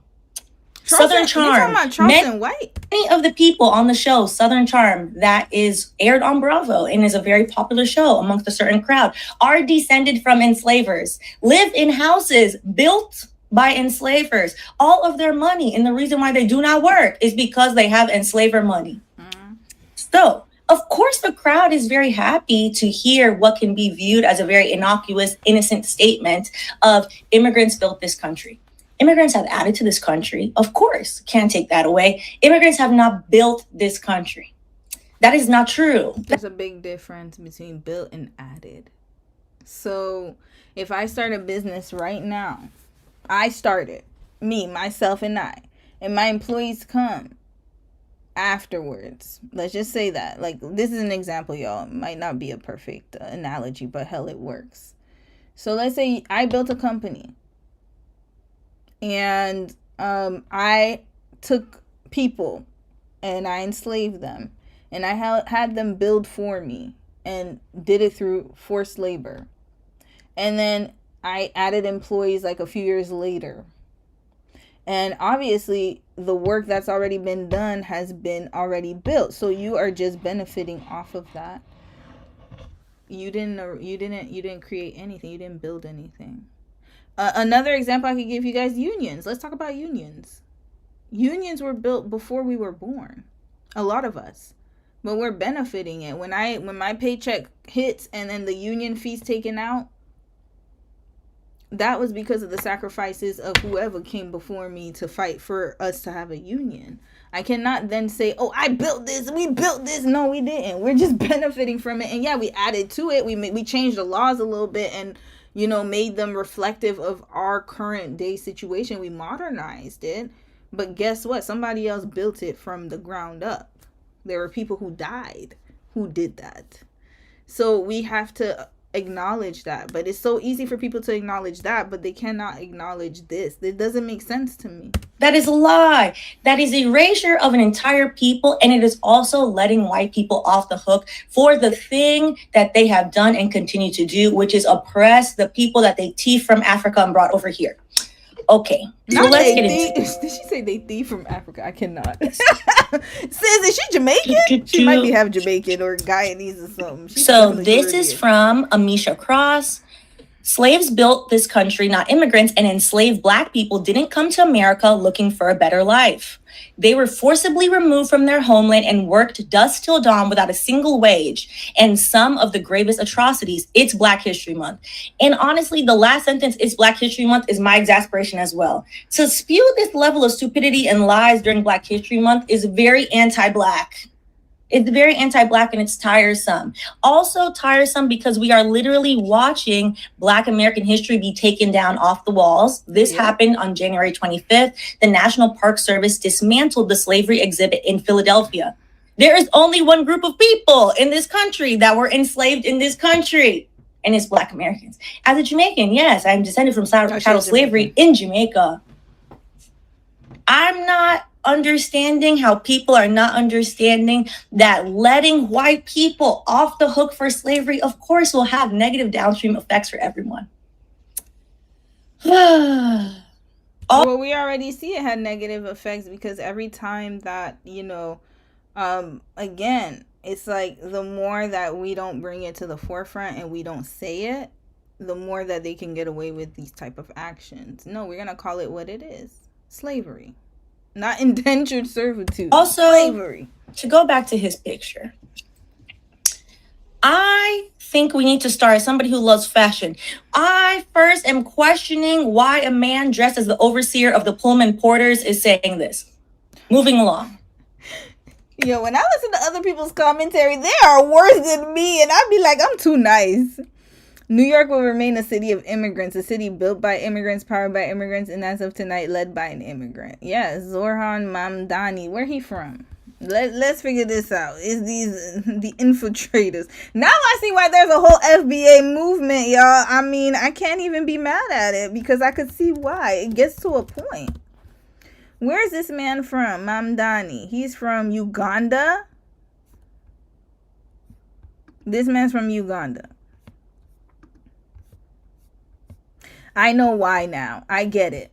Okay, so it looks like his ancestors were, is this him? Yeah, it is. He's from Uganda. What's his descent?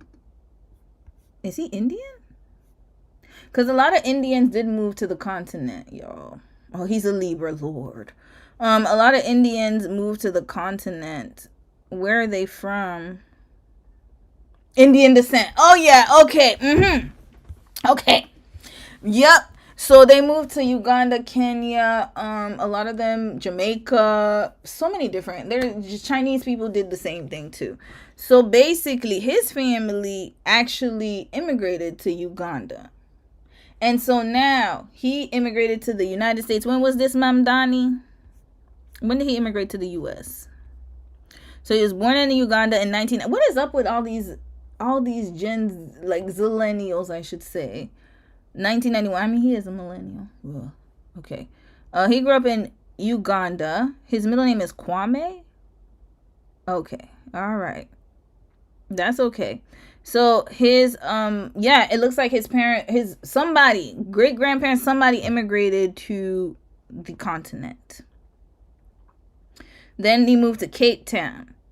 And then he moved to the United States when he was 7 years old. So it's similar to Shaboozy. But Shaboozy was born in the U.S., so it's kind of different. But yeah, so he is saying New York is built by immigrants.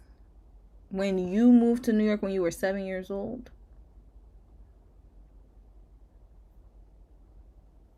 That's like okay, so you see, like, this is the logic right here. Your peoples moved to Uganda. Trust and believe me, you were not native to Uganda. Let's make that very clear. And you immigrated there with the infrastructure that was already set and built. So you try to say that to the Ugandans and say, oh, we immigrants, we built Uganda, and see how quickly they're going to pack your ass right up out of there. But somehow when people come to America, they don't understand the logic. You could never say that your peoples built Uganda because there were already Ugandans there. But then somehow in America, you can say that without any type of hesitation. This is ridiculous. Red flag. So, to pull in my new mayor, who I do have high hopes for, and as a longtime Democratic Socialist, most of the Caribbean islands actually have been Democratic Socialist islands for many years. Grenada, famously, Jamaica under Norman Manley, Michael Manley, Norman Manley was a Democratic Socialist country. The CIA didn't like that, flooded the place with guns, etc., and proceeded to destabilize the country. Democratic socialism is good for everyone. However, caveat into this, a problem with non-Black Democratic Socialists. Bernie Sanders has the same problem. AOC also has the same problem. And where the two of them have gone on the record saying, when asked about reparations for Black Americans in this country from the United States, they have given let's move on, let's talk about something else. And they use immigrants as a shield to not talk about it, which is wrong and distasteful. Because they're talking about their immigrants. When people talk about immigrants, they're just thinking about their group of people. That's it. They're not thinking about collectively. And then not only that, but they erase Black Americans who were slaves. So it's so interesting to me. He's saying that New York will remain a city of immigrants, built by immigrants, powered by immigrants, and as of tonight, led by an immigrants. It was never built by immigrants. That's the thing. The infrastructure was already there. And yes, I will say that yes, there were a lot of cultures who came after. So when we're talking about the Italians, the Jewish folks, they did come to America. 100%. They came on LA, but there was already people there. There were already people there when they came on the boats. Y'all saw the boats. How could they? There were already people. They were fleeing war. There were already people there.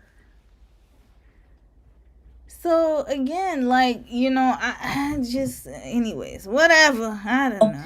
There is an effort, one, because people in this country, in this government, do not want to pay reparations to African Americans when they rightfully owe reparations to African Americans.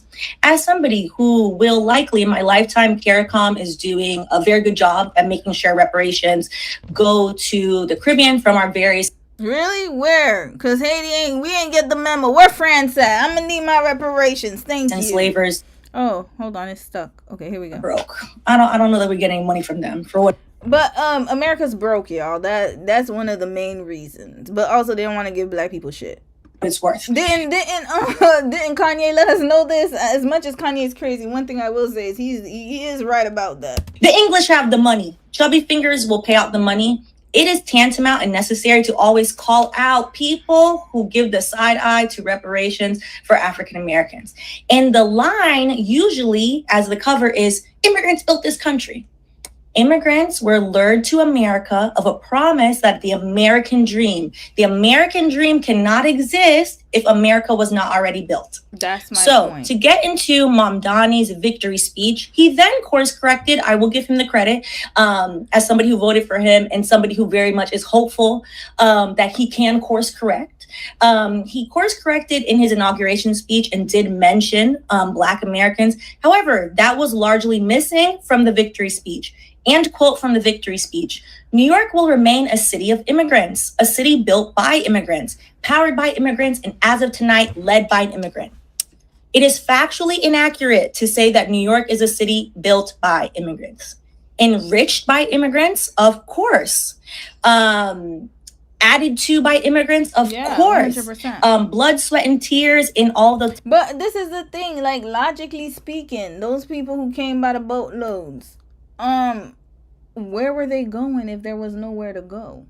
Like, I'm not talking about enslaved Africans. I'm talking about immigrants that chose. There's a big difference. Chose to come. Why? She's right. How could there be an opportunity if nothing was built already? Hello. That's like me going somewhere for a job opportunity. I'm going to move to Korea. There already has to be a system in place and a job in place for me to go to. I can't just be colonizing everywhere. Tenement houses by immigrants, of course. However, the first people that built this freaking city for free are still here. Not all of them, but a large swath of people buried in the African burial ground, which is in downtown Manhattan. I highly recommend going to the African Burial Ground Museum. You can see here, this is a map of the city from, let me see, what years? I tell you the right year, 1754. And then also, wasn't Harlem like one of the main black cities? Hold on, Harlem, New York. Let's see, when was this? Okay, sorry, I gotta keep going at Wikipedia. Hell, it's the best source I could get right now. I know, it's not really. Okay, so it was organized in 1658. Look at this. Okay, let's go through this. Originally a Dutch village, formally organized in 1658, it is named after the city of Haarlem in the Netherlands. Haarlem's history has been defined by a series of economic boom and bust cycles, with significant population shifts accompanying each cycle. Haarlem was predominantly occupied by Jewish and Italian Americans in the late 19th centuries, while African Americans began to arrive in large numbers during the Great Migration in the early 20th centuries. In the 1920s and 1930s, Central and West Harlem were the center of Harlem Renaissance and a major African American cultural movement. And not only that, but when was the Underground Railroad? Hold up. Harriet Tubman, shout out to her. Because they would go north, y'all. When did that start? I hope this is a good source. Oh, Lord. You can't even trust anywhere these days because the sources are all messed up. Okay, I might trust this one. Okay, let's trust here. When did she start?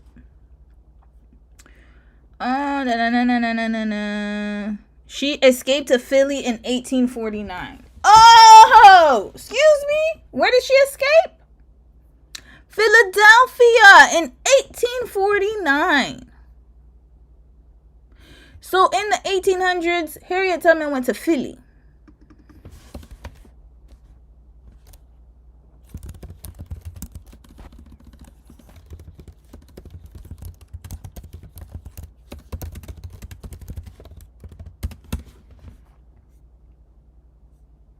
Here we go. Okay, we're just gonna read here. Seneca Village. When was Seneca Village? Hold on. 1855. When did the Jewish and Italian?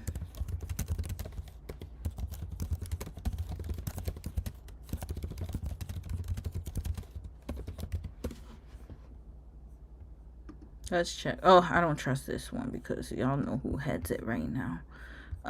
Let's check here. Hold on. I want something better. Okay, Ellis Island. Here we go. When did they arrive? Connect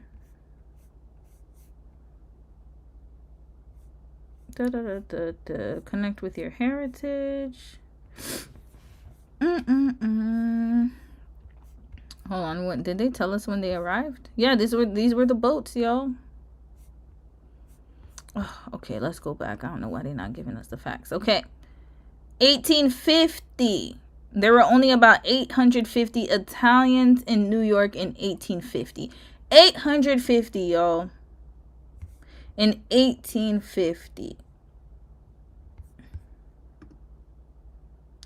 And then what did I read again? Where was Seneca Village? 1855. 225 residents, and that was just Seneca Village.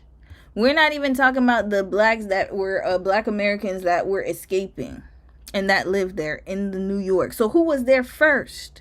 Who was there before? Who actually was, building the structures and stuff? Y'all, can somebody let me know? I don't know too much about New York history. My New Yorkers, y'all let me know. New York. Let me know. The land of the blacks. Here we go. Okay, we got history right here. A black history of colonial New York. All right. Oh, Lord. All right. Land of the Black, 1643 to 1664. By 1630, the black population in Manhattan had expanded to 60. More people were captured as prizes from enemy ships, including those claiming to be free, who were nonetheless enslaved by the company. By the definition of slavery was still not fixed. In 1635, enslaved laborers petitioned for and were granted wages by the Dutch West India Company. More free blacks were arriving in port of their own volition or purchasing their own freedom. Yeah, that's a real thing. Why do you think the Underground Railroad existed? Why do you think so many slaves were trying to escape the South? Because there was already a settlement in the North, even up to Canada. Hello, Nova Scotia. Hello. Now, it should be noted from the website and the research, this was found in 1991 when they were originally building a 34-story federal office tower right on top of the burial ground. They then found the burial ground. It took a lot of effort from the Black community to say, hey, no, you cannot build something again on top of our ancestors.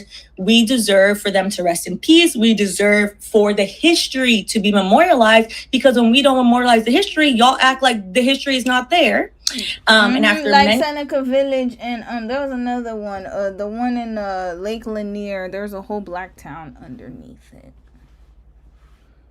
Tulsa. I mean, it's just like there's so much historical references, y'all. There's so much I can't even say right now. So it's there. Thank you, sis. We're gonna have to cut it short though, because we already knew he was a Shaboozy needs to learn history, and he's very ignorant, in my opinion. Continuing. Hold on.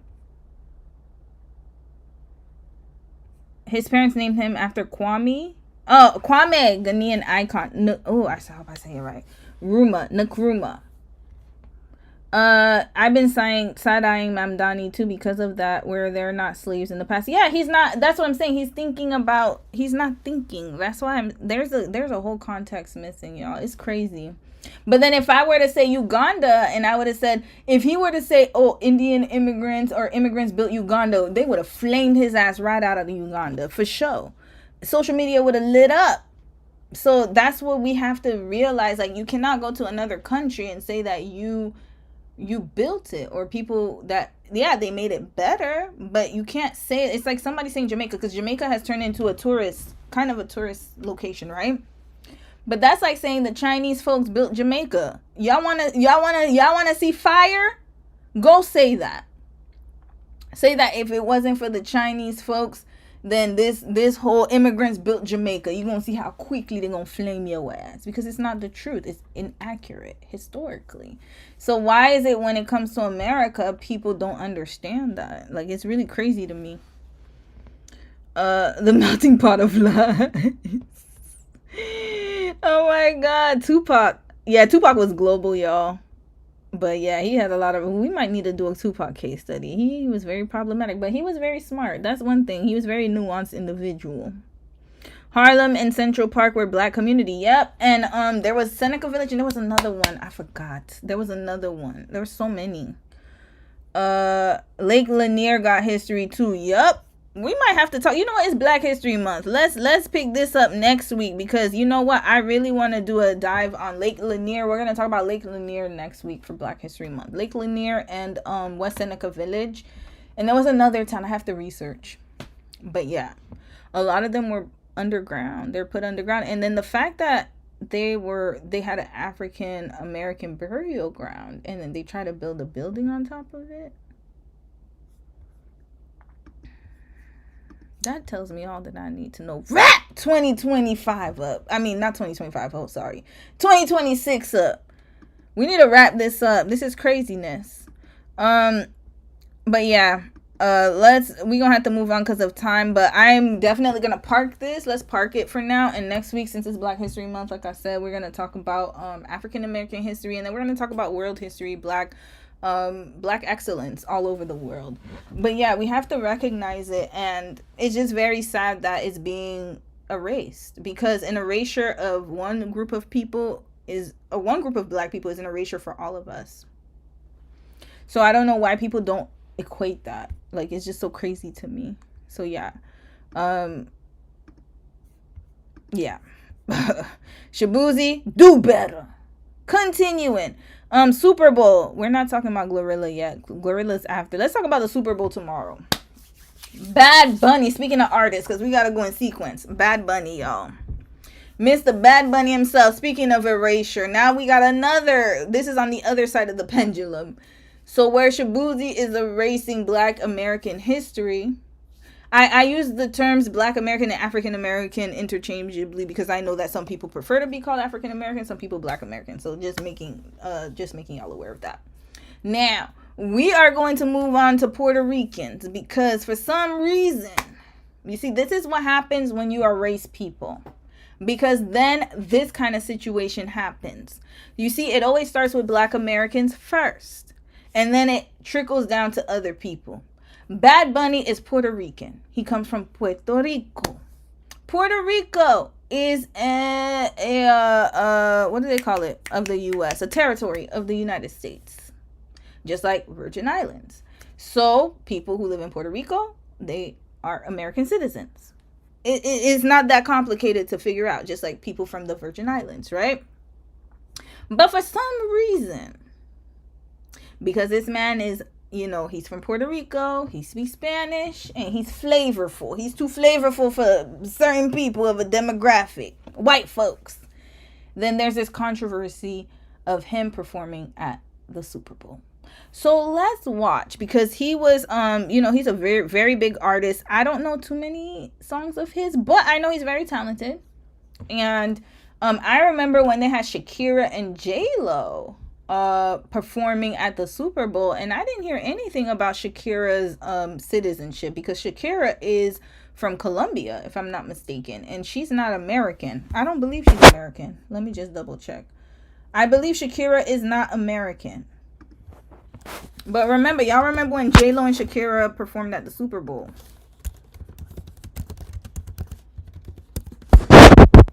Yeah, they performed 6 years ago at the Super Bowl halftime show.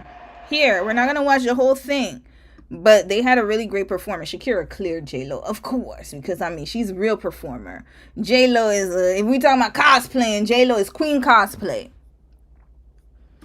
Oh, this is another good example of cosplaying, by the way, y'all, because I want to make sure, let's be very clear. Yeah, this is what we talk about when we say cosplaying. Here, look at her behind. Look at this. Look at her ass. Hold up. Let's get to it. This is what we talking about. The cosplaying. Here we go. Yeah, that's what we be talking about. But anyways, that's not about this. That's neither here nor there. We need to talk about this story, y'all. Sorry. Park, put this on Park. Savannah Guthrie. We're going to talk about that tomorrow. I smell a scam here. I'm so sorry. I'm not saying that nothing happened to her mama. But something's off with this whole story. I don't know if you guys read the newscaster whose mama got kidnapped. We going to talk about it tomorrow. Let's park this for tomorrow. But anyways, the point is that J-Lo and Shakira, they performed 6 years ago at the Super Bowl. And hold on, maybe I'm wrong. I'm so sorry. I don't know my Latin American artists. Please don't judge me, y'all. I'm trying. I believe that's him. Wait, is that him? Hold on a second. Who was in there?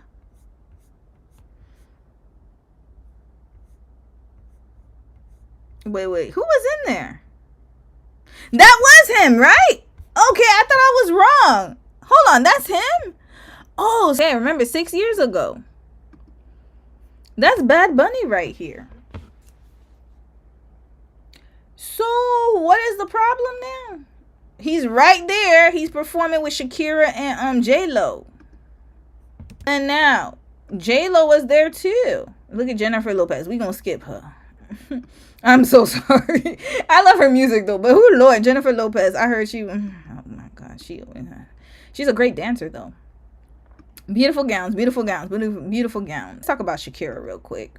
Remember, she had that song for the World Cup in South Africa. And that song, let's look at the video. So this is somebody who understands and appreciates culture. Hold on. To be honest with you, I love my Colombians. My Colombians, they all right with me. Okay, Waka Waka. Here, Shakira. Remember when she did 4.4 billion views. But remember when they did the World Cup? Here, black people from South Africa. And then here, there we go. This is how you appreciate a culture without appropriating. Imagine if she did this video and it's all Colombian dancers behind her going like this. This could have turned left. But she understands. You see, there we go. She did the dances, but guess who's behind her? Who's helping her? You see, that's where we're going with this here. You know what? Let's bring up Shaboozy again, because I need to see that damn video. Bar song. Because remember, he got it from Jaquan. Remember, he got this song from Jaquan in 2004. We already went through that. He's an African-American young man. Now, let's see who's in this. Let's see who's in this video. Sampled by Jaquan. Just remember that.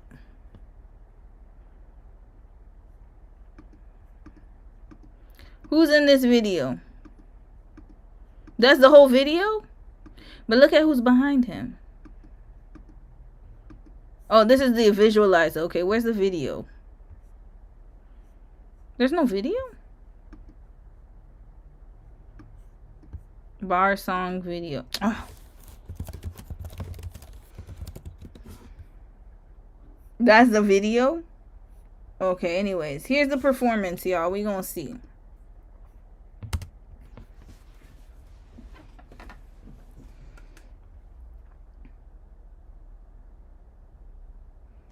This is why people are upset with his ass.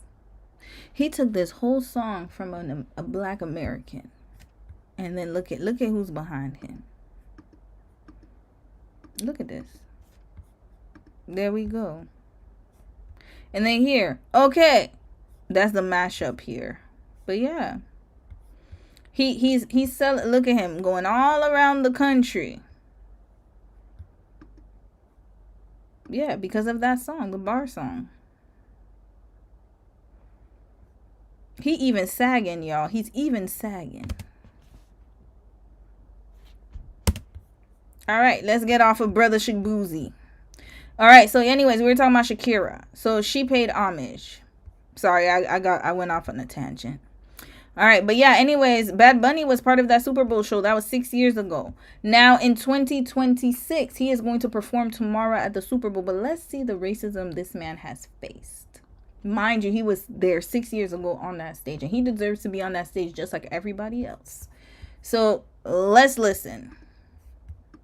Conservatives are organizing their own concert to rival the Super Bowl. The lineup for the All-American Halftime Show has finally been revealed. The concert is being hosted by Turning Point USA, the conservative organization founded by Charlie Kirk. The goal? To compete with the performance by Bad Bunny and Green Day during the Super Bowl Halftime Show on February 8th. And guess what? Nobody's going to attend. Red flag. Don't nobody want to hear whoever washed up artist you got on that list. Let's see. The NFL's choice to headline Bad Bunny, a Puerto Rican superstar who sings primarily in Spanish and is an outspoken critic of Trump's deportation policies, has sparked controversy among Republicans. Trump himself slammed the choice, claiming the artist isn't popular enough and is a divisive figure.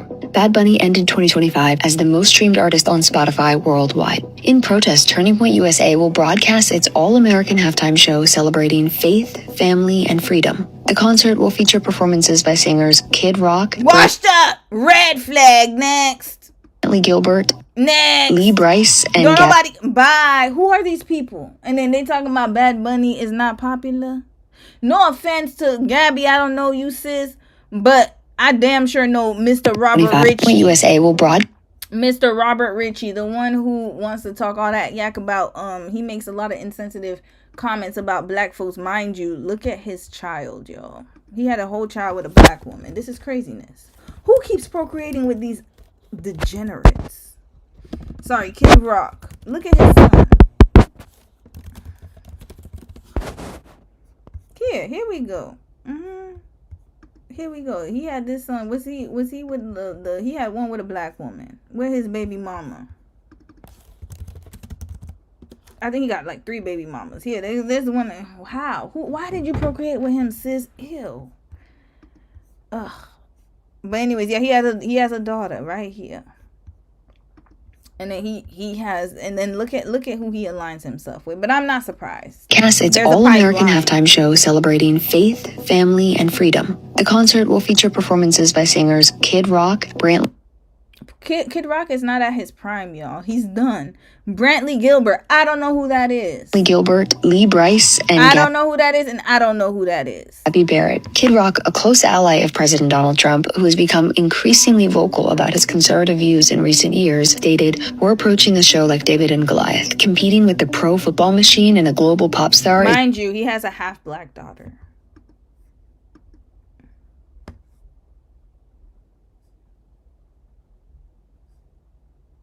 Oh, sorry, half-black son. My bad.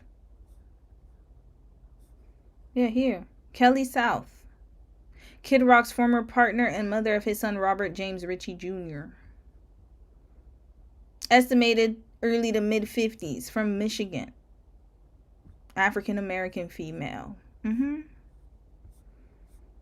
The cosplaying is real, y'all. This is craziness. And this is what I was like, used again.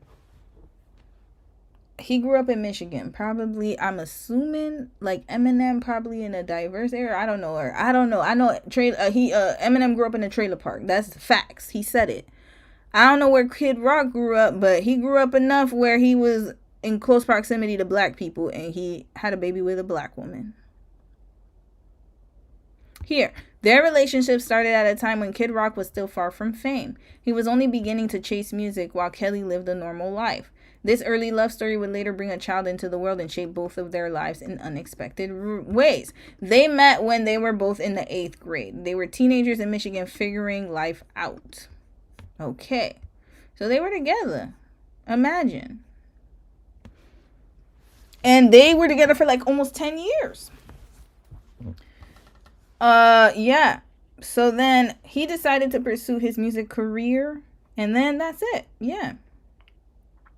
That was his first son, born in 1993.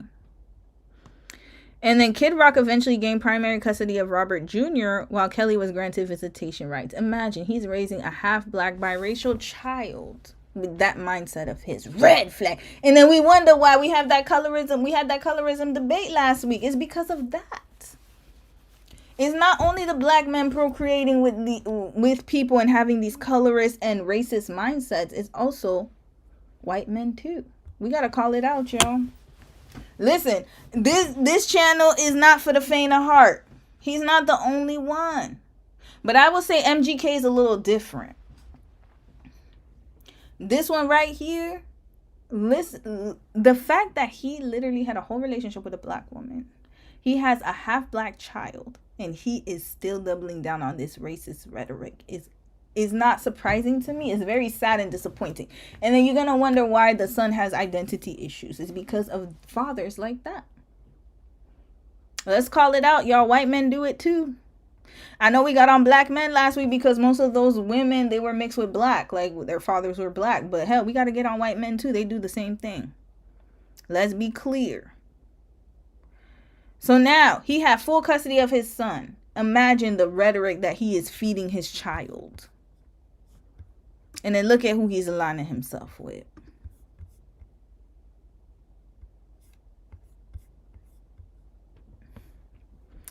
Whew, Lord, continuing. It's almost impossible. Or is it? Bad Bunny said he's having a dance party wearing a dress and singing in Spanish. Cool. We plan to play great songs for folks who love America. The show will be broadcast across Turning Point social media platforms and on various American conservative networks. Nobody cares. Bye. Why? And you know what? I'm gonna watch just to see Bad Bunny. That's it. That's all. Continuing. Let's watch this one. Yeah, because he wore a bulletproof vest, which is wild. But I'm sure he's getting so many like D threats. I'm positive of that. That Bad Bunny had on a bulletproof vest. I don't think y'all understand how insane that is. Like, first of all, I realized from his jacket that it was a little bulky. I thought he was just trying to show that he was a little muscular. I thought it was supposed to be like this little look of like Superman. And then I also realized that he was sitting by himself. I'm like, where's mama, daddy, uncle, grandpa? Nobody was there to hug this man. Where is the family? Where is the boo thing? And to know that he was sitting by himself because it was a safety reason the best night of his life, something that people look forward to in their career in the music industry. He was living it in fear. Do y'all not understand how insane that is? How concerning that is? Because the man is singing in Spanish. This is insane. Like, I don't feel like people understand. Like, this is literally insane. He is getting death threats because he's singing in Spanish. This is insane. And I'm so sad. Like, Wait, y'all already...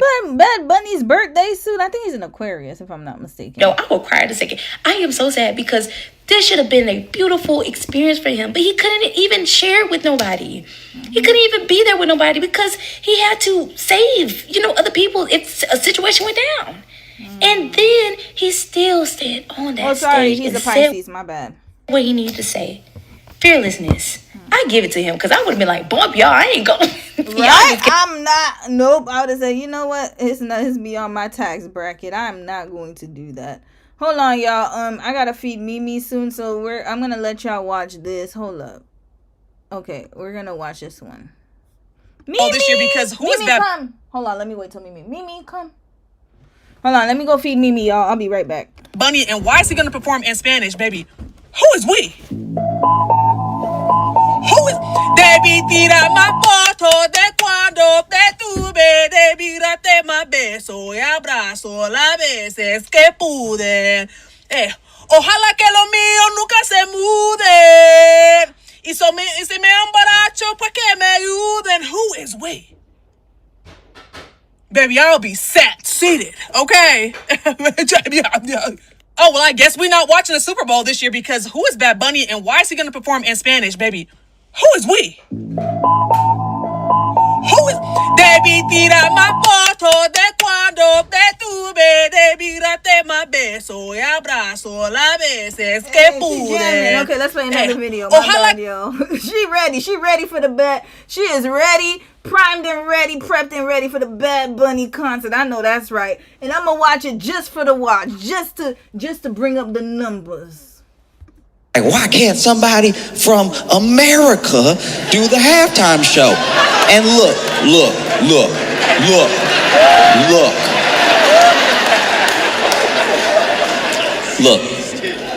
Listen to me. The people screaming that are coming from a very specific place. They have watched the Super Bowl religiously, and the last few years have watched it get blacker.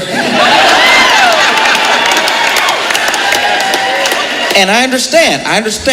After Kendrick, they were like, it's black now. Is it finally black enough? You blacked it. You did it. It's been blacked. All right. That's enough. It's been black, and I watched it. I didn't get it, but it was black, and you had it. Can we have one? Because I don't think you're gonna get blacker. So it's gotta be our turn again. And they thought, surely, that time was coming. After Kendrick, next one gotta be, you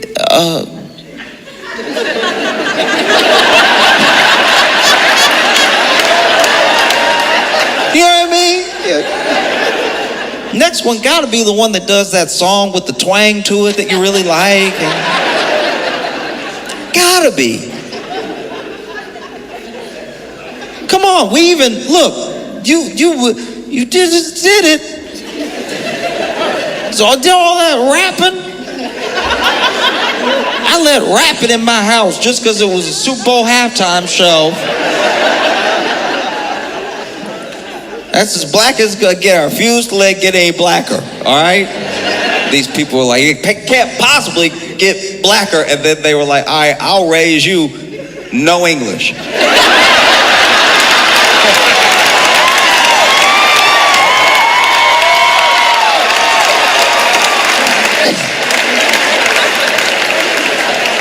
Oh, you think you're mad now? Oh,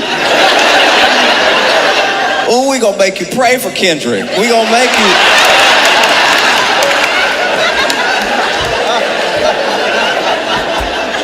Oh, Kendrick, please hit us with some symbolism. I don't even understand what's going on now. They were like, why can't somebody from America? He ain't lying. They're like, yep.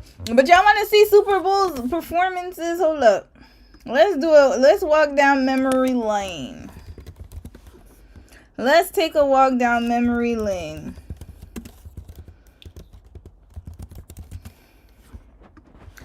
Here we go. Okay, let's look at every Super Bowl.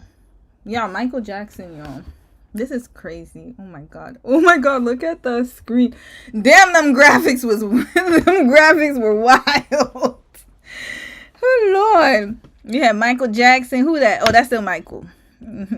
R.I.P. to the king. The best who ever did it. Best that ever did it. Here we go. Michael Jackson. That's right.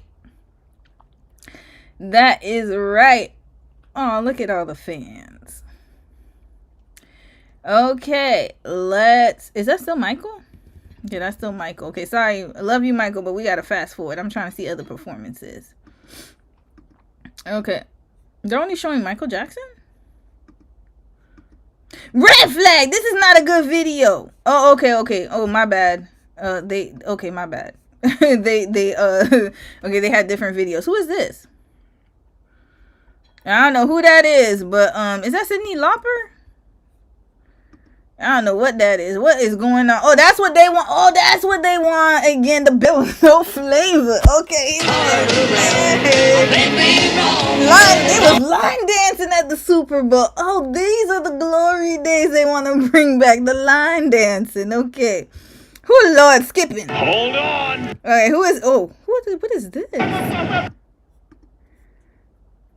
Is that Patti LaBelle? Okay, let's go, Patti. Hey. Listen to the rhythm that we're keeping together. Every day is a time, every day we cry. Hey, not my sis Patti. Okay, look at her gear. Okay. Oh, were they trying to do Remember the Time? Sis, what is going on here? And you see, this is problematic, y'all. Red flag. How you got all these? Listen, sis. Okay, I love you, but you doing Egyptian gear? What is going on here? Okay, we got to do a red flag here a little bit. Why the dancers look... Okay, anyways, all right. Let's enjoy the music. You know what? We're going to enjoy the music. I don't know what's going on here. What is happening here? There's a lot going on. Okay. Oh Lord, Patti, what is going? Is this Bethlehem? What is happening here? What's going on? She got parachutes. Okay, sis, you did a whole lot. There's a whole lot going on. Who is this man? Oh, that guy. What's his name again? Oh my god, I forgot his name. Yo, them old folks love him. What's his name again? I forgot this guy's name. Okay, y'all let me know in the comments. I forgot his name, y'all. But is it Neil Diamond? No, that's not Neil Diamond. That's another one. Oh my god, his name is escaping me. Oh my god, I know this guy. Okay, I forgot his name. Okay, y'all let me know. Oh gosh. Okay, Patti LaBelle, and I don't know who that is. Oh my god, I know him. His name is at the tip of my tongue right now. I forgot. Okay. Diana Ross. Okay. Black. Okay. So far, 93, Michael. 94 was the line dancing. 95 was Patti LaBelle and the guy. And then Diana Ross. Here, Tony. Thank you, Tony. What's his name again? Tony something. Oh, here's Trent. Tony Bennett. Thank you, sis. Thank you. Ooh, Welcome to the Akbar Halftime Show. Review. Okay, we got Diana Ross here. Look at that.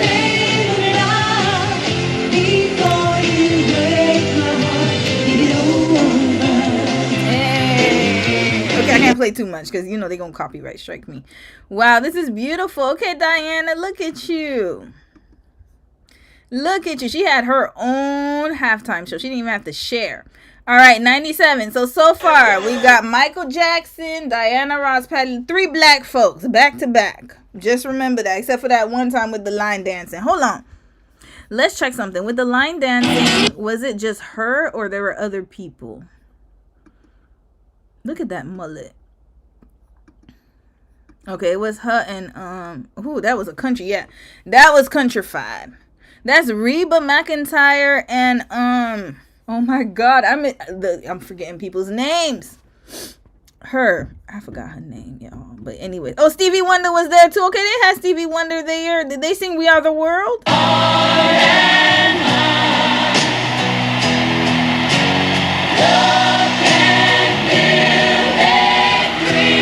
Look at everybody looking like the United Nations. Here we go. This is the olden days, y'all. Okay, Diana Ross. And now, here's that was 95. Okay. 97. Who is this?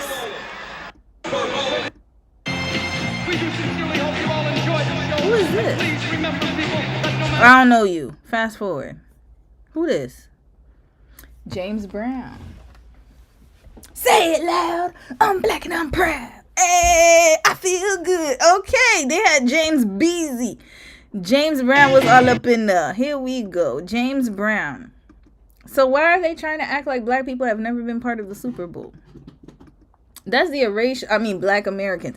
This is the erasure we're talking about here. Because they're acting as if this is newfound. Like, this is something revolutionary. Kendrick performing should not be a problem.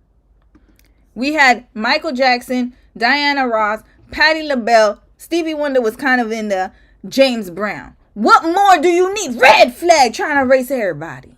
What is the point? What is the problem? Next, 1998.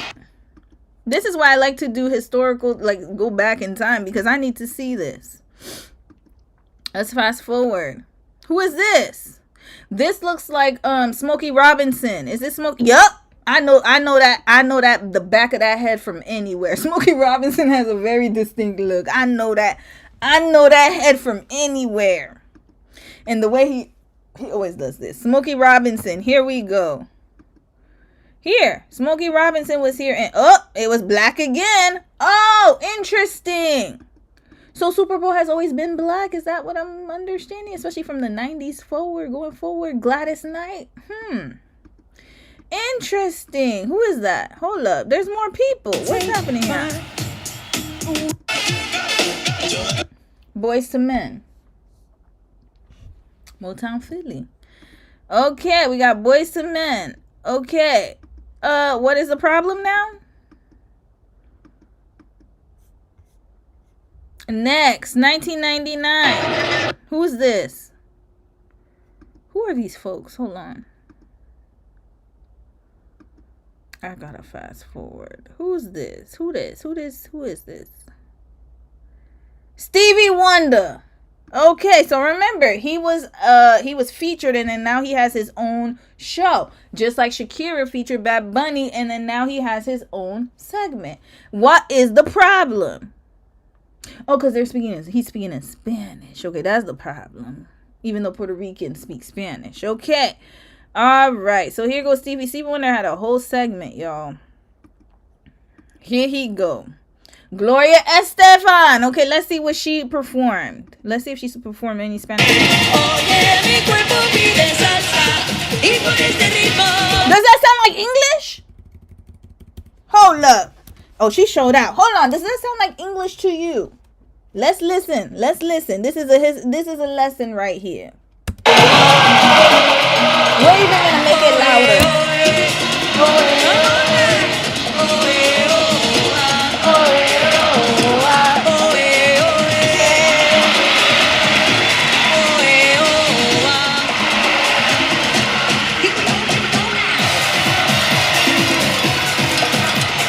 And now, please welcome one of the most talented and most popular female vocalists in all the world, Miami's own Gloria Estefan.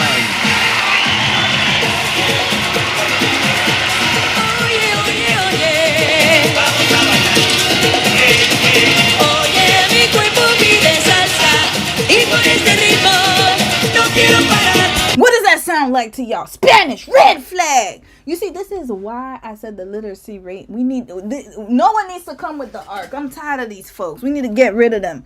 You know what? Somebody needs to cosplay Noah. I need a Jewish person. Come to the front. What you're going to do is act like you are Noah, because they'll believe you.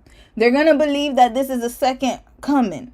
And so you're going to get all the blockheaded, dumbass people to go on the ark and then send them to the abyss of nowhere. Let them stay in the middle of the ocean and the rest of us can rebuild this country. Rebuild North America, rebuild America, Canada, all of it. Send their asses on the ark in the middle of nowhere, because ain't no damn way. 1990, what year was this? 97? 99. 1999. What is she speaking? We rewinding this again because I love that song. I love Gloria.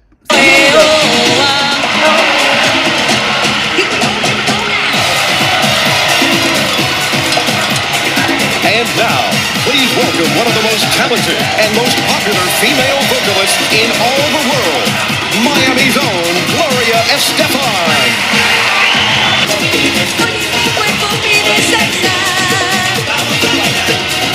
All right, we're going to end it here. Gloria Estefan showed out. Here we mother effing go. All right, we got to balance this, though. Who's next? Motown. Black again. What is going... The whole 90s was black as F. Michael started it off, and then it was just like, oh, this Negro's really good. We like a good Negro. We like the Negro music. Black American music, to be exact. So then here... Every other damn year. Here we go. Motown. You know damn well it's going to be all black folks. Ladies and gentlemen, we got to make it very specific because of people like Shaboozy. I can't even say black people anymore. Now I got to make it specific because of the erasure. Let's go. And the National Football League proudly presents the Royal Caribbean International and...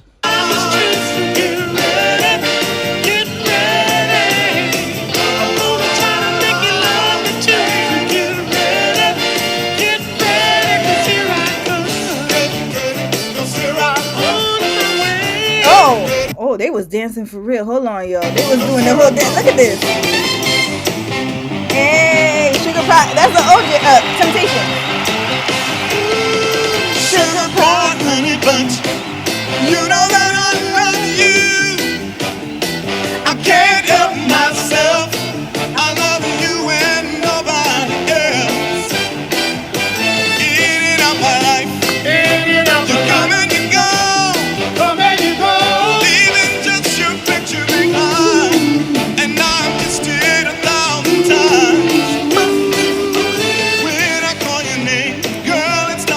I'm gonna get copyrighted the hell out, but I don't give a damn. I'll cut it out after.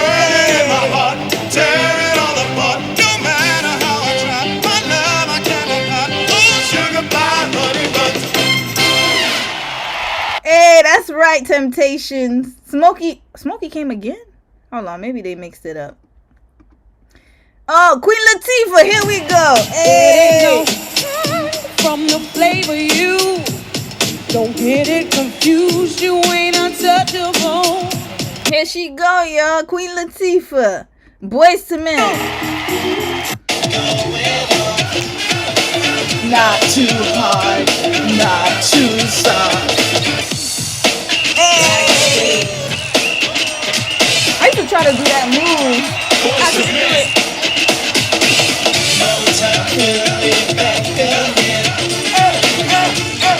With a little East Coast Boyz II Men. You hear that, Shaboozy? This is the music that I was inspired by. Not no damn Kenny Rogers. I mean, Kenny Rogers had a good song like "Go When You Fold Them, Know When to Fold Them," and I like Dolly Parton songs too. Working 9 to 5. But hell, this is where the culture came from. Thank you. This is where all the flavor came from. Here we go here. Okay, so then, who else was there? Oh, I'm dancing too much. Oh, Lord. Okay. Who that, Gladys? Did she do Midnight Train to Georgia? Be swinging, swinging, and records playing. We're dancing in the street. It doesn't matter what you wear. Look at all this flavor, y'all. Come on, every guy, grab the girl, everywhere. Super Bowl. And then look at their asses. You unappreciative, ungrateful ass people. Red flag. These are your mamas and your daddies. This was your mama and your daddy dancing. Look at them. Yeah. Yeah, and then now in 2026, we don't want your kind around here. Kendrick Lamar was too black. Shut your ass up. Look at your parents right here. That's your grandmama and your granddaddy, your mama. Right here. Look at that. Your cousin, your aunties dancing. Look at them. Look at them dancing. Look at them dancing. We're dancing Look at that. street. It doesn't matter what you wear, just as long as you are there. Come on, Is that Lil Romeo? Hold on. Who's in the front? Sorry, y'all. I'm so sorry. What are the two kids over there? and records playing. We're dancing in the street. It doesn't matter what you wear, just as long as you are there. Come Now, where them two kids at? Okay, that look like me and my kids, my wife and kids. Let's dance music to Black American music. And we about to dance to Hispanic music tomorrow. Yeah, look at their asses. Bopping and everything. Next. Who's next? 1999. I think we saw that one already. Let's continue. That was with Gloria Estefan. Welcome Disney Celebration. Who's up in here? So far, all I see is black folks. Okay, Enrique. Here we go. Okay, Enrique. Enrique, y'all. You gotta catch it if you can. The magic's unfolding. Okay, he's speaking in English. Christina Aguilera, two Latin. Oh well, one. They're both. Oh, she's American, but her daddy is Ecuadorian, and Enrique is fully from. I forgot which country he's from. Y'all let me know. But anyways, Hispanic right here. I think is he from Ecuador too? Hold on, let's find out. Where's Enrique from? Balamor. Yeah, y'all sure was profiting off of Latino culture in the 2000s. He's from Spain. Okay, he's Spanish, really from Spain. Okay. Here we go. I can't play Disney music. Look at this one right here. We got Christina and Enrique the whole damn time. I don't know who the hell that is. By I don't know who the hell. Oh, Tony Braxton, another black sister. Here we go, Black American. What is going on here? All I see is Black American Hispanic. And that one time we saw them white folks was the line dance in the country. Here we go. Here we go, Mimi. Say hi, Mimi. Okay, she wants to go down. She's getting so big. I've been feeding her too much. I gotta, she getting heavy as I said. Heavy. I can't carry her no more. But that's actually good that she's getting a little thicker. You're getting thick. Okay. All right. Tony Braxton. Let's keep going. Yeah, I'm doing this for a reason. This is for a purpose. 2001. I remember the Super Bowl. I watched it because of NSYNC. Oh, that was the one with Janet Jackson. Oh, Lord. Oh, boy. Yeah, this was the controversial one, y'all. NSYNC came on the halftime. Oh, no, that's not the controversial one. This is not it. Okay, NSYNC. Nelly. I think Nelly was headlining it. Aerosmith. Okay, so we got the white folks back up in the 2000s because of the, the pop, the boy bands, Britney Spears, all the pop music made a resurgence. And you want to know why the black folks were chosen for the 90s? I forgot to mention because white folks were too focused on grunge music. So we had what's that band called? Was it Nirvana? Green Day was part of that too. And then there was like what's that other band? There's so many of those bands, the goth bands. And so they probably didn't want them on the Super Bowl. You got to keep it wholesome. So we got the black people here. Take your time. But now, the music was palatable for white America. So now white people came back. Okay. NSYNC. Aerosmith. They probably did Walk This Way. I think Britney Spears did do Walk This Way. I remember that Super Bowl performance. Yeah, they did Walk This Way, Talk This Way. Yeah, here she go. Wow, Britney looks so different. Nelly, yep, I remember Nelly was part of this one because I remembered the Super Bowl. I watched it. Yeah, here we go. And then he rapped. Here we go. I told y'all, he's been the crossover artist since before crossover. Look at him. No. Mimi, no. Stop chewing my damn lighting fixture. Yeah, you want to eat it up like the other one? Here, yeah. So he's doing rock. Yeah, he was rapping. Here we go. Nelly's right here. So, you can't have nothing without the brothers and the sisters. Here. It's so funny because even when it's like non-black people, they got to sprinkle a black person in there. Give it some flavor. Here we go. Okay, now we got Shania Twain. Country came back. Shania Twain. She probably did the whole thing. This was, I don't know what year. Okay, we'll figure it out. Okay, we got the rock band here. Shania and Gwen Stefani. Okay, no doubt. All right. So now here we go. Do we see any sprinkle of melanin here? Okay, they didn't need us for this one. All right. Or need black Americans, I should say. All right. Sitting this one out. Next, Janet Jackson. This is the controversial one, y'all. That's the one where, oh, Lord. She should have never invited Justin Timberlake. So it was Janet. Nelly came again. So Nelly came twice. Janet Jackson, Nelly. And then, who is this? Kid Rock, oh, musty self. He smelled, look at him. He looked like he musty. Just musty. And then Janet was the headliner. Yeah, here he goes. This is what happens when you cosplay, y'all. He was cosplaying heavy at this time, and then look at him. And scurried away like a roach. Let her take all the damn blame. Red flag. I still won't forgive him for that. Now, next. Paul McCartney. Yeah, after Janet Jackson, they were like, oh, hell no. I think they put us on ice. They put black people on notice. They put black Americans on notice. They said, if you're a black artist, you're not going to be performing for another few years. Here, Paul McCartney here. Oh, I think he definitely got the whole stage because he's a freaking Beatle. Okay. And then next, Rolling Stones. I told y'all they put a ban. They put a ban on black people. They put a ban. They're like, nope, Janet done ruined it for y'all. So we got Rolling Stones. I don't even need to go through the whole thing. Prince. Okay, then he came back. Black people came back after. Here, Prince. Here we go. Prince Rogers. So why were they upset about Kendrick Lamar again and now Bad Bunny? It's always been cultured. The Super Bowl has always had culture. I don't understand where this is coming from. Tom Petty, I remember this one. And I'm free falling. That was a boring ass halftime show, but it's okay. Tom Petty, I enjoy your music. I remember I was a kid. I was like, oh, this is so boring. I remember I used to watch Super Bowl halftime shows a lot. Oh, hell no. Yeah.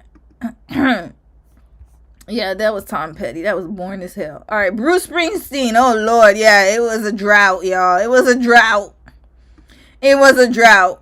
Look at this. But, they're talented. They got their own little thing. They got a little thing. Who is that?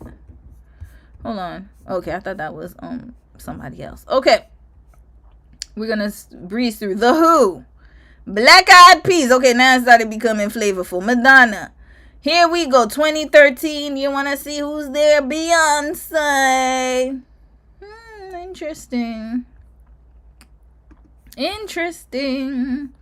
Bruno Mars. Okay. And then Katy Perry, Coldplay, Lady Gaga, Justin Timberlake, Maroon 5, Shakira, J-Lo. We saw that the weekend.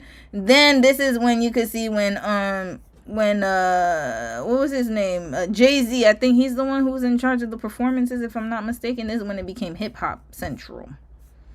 Dr. Dre. And then Rihanna, Usher, Kendrick Lamar. Okay. And now we have Mr. Bad Bunny. Let's keep watching, y'all. We watch this one. Here. Let's watch this one. This ignorant ass woman. Mind you, y'all saw all the Super Bowls, right? Okay. Not just get some good halftime show. What do you mean, Karen? I mean, Kenny Chesney sells out Gillette Stadium. So did Taylor Swift and Metallica. What the fuck is your point? Bad Bunny? That's right. I mean, it's not that I don't like Rihanna. I think I know where this is going. I put up with a lot from the NFL. You don't like Rihanna? What Rihanna got to do with this? Red flag. What's she talking about here? This is the musings of a Karen. I mean, ma'am, if you want to see country music, go watch 1993. That lady was square. I think that was Patsy Cline. I don't know who the hell that was. Oh no, it couldn't be Patsy Cline. My bad. But I don't know who that was. That was square dancing all. Why don't you watch the replays? How about that? Go watch them. Go watch the replay. Get your little funky time. That you're gonna have a good old square dancing time. It's not that I don't like Rihanna. I think I know where this is going. You know, I put up with a lot from the NFL. I put up with the whole kneeling. There it is. It lost me on the whole BLM thing with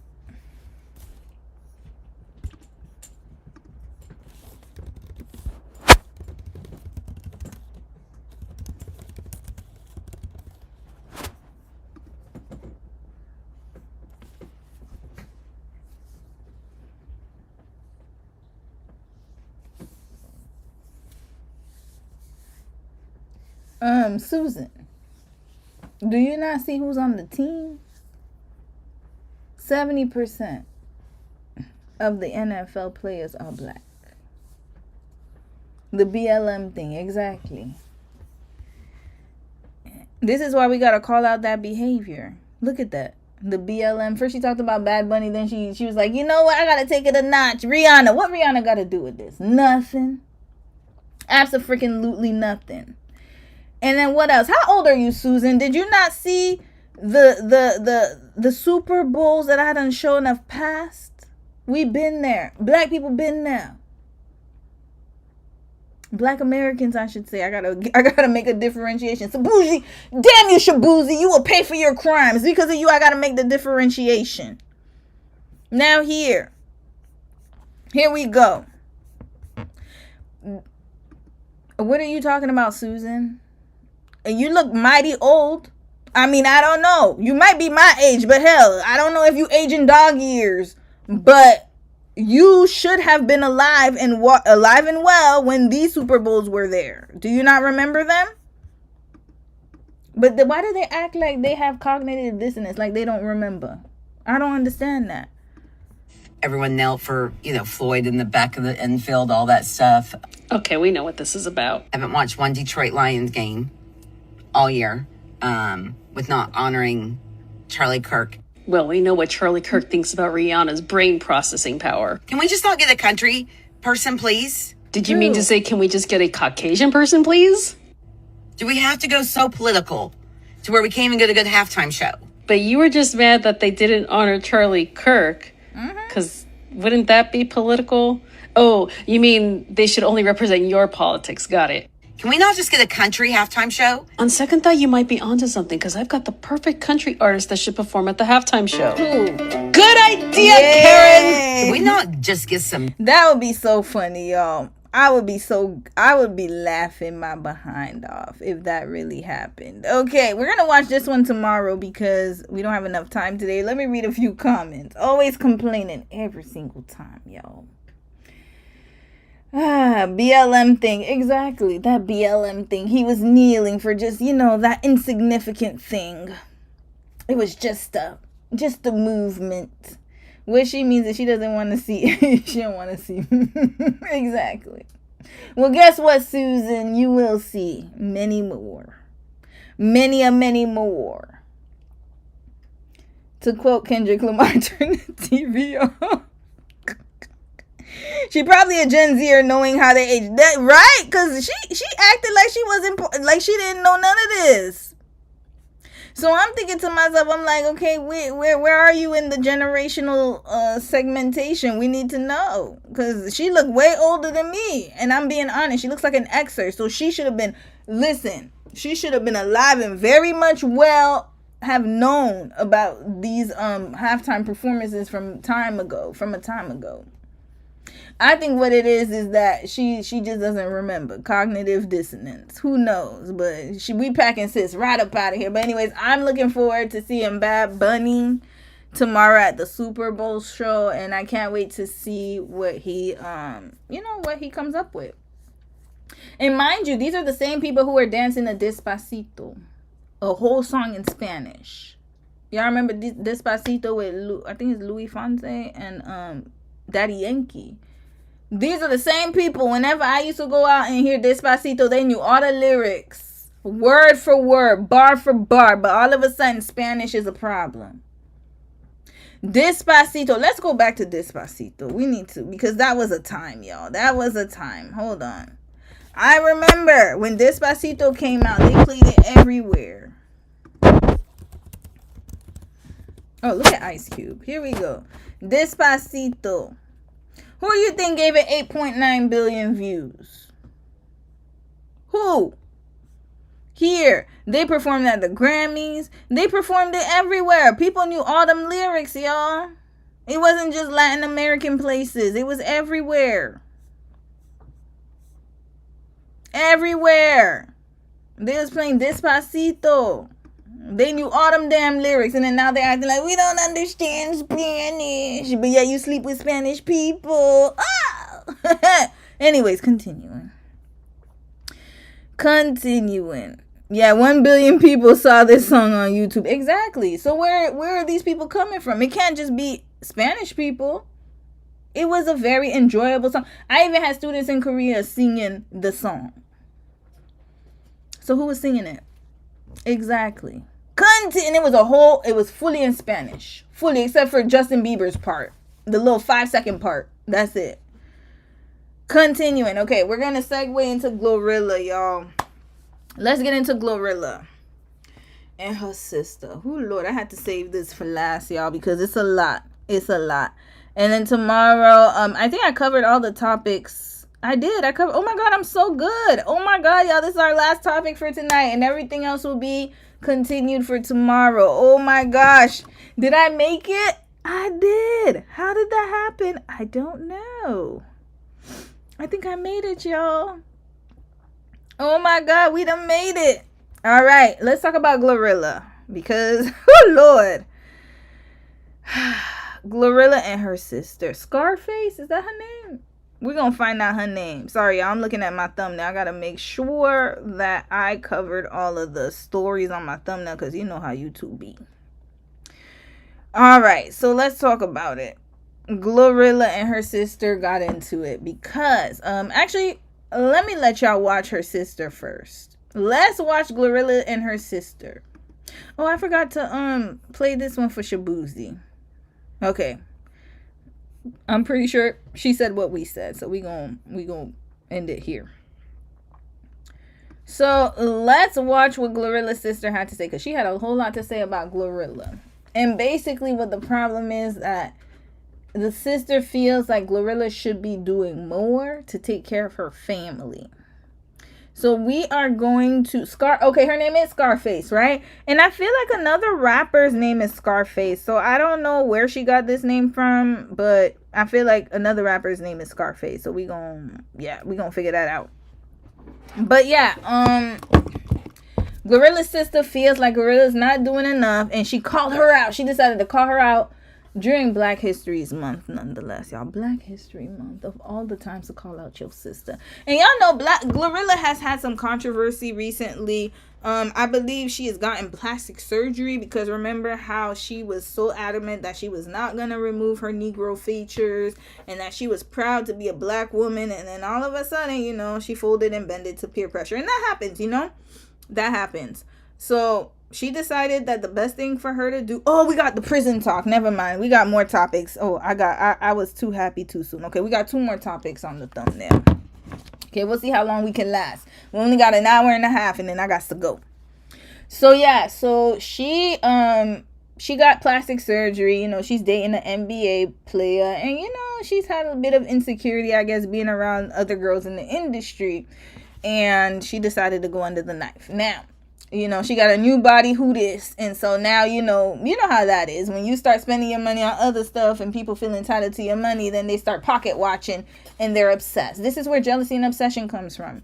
Because now we see the sister, because remember, they're both rappers, it sounds like. But it sounds like Glorilla was the more successful one and her sister's not. And she probably feels some type of way. So let's hear what her sister had to say. Mind you, I have not watched this at all. I've made sure not to watch it because I really want my commentary to be authentic. To be like in real time, I should say. Because my commentary is always authentic. Let's be clear. But in real time. All right. So let's watch what Scarface had to say, y'all. And then we're going to read this right here. Scarface Woods. Our favorite rapper. Y'all favorite rapper.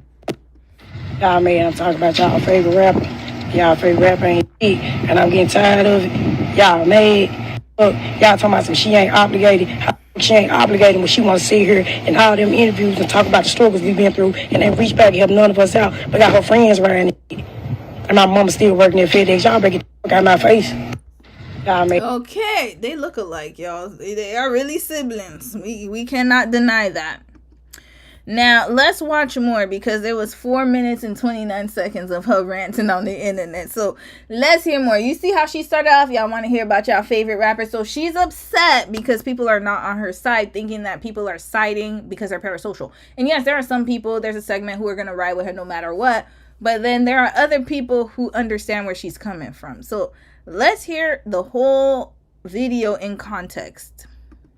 Talk about y'all favorite rapper. Y'all favorite rapper.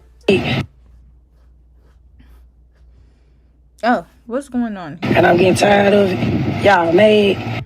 Y'all talking about some she ain't obligated. How she ain't obligated when she want to sit here and all them interviews and talk about the struggles we've been through and then reach back and help none of us out. But got her friends around it. And my mama still working at FedEx. Y'all better get the fuck out of my face. Alright, y'all. So the internet is on. I don't. Sorry, young man. I'm so sorry, but that was all she said. That was it. Okay, so I thought she said more, but I guess that was it. Okay, let's hear it one more time because, oh Lord, that Memphis accent is strong. Glorilla has it, but who Scarface is Memphis? Y'all man, I'm talking about y'all favorite rapper. Y'all favorite rapper ain't it. And I'm getting tired of it. Y'all mad. Look, y'all talking about some she ain't obligated. She ain't obligated when she want to sit here and all them interviews and talk about the struggles we've been through and then reach back and help none of us out. But got her friends around it. And my mama still working at FedEx. Y'all better get the fuck out of my face. Okay, I'm talking so about. she said, to translate, because that's a thick ass accent, Memphis accent. So she said, y'all want to hear about y'all favorite rapper. Basically, people were telling her that Glorilla's not obligated to help her ass out. And she is basically saying that she should be helping out because she's talking about it in her interview. She's talking about Glorilla. She talks about how, her family struggled. And so therefore, she's obligated to help out the family and that her mother still works a 9-to-5. Okay. Now let's read the caption. Scarface Woods wrote, I'll really go live and expose y'all favorite rapper. You see, y'all favorite rapper. Imagine, this is your sibling. Glorilla should be your favorite rapper, to be quite honest with you. But there's no heroes. Whenever the people who live with you are going to be the ones who hate the most. I got to be honest. People who grew up with you, too. It just is what it is. It's so sad. Imagine, you're supposed to be her favorite rapper. She's supposed to be your favorite rapper. That's your sister. You're supposed to be cheering her on.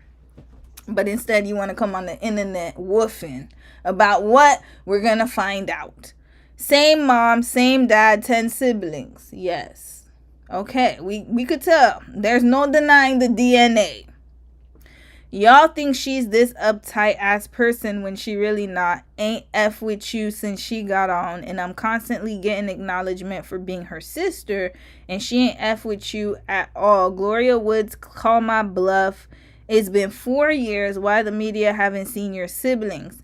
And don't say because you protecting us because we still in Memphis. It's because you talk about our struggles and don't fuck with us. Oh, F with us, sorry. Yeah. Nah, let's clock it. Scarface. Red flag. Listen, I understand. It must be hard seeing your sister become a successful millionaire. Okay, I get it. It must be a hard pill to swallow while you're struggling in Memphis and she's living her best life, going to NBA games, getting iced out, dripped out. She's probably driving a really nice car and you're not. And I get it. Sometimes that will happen where people get jealous. But Scarface, you see all that energy you're spending towards your sister could be better spent with you doing something with your life. And one thing I will say is Glorilla is not obligated. I agree with the internet. I'm going to have to side with the internet on this. She's not obligated to take care of you and your family. You're grown ass people. Red flag. So you expect her to take care of not only your parents, but y'all grown ass 10 siblings. Your mama's working a 9 to 5. I feel bad for her, but guess what? That's the life she chose. And your sister chose a different life. Now, could she, provide some money sometimes? Yeah, she could do it if she wants to. But we don't know the relationship between Glorilla and her mother. That's number one. We don't know the dynamic. Because to me, whenever I see a celebrity distance themselves away from their family, that lets me know that there's an issue there. Because there shouldn't be this much of a, I guess, if she was really close to her mom, there would be no problem with her helping her mom out. I don't think so. In my opinion, I've seen this happen many times. The first thing they'll do is they'll get their mom a house or a car or whatever. So obviously there's some tension there. She's not giving us the full story, but yeah, she's looking at what Glorilla has and is jealous. That's all that is. It's jealousy. I can already spot it from a mile away because of the way she started. I'll really go live and expose y'all favorite rapper. What does that mean? You're upset because your sister is not pulling her weight according to you, and she has all these millions, so she should be sharing with us, when in actuality that is her. She's the one who worked for those millions, not you. You didn't. Your mama didn't either. I'm sorry. Sorry to be mean, but it's true. Your mama didn't either. And if your mama couldn't get you guys out of this bad situation that you're saying that you're in, that is not Glorilla's obligation to do so. Now, if she wants to do it out of the goodness of her own heart, she can, but she's not obligated to. Because at the end of the day, the parents came before us. I gotta be honest. It's backwards. Parents came before us. They had all this time in the world to get it together. And like I said, you can have love for your parents and take care of your parents. If I had millions, would I do the same thing as Glorilla? No. But then I have a different relationship with my parents. And I'm sure some of you will probably not do it. You'd probably be like Glorilla, and some of you would give your mom everything. It really depends on the dynamic, but I can't fault her for wanting to distance herself from her family. If she hasn't been talking to you for 4 years, it's for a damn reason. She tired of y'all. You probably was banging. She probably was taking care of y'all, and then she realized that it was just pointless. But people don't want to talk about that. Let's continue, y'all. TMZ wrote about it. Now, you know if TMZ wrote about it, it must have been major. Glorilla's sister, you found success, but you forgot all about our family. Okay, let's listen to what Harvey's ass got to say about this. Hold on. Uh-oh. Okay, here we go. Oh, she said more. Oh, gosh. Okay, here we go. Let's start with just your grievance that... She went on TMZ? She went on TMZ, y'all. She really wants to air her sister's ass out. Okay, so she even went on TMZ. I didn't know she had the interview with TMZ. Okay, let's go. Let's start with just your grievance that you feel that your sister has an obligation to share the wealth. Hey, yeah, she got an obligation to share the wealth. We stay here, we struggle together. Took baths and bars of water, wrist brooches, all that. Yeah, she obligated. Is them friends obligated? She doing everything for them. So, yeah. And if she wanted to, she could. Why? What? Red flag. Why are you pocket watching your sister? If your sister wanted to spend 20 grand at the plastics, that's her money. She can do whatever the hell she wants. I don't care. Let me tell you something. And I gotta be honest. If I made $1 million today, and I decided I'm going to take that $1 million and I'm going to go splurge it on a cruise somewhere, and I'm just going to go on the world tour, not pay my parents' bills, not do whatever. It's my prerogative. Y'all never heard the song by Bobby Brown? Everybody's talking all this stuff about me. Why don't they just let me live? Tell me why. Make my own decision, something. It's my prerogative. It's my prerogative to do what I want to do. I could do whatever the hell I want with my money. Glorilla could do whatever the hell she wants with her money. If I want to go and ball out on toys for me $500 right then, I could do I'd do what I damn well please. Because I earned it. You didn't, Scarface. Red flag. And you see, look at that. You know what you need to do? You need to, first of all, I don't know what your career is, but you need to go back to the drawing board here. You need to figure out why your sister was able to be successful. And if anything, why don't you try to get a job to be one of her security guards? You know, there's a lot of family who be doing little jobs and stuff for their siblings, but no, you're too prideful. I could tell right now, you're too prideful and you have nothing to be proud of. Always want to have an ego. Oh, always sitting there telling people what they should and shouldn't be doing. What you should. Oh, you should be doing this. You should always want to tell your siblings but what are you doing? That's a better question. Because while you're sitting here telling her that she needs to share her money, what are you doing with yours? Why don't you be the change you want to see and get your mama out the hood? Why don't you do that? How about that? But nope, you always expect people to do your work for you. I don't respect that. Because if you see how Glorilla's treating your mama and you were so upset about, okay, you know what? I'm not going to do what my sister's doing. Let me go make a better way so I could take care of my mom and get her out of that 9 to 5. You could be doing that, Scarface, but guess what? You don't have talent. You ain't got nothing going for yourself. So that's why it's easier for you to blame her for your misfortunes. You sound just like DT. Always want to blame everybody else instead of doing the work. You're tired of educated people. Why don't you get an education? Why don't you read a book? Why don't you learn something, DT? Nope, but want to be mad at the Obamas because they have the audacity to actually be smart. They put the work in. They went hard in the paint at Harvard.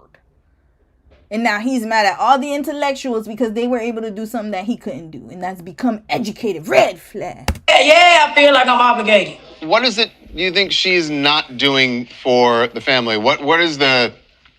you're making it sound like there's a real financial hardship. Describe what you're talking about. She's not doing nothing. Nothing. She's not doing nothing for family. At all.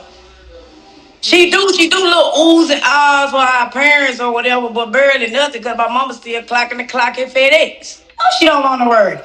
She do little oohs and ahs. Wait, let's go back. What did she say? Hold up. She do little oohs and ahs. She do little oohs and ahs. So she throw a little change here and there, but that's not enough. When is it enough then, Scarface? When is it enough? Why is it not enough? Oh, you expect her to go broke taking care of you guys? Do you know how many celebrities go broke after taking care of their family and then the family's nowhere to be found after that? There's so many. And then also, why would she retire your mom when I don't know Glorilla's net worth. Hold on, let's look that up. Not that it matters, but I'm just curious. Glorilla just became famous off that FNF song. That was a few years ago. She hasn't been a celebrity that long. Hold on, Glorilla's net worth. Let's find out.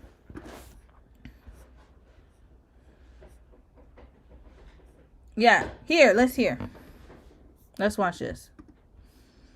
Okay, hold on. Let me see if I can play it. Okay, here we go. $1 million. Why Google be always thinking ain't no people net worth? So what is net worth exactly calculated off of? What you done bought? No, so your net worth means what is your assets minus your liabilities. I need a pencil and paper for that, huh? I gotta get to doing some algebra, though. What are your favorite parts about having money? That I can really get up and do whatever I want to do whenever I want to do. Like when I look at old shit, I'm like, damn, I really used to be like this and now life like this.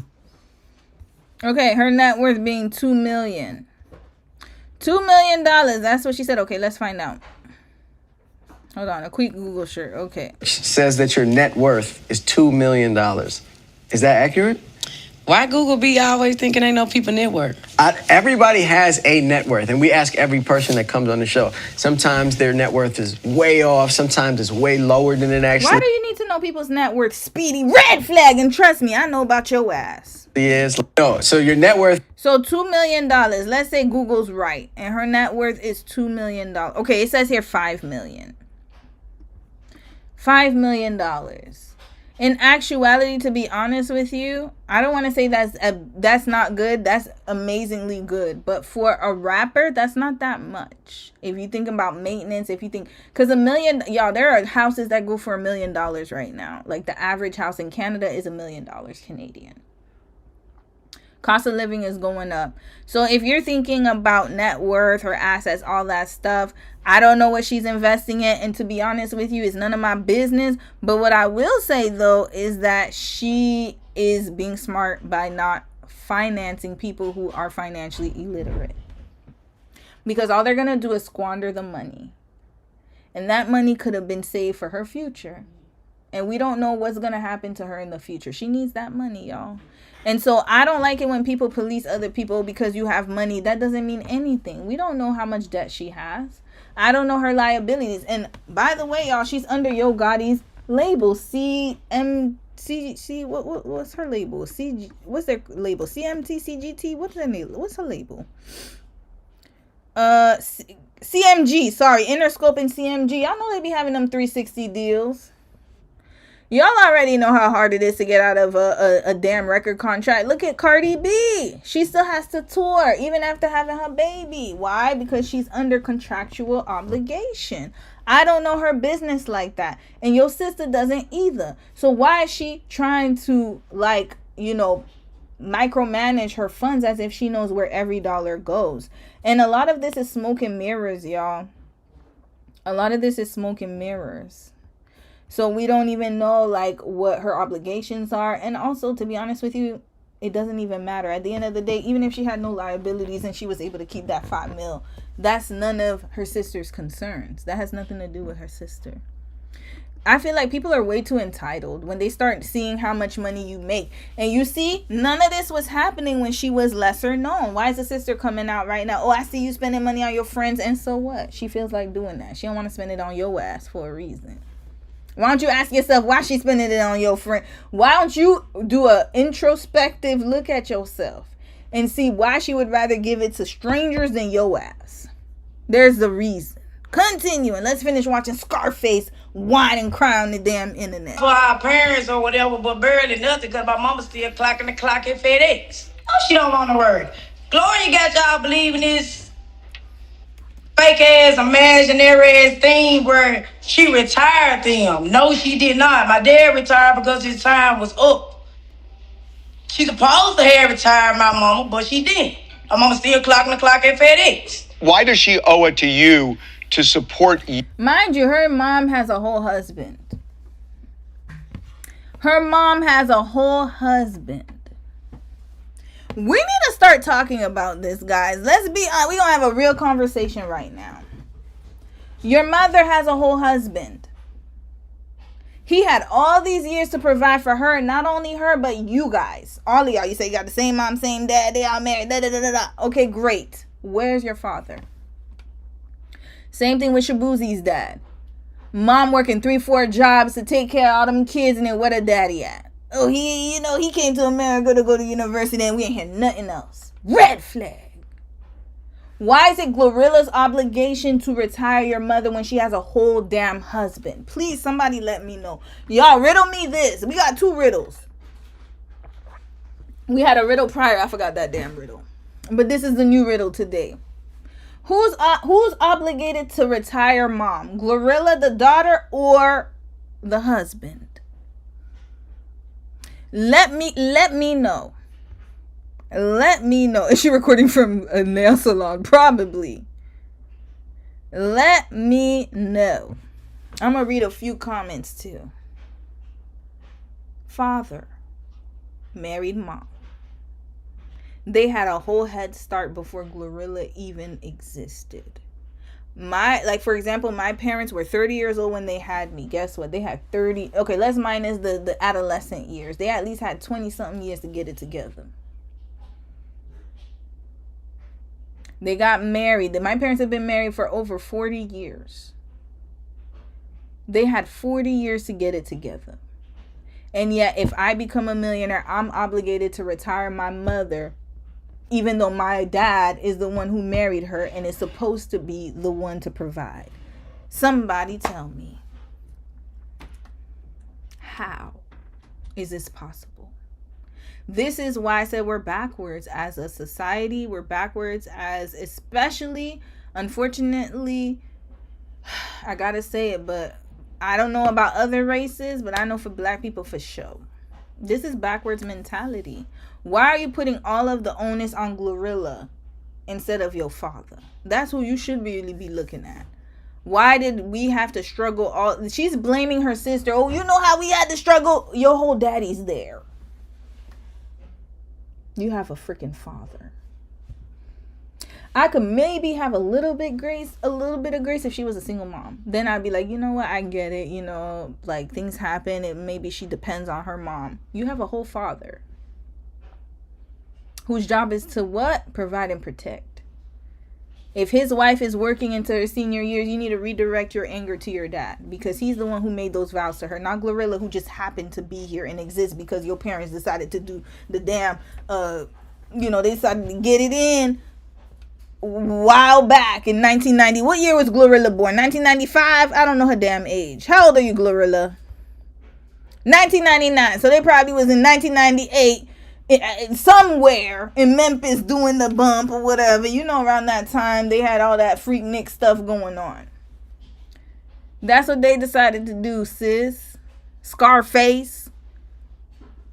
So why are you angry at your sister when you should be more angry? You should be angry at your daddy for letting y'all live in poverty and not being able to provide for 10 children that he created, him and your mom created on their own volition, that they couldn't afford.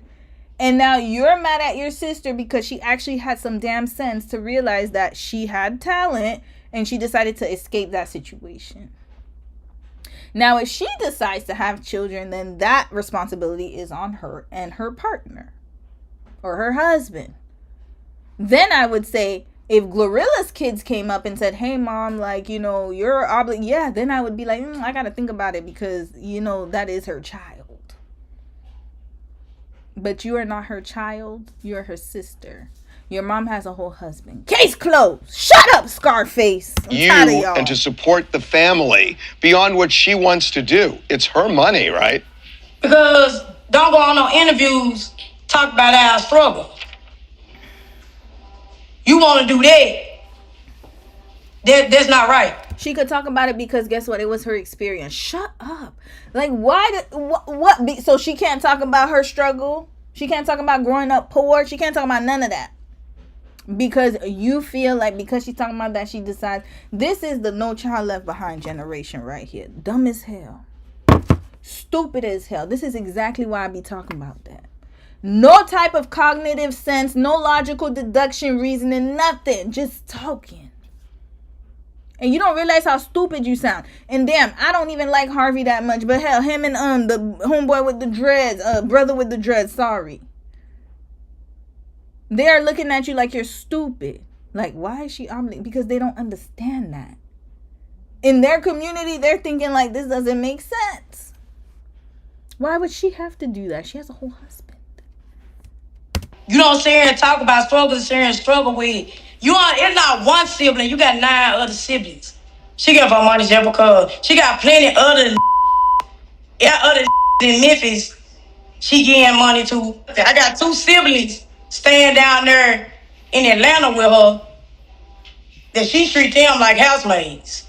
Y'all keep on painting this picture like she's just a good person, an upright person. She's not. So okay, and if she isn't, that's okay. But the point is that you're not making it. You all you're telling us is that she's treating the other 2 like housemaids because they have responsibilities and 2 of them are living with her in Atlanta, so they have to earn their keep. You want them to stay and bum off of her like freeloaders? Because best believe, if my sibling is staying here, they're paying rent. They're paying rent, they're paying bills. This is not a free house. I'm not your mama. You gonna pay rent. Just like you would pay rent at somebody else's establishment. Red flag. You want them to live for free? Not to clean the house? Oh, because she got money. Oh, somebody else could do it. She's teaching them responsibility.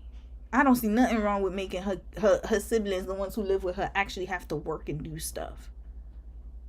Oh, you want them to be freeloaders? Okay.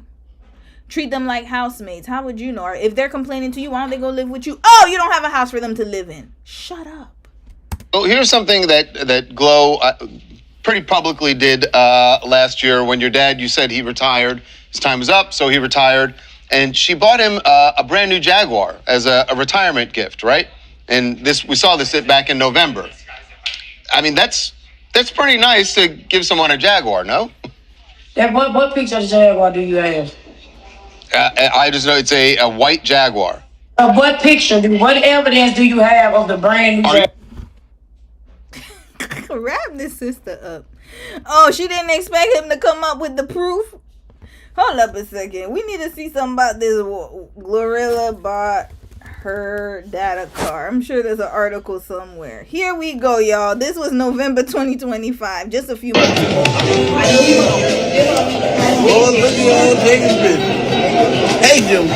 Mind you, this man worked at the post office. He works a government job. It's not like he works a rinky-dink job. He works for the federal government. That means he has a pretty nice pension. Yeah, it may not be millions, but it's pretty decent. Why is she acting like their dad was like working at a retail job or something? He worked at the post 30 years at the. You want to know what his pension is? Fat as hell. He got a nice little pension. Trust and believe me. So, and then look at him. He does not look, I'm sorry, I know poverty doesn't have a look, so I understand that, but he looks very refreshed to me. He doesn't look like he's struggling that much. To me, he looks like he's very well fed. Look at the people in the party. He looks pretty okay. If your mama's still working at FedEx, again, you need to redirect to this man. He got a nice little pension. 30 years at the post office, that's a nice cushion. He been working there since 30 years ago. That would be like in the 90s. He got a real nice pension. Trust and believe me. Trust me when I tell you. So, where are we going with this Scarface? Hey, everybody. Hey. So we celebrate my dad for his retirement. For how long? 30 years? 29 years at the post office. I'm pretty sure the post office appreciate all your hard work. You know I appreciate. You see, I'm pretty sure the post office did what? Let's go back. Sorry, y'all. Oh my God, not Instagram. TikTok be on some stuff. Hold on a second, y'all. I'm sure the post office did something. Hold on, let's go back. Post office. I'm pretty sure the post office appreciate all your hard work. You know I prepaid all your something. Appreciate your hard work. You spoiled me as a little girl. So I got a gift for you for your retirement party. You gotta come outside. Yeah, I got a gift for you.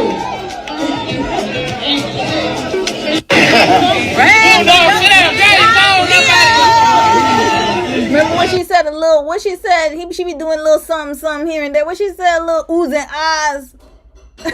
And then she can't even pay for it. Can you even pay a bus ticket? At this point, I think you can't even pay a bus ticket. Can you even pay for an Uber? I don't think you could pay for an Uber, Scarface, because you talking, oh, she can't, but can you? You see, this is how you're going, this is the new energy for 2026. When people start complaining about what you're not doing, why don't you redirect it to them? Because that's exactly where the projection's coming from. They want to do it, but they can't. So instead of trying to learn how to do it, they would rather be jealous of you. So guess what? When she says, oh, she's doing little oohs and ahs, and I'll be like, so what oohs and ahs did you do for your parents? Shut up. Exactly. When people start arguing with you, oh, why didn't you give mom and dad this much money? I'll be like, why didn't you do that? Notice how quickly they shut the hell up. Look at that. He did not seem distraught to get that Jaguar. Where the mama at? Where your mama at, Glorilla, Gloria, Hallelujah Wood? I'm talking about the little girl. I thought they hit great, babe. Ooh, that's nice. But she need to get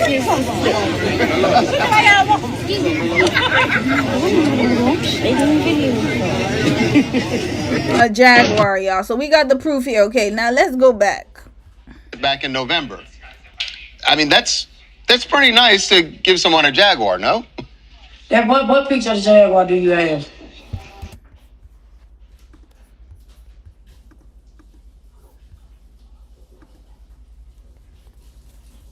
Okay, right here, y'all. Proof. Okay, continuing. I just know it's a white Jaguar. What picture, what evidence do you have of the brand?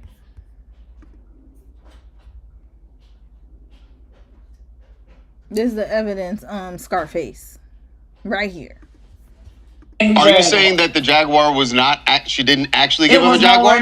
What evidence do you have of that brand new Jaguar? There's an Instagram video And of course, she gonna try to make it look good for y'all. My dad over there broke as a mother right now. Your dad's broke? That's your daddy? Is that your daddy? Look at him. Hold on. Your dad's broke. He doesn't look broke to me. Look at that. Look at that. That does not look like somebody who is in distress right now. Look at him. He looks pretty healthy to me. Excuse my language. You're broke. Why don't we just say what it is? Your daddy's not broke. Your mama's not broke. I'm sure they don't have a problem with what their arrangement is right now. He worked at the post office. Trust me, he is far from broke. 30 years ago. Maybe now I could understand, but 30 years ago, please. Now, you're broke. Stop projecting. You're the broke one. So she's trying to put it on her parents to make people feel bad and make people attack Glorilla. You see the mindset here. This is a dangerous individual right here. They will try to derail the conversation. But your daddy is far from broke, especially if he worked in the post office for 30 years. He was the last of the golden age of people who could actually get a damn pension. Let's remember that. Okay? Mrs. Scarface. Mr. Scar. I don't know how you identify. Whatever. Scarface. Remember that. Let's say she has $2 million. How much of that does she owe to you and the rest of the family of that $2 million? She can get all of it like $2,500 a piece. How much? $2,500. 25, like, how, for, that's it? Just 2,500 flat? Or is that a...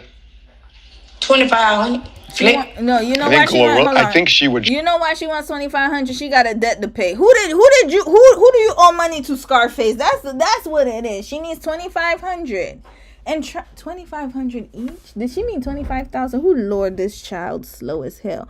Listen, that 2,500 you could have gotten off of 1 month's work. 1 month of hard work. You literally could make 2,500 in a month, Mrs. Scarface. I don't know. I'm sorry. I'm being very gentle right now. Scarface. Let's just call her Scarface. You could have done 2,500 in 1 month. I don't know who you owe money to. Like somebody said, it's a nail salon. It doesn't look like a nail salon. I don't know. Who do you owe money to? You could do that in 1 month. Y'all can make 2,500. People make way more than 2,500. I'm just being honest. But like you can make 2,500 in a month. Matter of fact, you could have just went off of you being Glorilla's sister and made some money. You could have went on live stream and be like, oh, I got some stories for Glorilla from our childhood. Pay me $5 in the membership. I bet you people would have paid. She's not smart. Instead of beefing with your sister, you should have used her name to your advantage. But of course. Here we go. The educational system fails. 2,500 a piece. How much? 2,500. 25, like, how, for, that's it? Just 2,500 flat? Or is that a... 2,500 flip. I think she would jump at that. I think if that's all you want, I think Glow might jump at that. But imagine her being on for 4 years and not giving us zero. None at all. What does your mom think about you going public with this whole thing? At the end of the day got to end. I don't give a Yeah, your mama knows. You see, hold on, let's go back. Let's go back. Listen. Wait, listen. We wrapping up right up out of here. What does your mom think about you going public with this whole thing? At the end of the day got to end. I don't give a And there you have it. This is just her son. It's an isolator. I bet you her mama probably called Glorilla crying saying, oh, I didn't know she was going to do this. Now, Tory Lanez has entered the chat. What a loser. Glorilla's sister claims Tory Lanez sent her $2,500 amid family drama. Red flag. He got bigger fish to fry. And he's sitting here sending out $2,500 to put his name in the damn news. Look at his teeth, his veneers, and that square head of the hairline. I bet you it's all mashed up in jail.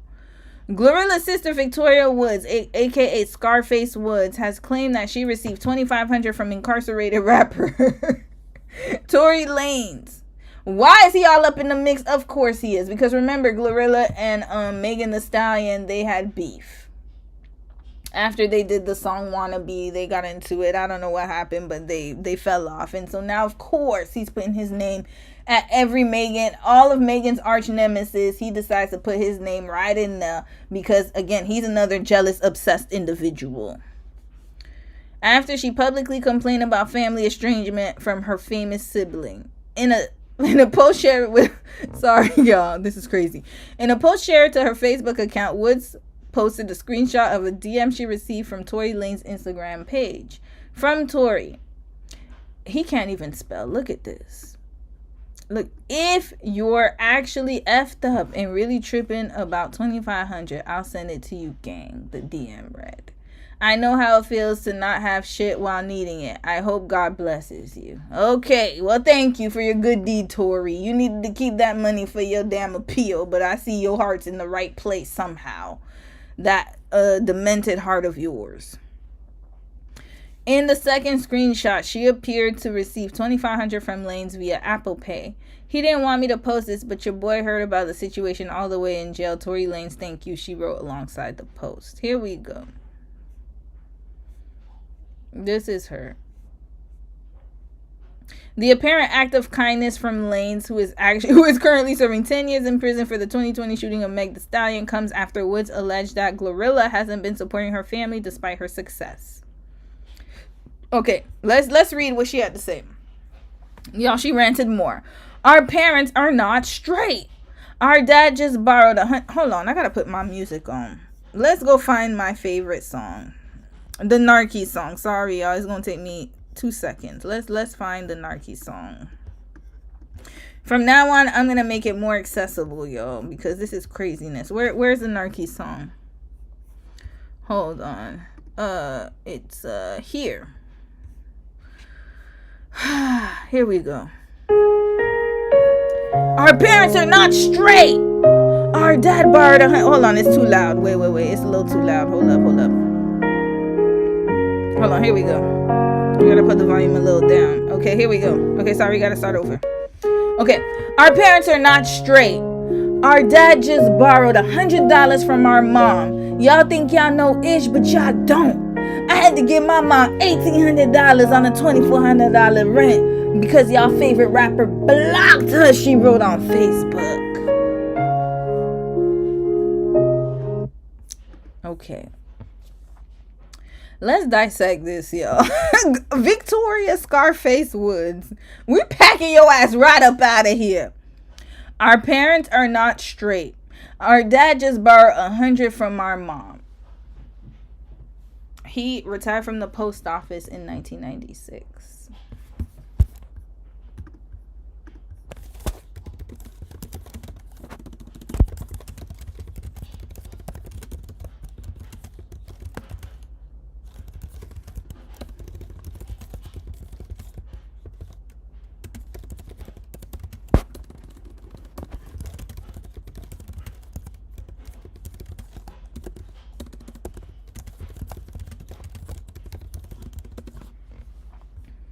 Here, okay.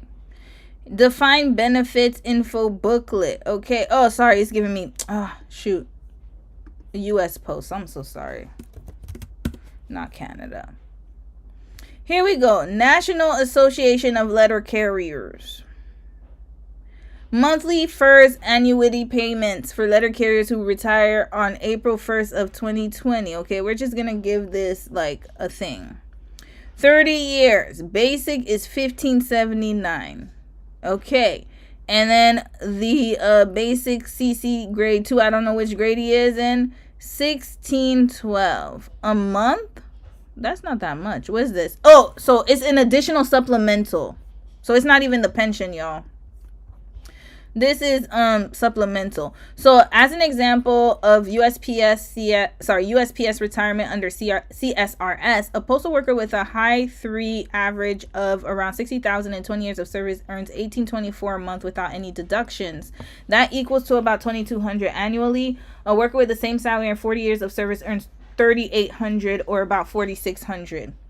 So this one is about 20 years. So let's say he's in between 18, which is on the lower end, and 38, which is on the higher end. So he's making about 2,000 something a month or whatever.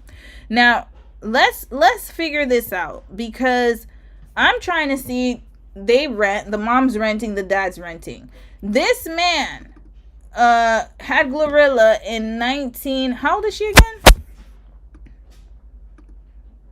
This is why I have no excuses for parents, y'all. There's no excuse. You grew up you were in America, 1999. They were in America during the golden age of buying houses. You are a postal worker. You were a postal worker for 30 years. I don't want to hear no damn excuses. You were there when houses were like $10,000, even before the financial crisis. You could put a $10,000 down payment, whatever. You were there around that time. There is no reason why you couldn't prioritize that. But again, it's financial literacy. This is a financial literacy issue because it's not a job issue, y'all. He was working at the post office. There's no excuse. 30 years ago. 1998, 99, and that's when they had Glorilla. Is she the youngest or the eldest? Let's figure out. Where does she fall in the 10 siblings, within the 10 siblings? She was born in Memphis and homeschooled. So she was able, that's a privilege right there, to be homeschooled. Who homeschooled her? Probably the mama. Somebody had to homeschool her. So it looks like the dad was responsible for the entire household on a postal worker's salary. If she was homeschooled, I'm assuming the mom was a stay-at-home mom. And then the father probably didn't save or wasn't good with money. They didn't know how to spend. They had all them kids they couldn't afford. Something happened where the money could not be put into better use.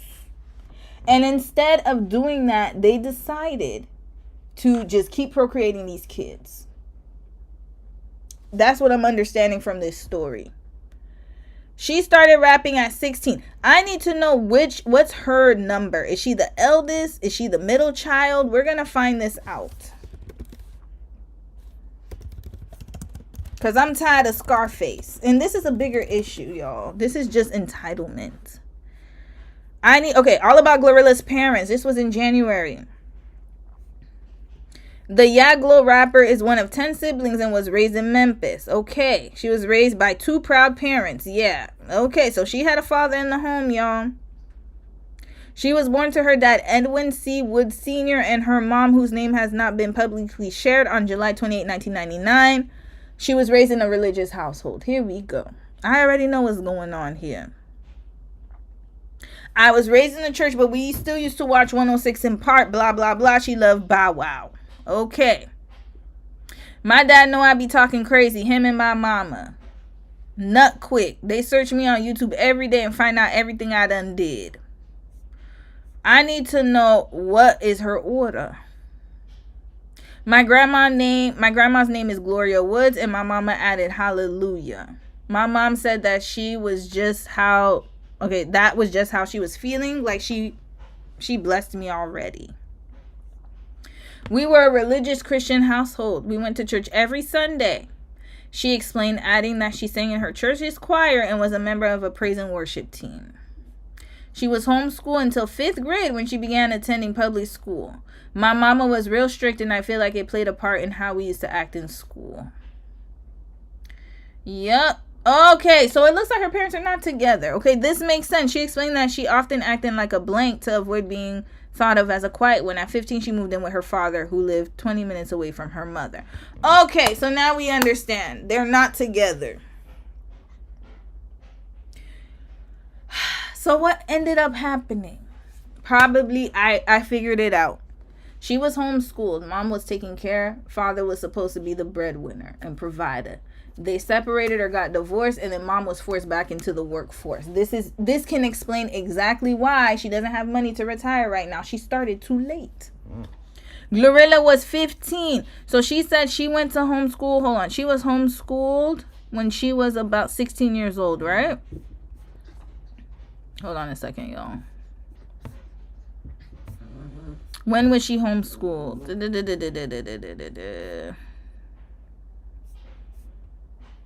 5th grade. She went to public school. So it's quite possible that the mom started working after that, because it sounds like they separated. Here we go. This is her daddy she looked just like her daddy. Oh, Lord. So here we go. Her mom is more private than her dad. While Woods has spoken about his daughter publicly on a few occasions, Glorilla's mom has been more private. Despite staying out of the public eye, the musician has given a few hints as to what she's like and what she's learned from her. My mama always told me to be humble and grateful. I come from almost nothing, or from nothing almost. My mom is well-mannered. My mom taught us right, like internally have a great spirit. My personality and spirit come from my mama. Glorilla bought each of her parents a house. How is this possible that her mom owes rent? Does her sister not understand the difference between rent and a mortgage? So she bought each of her parents a house? Is that what I'm seeing here? Hold up. The rapper has shared her success with her parents, purchasing each of them a house. I had got him a car and a house, Glorilla said of her father during a December 2022 interview on iHeartRadio's Big Boys Neighborhood. Following her first Grammy Award nomination, she added that she had also purchased a house for her mom and that her bank account looks good. Giving back to her parents marked a special milestone for the rapper, one she didn't think she'd reach. It felt like, dang, I really was able to do this. You know, people rap about this all the time. I never knew I'd be able to do this because, you know, we never had nothing growing up.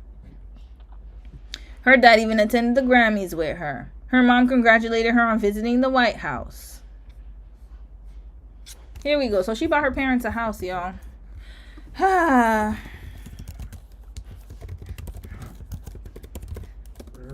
So what is this rent we're talking about? What is this? What is that we're talking about? Oh, she said Glow didn't buy their mother a house. Okay. Glorilla's sister claims Glow didn't buy their mother a house, and she feels obligated to live a luxurious life because she took all her friends with her. Okay. Let's see this video. We used to have days when we wasn't eating. But motherfucker ain't obligated. But you want to get... You got a whole dad. Listen, this is you have a whole father who lived 20 minutes down the street working at the post office. And you were that broke. How is this possible?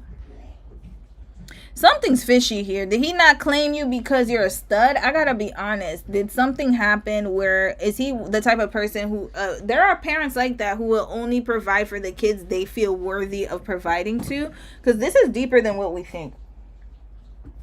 There is no reason why you should be crying that you went hungry as a kid and your father works at the post office, which is one of the most lucrative, or was one of the most lucrative jobs of his generation. Working a government job, working for the stock market, working in insurance, that's like the golden job. Even FedEx workers were making money. My dad was a FedEx driver. He made like $60K and he was able to provide for 6 children.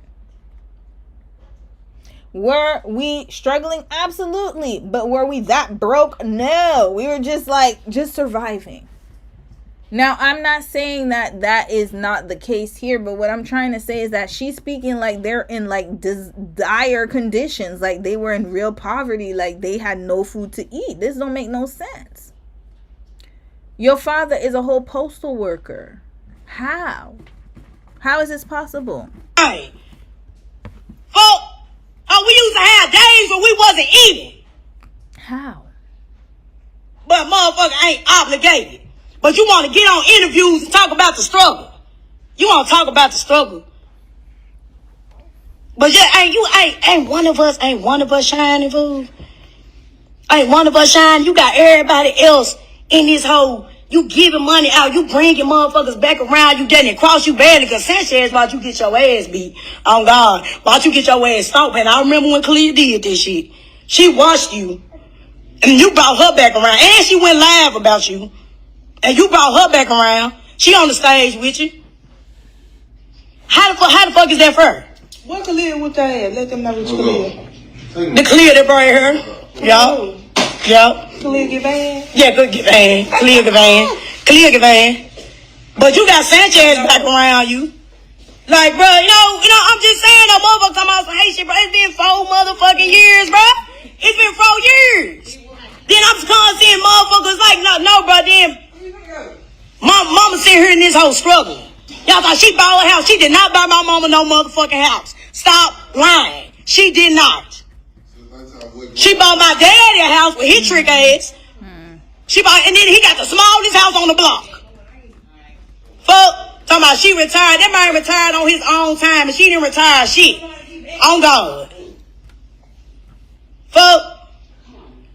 And now y'all know what Gloss did. How did she got? Man, so look, all of us been struggling. We was homeschooled. All of us stayed in the same house, 3rd through 7th, they darn right homeschool, could not come out the fence. We could not come out the fence, bro. You remember? You remember, right? As a sibling? We could come out the fence. I used to sneak my best friend inside the motherfucking house. When all of us, when we got adult, we became adults. We was like stupid to the street life. We was stupid to like common sense because we was like segregated. We was in the house. My mama used to tell us, it's 10 of y'all better be each other's best friend. Oh God. Situation had came about where we ended up going to school because my mama used to beat the shit out of us. And you ain't finna beat the shit out of me while I'm hungry. So I'm finna call DCS on your ass. That's exactly what happened. When she talk about the 5th child, I'm the 5th child because I'm always been the outspoken one. But I was hungry and you not finna whoop me for being hungry. Fuck. She used to beat the shit out of us. Oh God. So when she did all that shit, I called DCS. Yes, I called DCS. I called DCS on our mother. I got tired again. So you know what? This sounds like misplaced anger. And I feel like I can feel the pain in her voice, y'all. So I'm not dismissing her pain. I will make that very clear. I can see that there's definitely a tension going on here. And there is a lot to unpack. Now, what I will say, though, is this misplaced anger, sis. Misplaced anger. And this is something that I'm learning in therapy right now, is how to navigate feelings. And you can tell that she's frustrated. She's letting it all out, but you're misplacing it on the wrong person. Like, I really feel like your parents are the ones that you should be yelling at right now. First of all, the fact that you're saying your mother beat you while you were hungry, that's a red flag. What was going on in that household? And I'm still not understanding how you guys were starving and your dad's working at a post office. It really doesn't take much to buy hell. I'll be honest with y'all. One thing I'll say about my parents, they made it shake. I never went one day without food. Not one day without food at all. Now, was the electricity off for like one day when my parents forgot to pay the bill? You know, when the bills will overlap? Yes. I have been in a house with no lights for like a night. But I've never been hungry. You can do without lights, but you can't do without food. There's cans of tuna out there. You have spaghetti. You can make it happen. You know, spaghetti and hot dogs. You can make bologna and cheese sandwiches. You can make it happen. There's no reason in America. If your dad is working at the post office, it's not like your parents were homeless. Let's be clear. They had the means. So this sounds like neglect to me. And it also sounds like parental abuse to me, allegedly. But that's what it sounds like to me. Neglect. Not only that, but your dad, again, he was responsible for a lot of what's going on here. I can almost pinpoint that. Because your mom was a stay-at-home mom. So she was financially dependent on him. Where's the blame going to him? You need to blame your father and your mother. These are your caregivers. Glorilla has nothing to do with that.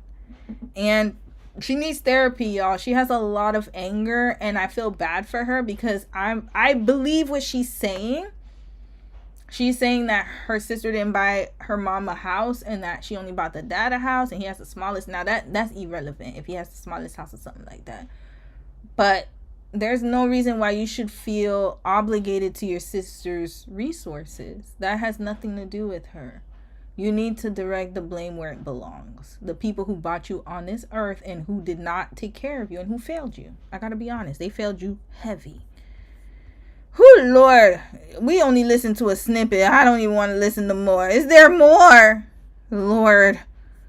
Oh, there's probably more. What else she had to say? Glorilla sister. Sis, what else you had to say? She said a lot, y'all. Okay, I saw this one. Okay, so this one, hold on. I think that was it. Glorilla backup dancer Merciva heated after Glow's sister Victoria. Okay, I don't know what about Glorilla's sister. Okay, so there's more. Okay, here we go. This is an hour?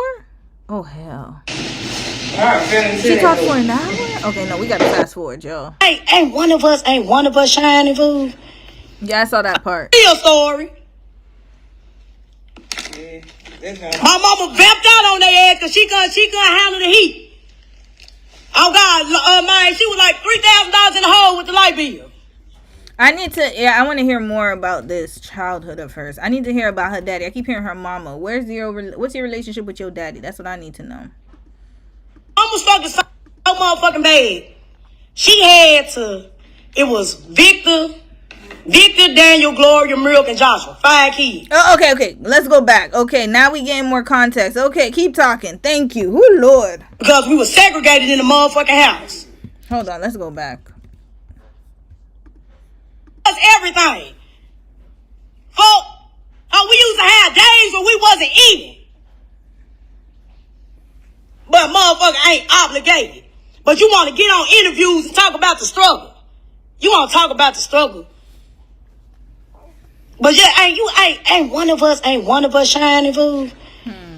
Ain't one of us shining. You got everybody else in this hole. You giving money out. You bringing motherfuckers back around. You didn't cross you badly because Sanchez about you get your ass beat. Oh God, about you get your. I need to find out who is Sanchez. She name dropping like a mug. Who's Sanchez? When Clea did this shit, she watched you, and you brought her back around, and she went live about you, and you brought her back around. She on the stage with you. Oh Lord. How the fuck is that for her? You see, she want to be on stage with her sister. I'm telling you, she wants a job with her sister. That's what all of this is about. Sis, you could have just sent her your application and your resume. Go and send her team your resume. That's all you had to do. What the hell? Let them know what you clear. The clear that right here. Yup. Clear your van? Yeah, good get van. Clear the van. Clear the van. But you got Sanchez back around you. Like, bro, you know, I'm just saying that motherfucker talking about some hate shit, bro. It's been 4 motherfucking years, bro.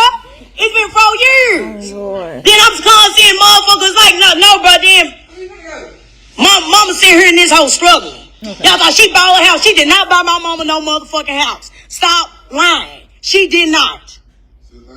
She bought my daddy a house with his trick ass. And then he got the smallest house on the block. Fuck. Talking about she retired. That man retired on his own time and she didn't retire shit. On God. Fuck. And now y'all know what Gloss did. How did she got? Man, so look. She talking about Gloss Up, y'all. Gloss Up and Glorilla were like this. Okay. All of us been struggling. We was homeschooled. All of us stayed in the same house. 3 through 7, they darn right homeschool could not come out the fence. We could not come out the fence, bro. You remember? You remember, right? We could come out the fence. I used to sneak my best friend inside the motherfucking house. When all of us, when we got adult, we became adults. We was like stupid to the street life. We was stupid to like common sense. Yeah. Because we was like segregated. We was in the house. My mama used to tell us, it's 10 of y'all better be each other's best friend. Okay, we heard that part. Oh God. Mm-hmm. Situation had came about where we end up going to school because my mom used to beat the shit out of us, and you ain't finna beat the shit out of me while I'm hungry, so I'm finna call DCS on your ass. That's exactly what happened. When she talk about the fifth child, I'm the fifth child because I'm always been the outspoken one. But I was hungry, and you not finna whoop me for being hungry. Fuck. She used to beat the shit out of us. On God. So when she did all that shit, I called DCS. Yes, I called DCS. I called DCS on our mother. I got tired again, booked for a stitching cord for petty shit, but we ain't gonna get too much into that. You need to get into that. That's the reason. You need to get into that. That's why you was starving, and then you expect your sister to get you out of poverty. This is where it all started. It's a cycle. It's a cycle. For the rest of y'all, if you have the same mindset as her sister, please, or if you know someone who does, that's how you redirect the conversation. No, we're not even gonna we need to get into that. That's why you were starving. This is what started your life in poverty. Are you not, it's not clicking for you. We got in public school. That's the exact reason why we got in public school. So basically, okay, so I was wrong. I thought it was because she was forced to work. No, it's because they called DCFS or DCS. At the time it was HRS. Yeah, that's how far back. I remember HRS used to get on that ass. It was, hold on, let me show y'all. This is how old I was. HRS. We're going to end with this story, and whatever I didn't finish, we're going to cover tomorrow, because this is a very important story. HRS. USA. It wasn't DCF back then. It was HRS. Hold on. HRS turned to DCF. Oh, sorry. It was, there was another name. It was HRS in Florida anyways. I remember. Not ours. Oh, maybe I need to put commas.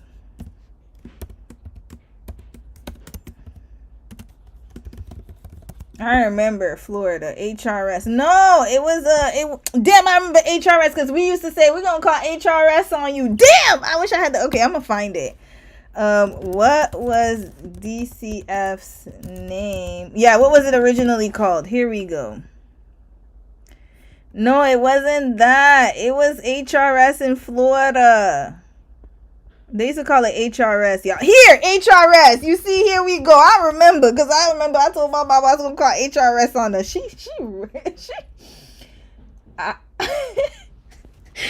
I got hemmed up.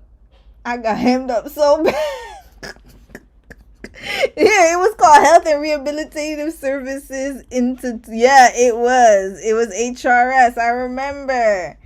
All right, it was DCF and HRS. All right, let's go back.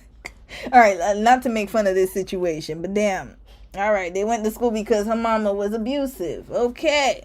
When we got in public school, that's how we got open. We was lame as hell. 30K hoes. We was lame as a motherfucker when we first was going to school. You see, she's excited about 30K. Let me tell you something, sis in the back and brother in the back, all y'all friends of Scarface. She would have had way more views if she told childhood stories. You see, she could have said all this without talking about Glorilla. She could have said, hey, okay, send me super chat for $5. I tell you how we went to elementary school. She's not finessing the system enough. She talking for free. I would have been like, whoever sends me the most super chat, I need 30,000 likes, and then I'll share more. Come on now. Sis, you're not part of the game. You don't know nothing. You got to finesse the system. Shit on the floor. We was lame as a motherfucker when we first went to school. All of us. We weren't FBAs. Payless shoes. You know. My friend right here, she took me lame or not. Oh God, that's how we got in the opening with that shit. I'm the reason this bitch who y'all clown, the reason why y'all think this bitch is who she is. What? They say you still hungry. I'm so sorry for all that yelling. This is a lot of hooting and hollering. But I'm trying to hear some details about family life, y'all. I'm so sorry. What the fuck? We might need to do a family case study on some of these folks. We need to do a deep dive into this. I feel like I don't have enough time. I only got like 15 more minutes and then I gotta wrap this up. I might have to check some stuff for tomorrow. Yeah, where my chime at? Send me some chimes. Fuck, hell yeah, I'm still hungry. She ain't fucking with me. Help me get my teeth fixed, bitch. I wouldn't help you after that. Who you talking to? Red flag. Who the hell you think you talking to? Hold up. Who you talking to? What the fuck? Hell yeah. Say, where my shine, man? Send me some change. Send me some what? Fuck, hell yeah, I'm still hungry. She ain't fucking with me. I'm still hungry. Help me get my teeth fixed. Help me get my teeth fixed. Your daddy works at the post. You know what? Does she not have a parent? Like, why is she acting like Glorilla's her mama? Don't they have insurance? Who works for the U.S.? I need a USPS worker. Clock in right now with me. Let's talk. Let's talk. Sorry. I keep putting Canada. Sorry, y'all. It's USPS. I'm so sorry. They have federal employees group life insurance, and then they also have, they don't have health insurance, dental insurance. What they got going on? What do post office workers get? What kind of insurance they got? I mean, not now, but I'm saying she had all these years to get her teeth fixed. That's a parent's job. Red flag. Glorilla's not your mama. What is happening here? If my teeth look like this, you know why I have space in my teeth and all this stuff? Is because it wasn't done when I was my orthodontics and, what's it called? Orthodontics and endodontics, whatever they call it in the dental care. It wasn't done when I was a kid. So guess what? As an adult, now I have to go to the dentist, get cleanings. I might get composites. We still talking about that. That has nothing to do with Glorilla. You want to get your teeth fixed, you're going to have to blame the source. I can't blame my sister for my dental care. Do you know how stupid that sounds? It sounds dumb as hell. I had to take responsibility and say, okay, my parents didn't have the money to go get me all the necessary routine cleaning. But guess what? As soon as I got insurance at my job, the first thing I did, all my other jobs, I get teeth cleanings very routinely. All the time. I'm about to get some composites now because they said I might not be eligible for braces. I just got spacing issues, so they're trying to do composites and stuff. I got good insurance for that. That's what insurance is for. Get a job, Victoria. Get a job. But of course you can't. Look at your face. I'm not saying because you ugly. You're a beautiful woman. But you got all them tats on your face. Who gonna hire you? Look at this. Fuck, help me. Fuck. Yeah, I'm still hungry. Okay. She could have created a whole social media account, y'all. I'm seeing okay, Victoria, holla at me. If you need a PR, let me know. You could have created a whole social media page just being Glorilla's sister. You need to do what Nick Van's sister's doing on TikTok. Y'all know Nick Van's from Alandria's mom. Alandria's sister. But I don't know her account's name. But Nick Vance, Ella Vance. That's Nick from Love Island's sister. This man got famous last summer. Look at how many followers she has. Look at her. She even put Nepo sis. I'm telling you, white folks know how to capitalize. Look at this. We need to learn something from them. Yes, they could be annoying as hell. I understand sometimes. And I love them. To my white friends, I love you guys dearly. But as a collective, some of y'all be annoying as hell. But one thing I know is they take advantage of a good situation. Nepo sis. Look at that. She's a Nepo sis. And then look at her views. And then got her mama all up on the screen. She got her followers up. She even got management. All from using her brother, doing childhood stories, bringing their mama up in there. Glorilla's sister. You could have done that. You could have had all of that. You could have literally done that. It's really not that hard. You just set up your account. I promise you, people would have donated. You would have made all that money off of your sister's name. Ain't even had to really work. Just turn the camera on and start telling stories. But no, you want to be bitter. This is what happens when you're bitter and you're not thinking. You need to be wiser, Victoria. Yeah, we end up going to public school. I did that shit. I went in state custody, blase, woo. I am going back to the house or whatever. We got put in public school. Oh, Lord. We got a taste of real life because we were segregated in the motherfucking house. My mama, but we weren't stupid when it come to book smart, Black Street. Man, we ain't know shit. I got my ass beating them up. You still don't know anything either. Fucking bathroom getting put down to pretty money. Did I know? Didn't know how to fight or shit. So then my mama I end up getting grown. Cause right now, Gloria is what? How old that bitch is? Like 26. I'm 30.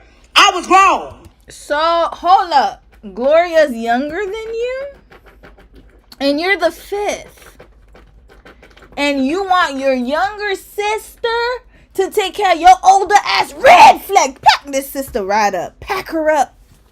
Pack her right up out of here. You're older than her. You should be setting the example. But yeah, you got your younger sister, and you're thinking that she has to take care of your older ass. She's younger than you. She's 26, you're 30. Which, you see, that's why I needed to know the birth order. I thought she was older. Glorilla's younger. You said Glow is the 8th. Hold up, I'm going to read some of y'all comments. Rosa, you said Glow is the 8th. Okay, here we go. Glorilla's the 8th. You're the 5th. There are 3 kids in between y'all. 2 kids in between y'all, sorry. And you're supposed to be the example for her. You're supposed to be the one taking care of her. I'm just saying, if we're going in the order of siblings, you were supposed to be the one teaching her. And yet you are expecting your younger sister to fund your lifestyle. Red flag, pack you right up out of here. I was feeling sympathetic for you, thinking Glorilla was older than you. You were supposed to guide her. Oh, I don't want to call people dimwits, but she's really slow, y'all. This is crazy. Glorilla says, don't say nothing. Just keep it. Let her keep going. Okay, we wrapping this right up. I've had enough. So a few more minutes and we wrapping this up. I was at the house because I was constantly rebelling against my mama, all this shit, blah, blah, blah, woo, woo, woo. God, so I had a sibling on me that was Victor, Daniel, Gloria, Victor, Daniel, bro, come on, bro. Victor, Daniel, Gloria, and the rest of them. So when all that shit had happened, my mama could not handle by me going to the state. I was a daddy's girl. My daddy took me out the house. Him and my mama ended up breaking up after that shit. I was staying my fat, nasty ass Uncle Johnny with his fake motherfucking ass. And bitch, I'm expose you too. I was staying with his fake ass. So because she called DCF, the jig was up, and then her parents separated. Why don't you call your older siblings? Why is Glorilla all of a sudden, like, I'm so confused. There's a lot of trauma in here. All I hear is trauma. And Glorilla, sis, like, I mean, you're not obligated to do this, but no, you are obligated to do it. You need therapy. 100% Glorilla. If this is a household you grew up in, you need therapy. But not only that, but maybe in the future you could go on Iyanla, Fix My Life, and y'all could figure this out. Because this sounds like a lot of animosity and jealousy, obsession. It sounds like financial illiteracy. And it sounds like your dad didn't do what he was supposed to do. I gotta be honest. And the reason why I'm putting blame on the father is because they're in a religious household, Christian household. And y'all know in Christian households, the man's supposed to be the head of the household. He was supposed to take care of business. And he didn't. Financially. That's number 1. And number 2, your mother sounds like she was abusive and she had her own issues to deal with, and she was too corporal punishment on y'all asses. And then another problem is he made y'all grow up in the hood, and he was a post office worker, like I said, during the golden age of post office work, of like government work. There is no reason why, as a post office worker 30 years ago, that you were living in the hood. It doesn't make sense to me. So I know there's mismanagement somewhere. And also your parents kept having children that they could not afford. That's another issue too. So we need to put blame where it needs to be. You need to go to therapy, but you can't even afford it. You can't even afford to get your teeth fixed. You expecting people to do so. There's no hope for you. I'm so sorry.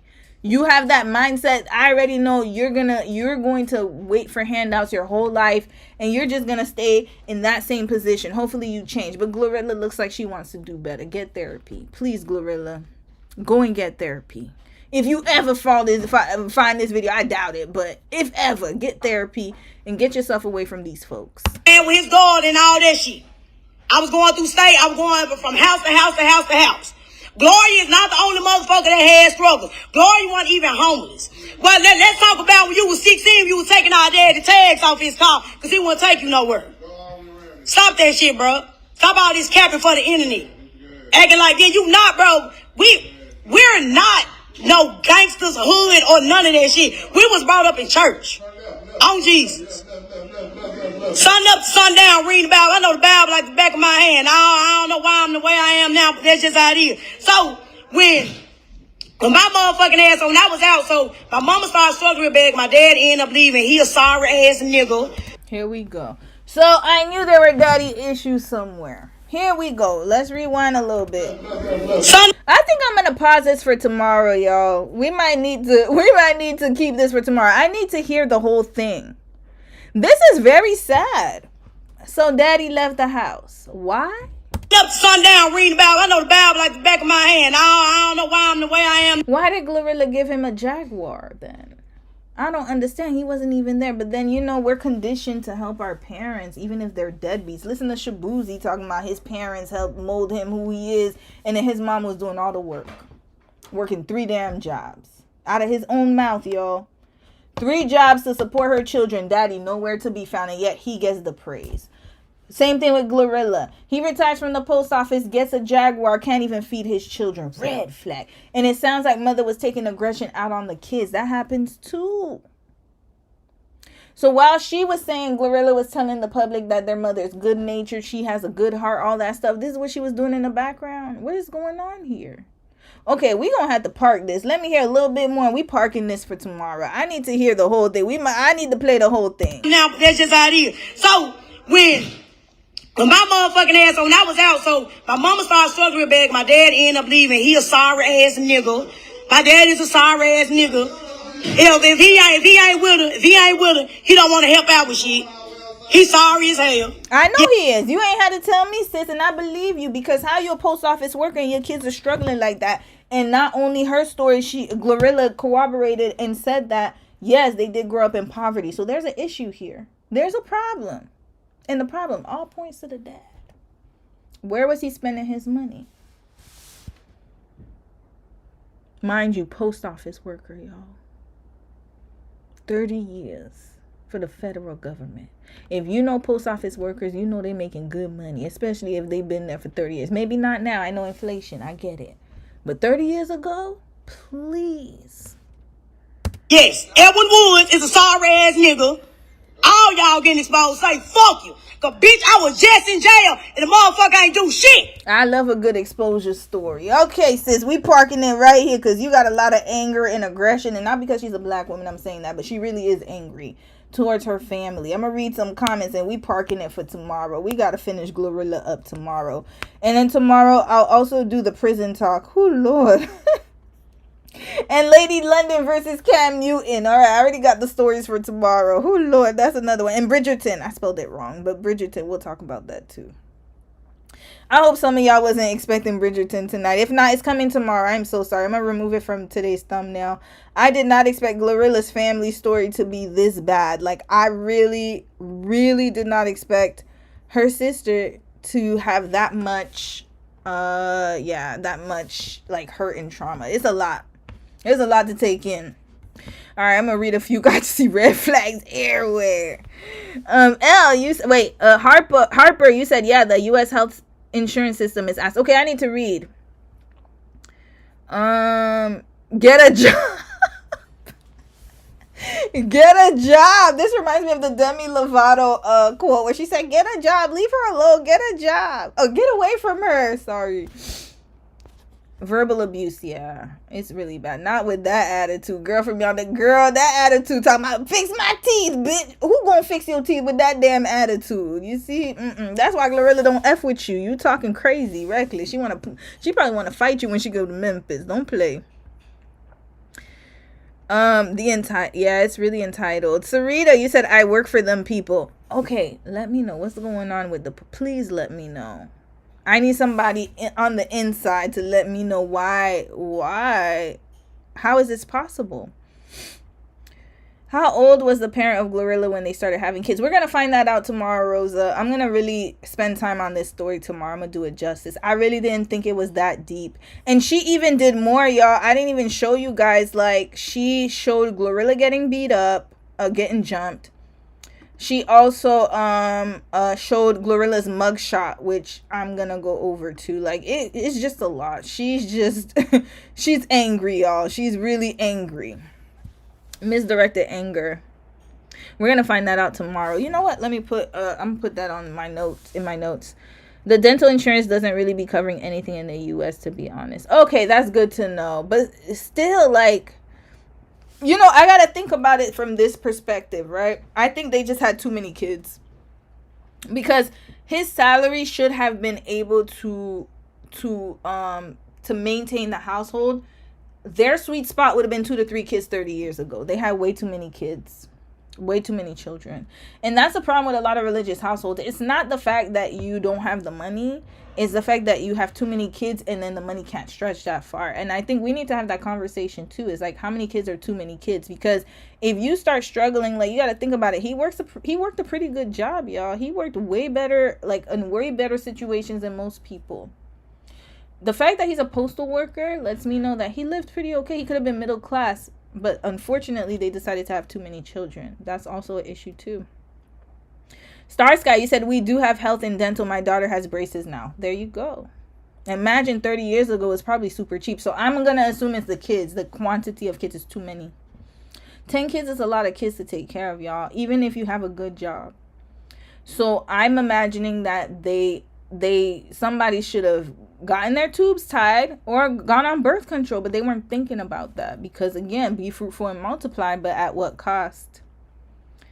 L, you said even as an adult with my own dental insurance, I'd have to pay out of pocket for corrective braces. Yeah, me too. I have to pay, like, I think mine is 80-20. I still gotta pay, but yeah, it really depends. Even my dental insurance is not that good. It's just good for cleaning, but for like any orthodontic work, I need to pay out. That's just how it is. Dental is very expensive. Even for pets, y'all.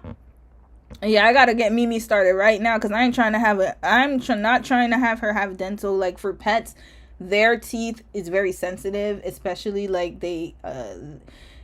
dental care is very hard for pets. So I brush her teeth every day, y'all. Every day I brush her teeth. We be fighting, but I need to keep up with her dental. And then Dom got her some like brushing chews and stuff. And then she's gonna go to the dentist too. You gotta keep up with that because we gotta talk about that too. Dental is connected to everything. Like, your teeth are connected to everything. Some people have died because of like poor dental management. It's all connected to your heart, your brain, everything. Yeah. The ortho stuff is expensive. I agree, but I'm just thinking about like 30 years ago. We're going to look at the prices from 30 years ago in Memphis, Tennessee and make a judgment. We're going to make an assessment because I can't imagine how it would have been hard for them to take care of all these kids. At the latest, okay, let's say dental care is expensive. I'll give him that. But at the least, feeding your children it shouldn't be in America, especially with a postal worker salary. I'm not talking about people who work like, you know, who are struggling like really low wage jobs and stuff. I'm not talking about people on SNAP benefits, stuff like that. I'm talking about a postal worker. You can't even afford to give your kid a healthy meal. That's a problem. That to me is screaming negligence to me, neglect. And she said her daddy a sorry ass man. So I already know he wasn't thinking about that. Yup, same for me, Star Sky. Yeah, cleaning is 100% for us, but everything else is like 80-20. I heard that truck driver is felon friendly. Oh, y'all gonna tell me that? Okay. Oh yeah, truck driver is felon friendly. It's true. It's very true. Devonda, you said same with Alandra's 2 sisters. Yeah, I forgot. I follow her sister. I just forgot her name. She got a name on TikTok. It's not her real name. It's I forgot her screen name. But yeah, Alandra's sister capitalizing. They're all capitalizing.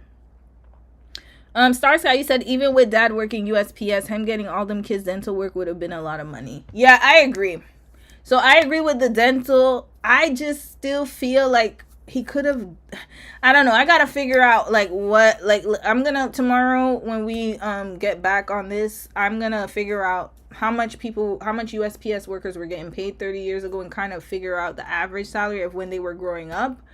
And then I'm also going to look at healthcare, dental care, and see what was covered at the time. We going through all them benefits, y'all, because they got papers. I got to see what's going on here. And I'm going to try to see if I can find interviews of Glorilla talking about her childhood and maybe her dad. He looks like he talks a lot, so maybe there's something with her dad on there.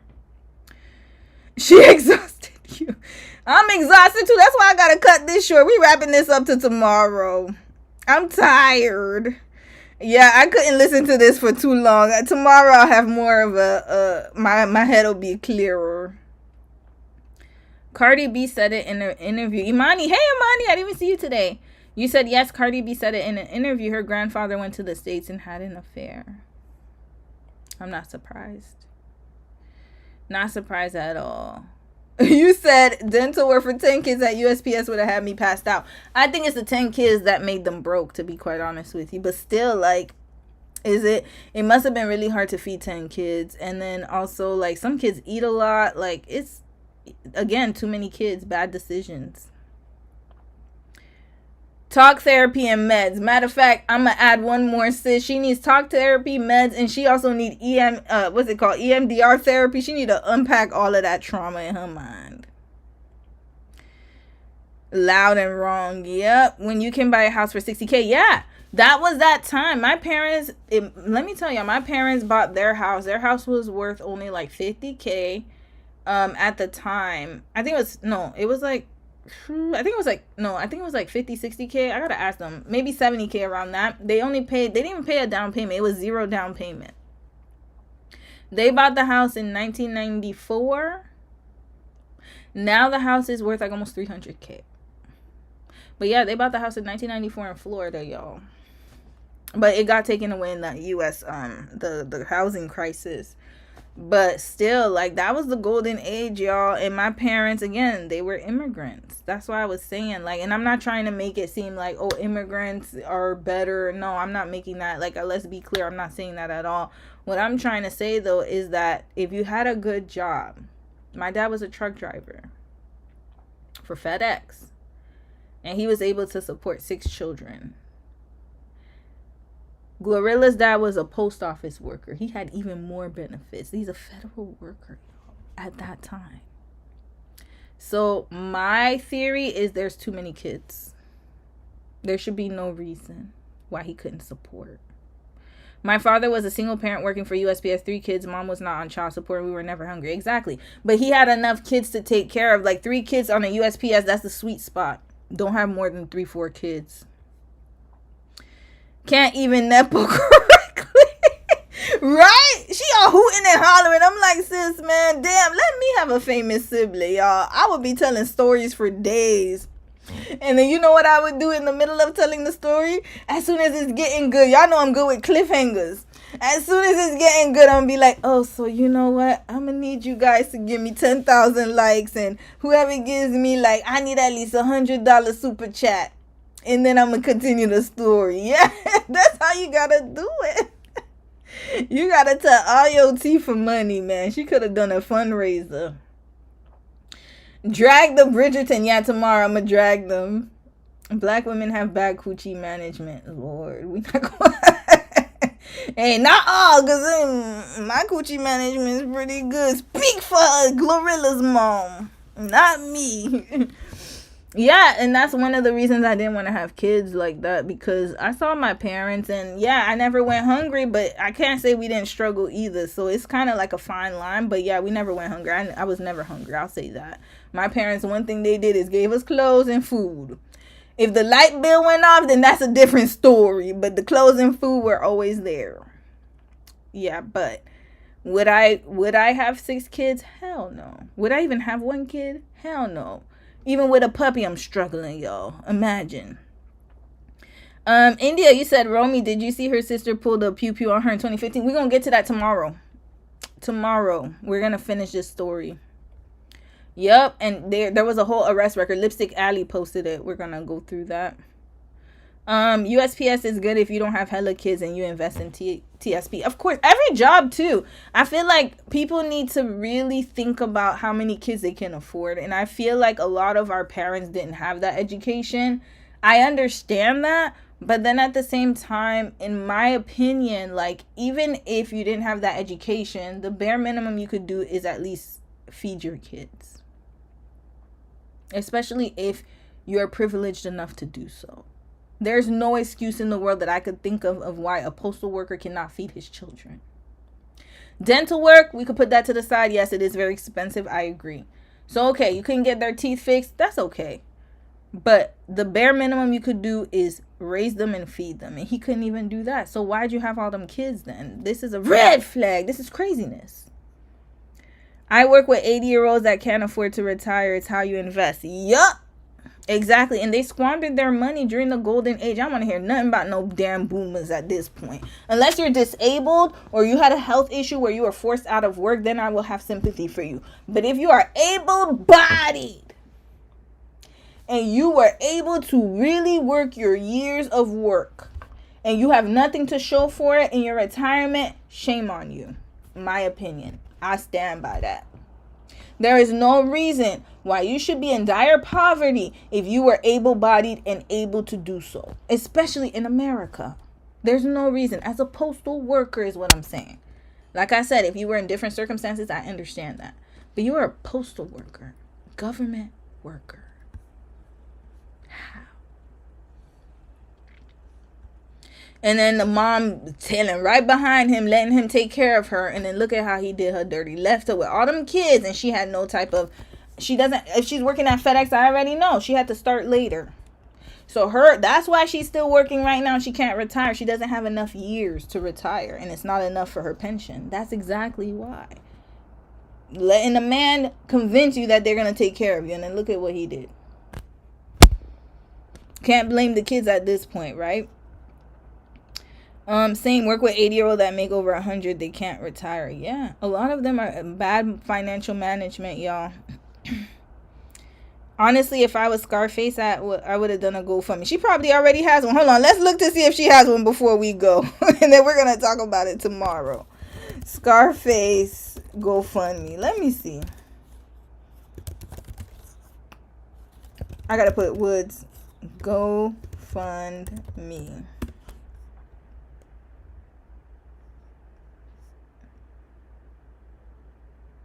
No, she doesn't. Okay, she doesn't yet. Oh my God. Here, they even have her on Memphis page, y'all. Lord. This is only asking for $2,500. Lord.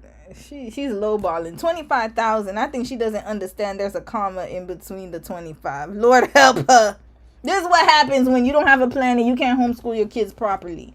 She doesn't even know. $25,000 would have been better. Look at her talking about $2,500. Lord, in this economy, you're going to run through that like water. I could spend $2,500 in one day. Just based off of bills and rent. That's enough. Matter of fact, $2,500 is my rent. Red flag. Imagine. That's just rent. Scarface. And some of us do it. Well, obviously I'm married. But still, $2,500. That's just rent. Scarface. Anyways, good night, y'all. I'm going to see y'all tomorrow. And we will regroup this. Bless her heart, Lord. Slow as hell, too. Let's regroup tomorrow. Have a good night, y'all. And we shall wrap this up for tomorrow. All right. Thanks for joining me tonight. And tomorrow I'll be on around the same time. Probably a little early. I'm going to try 12. Wait, today I did 12. That was a good time. All right, we'll do 12 or 11:30. I'm going to try to wrap it up earlier because of the work week. All right, have a good night, y'all. Love y'all.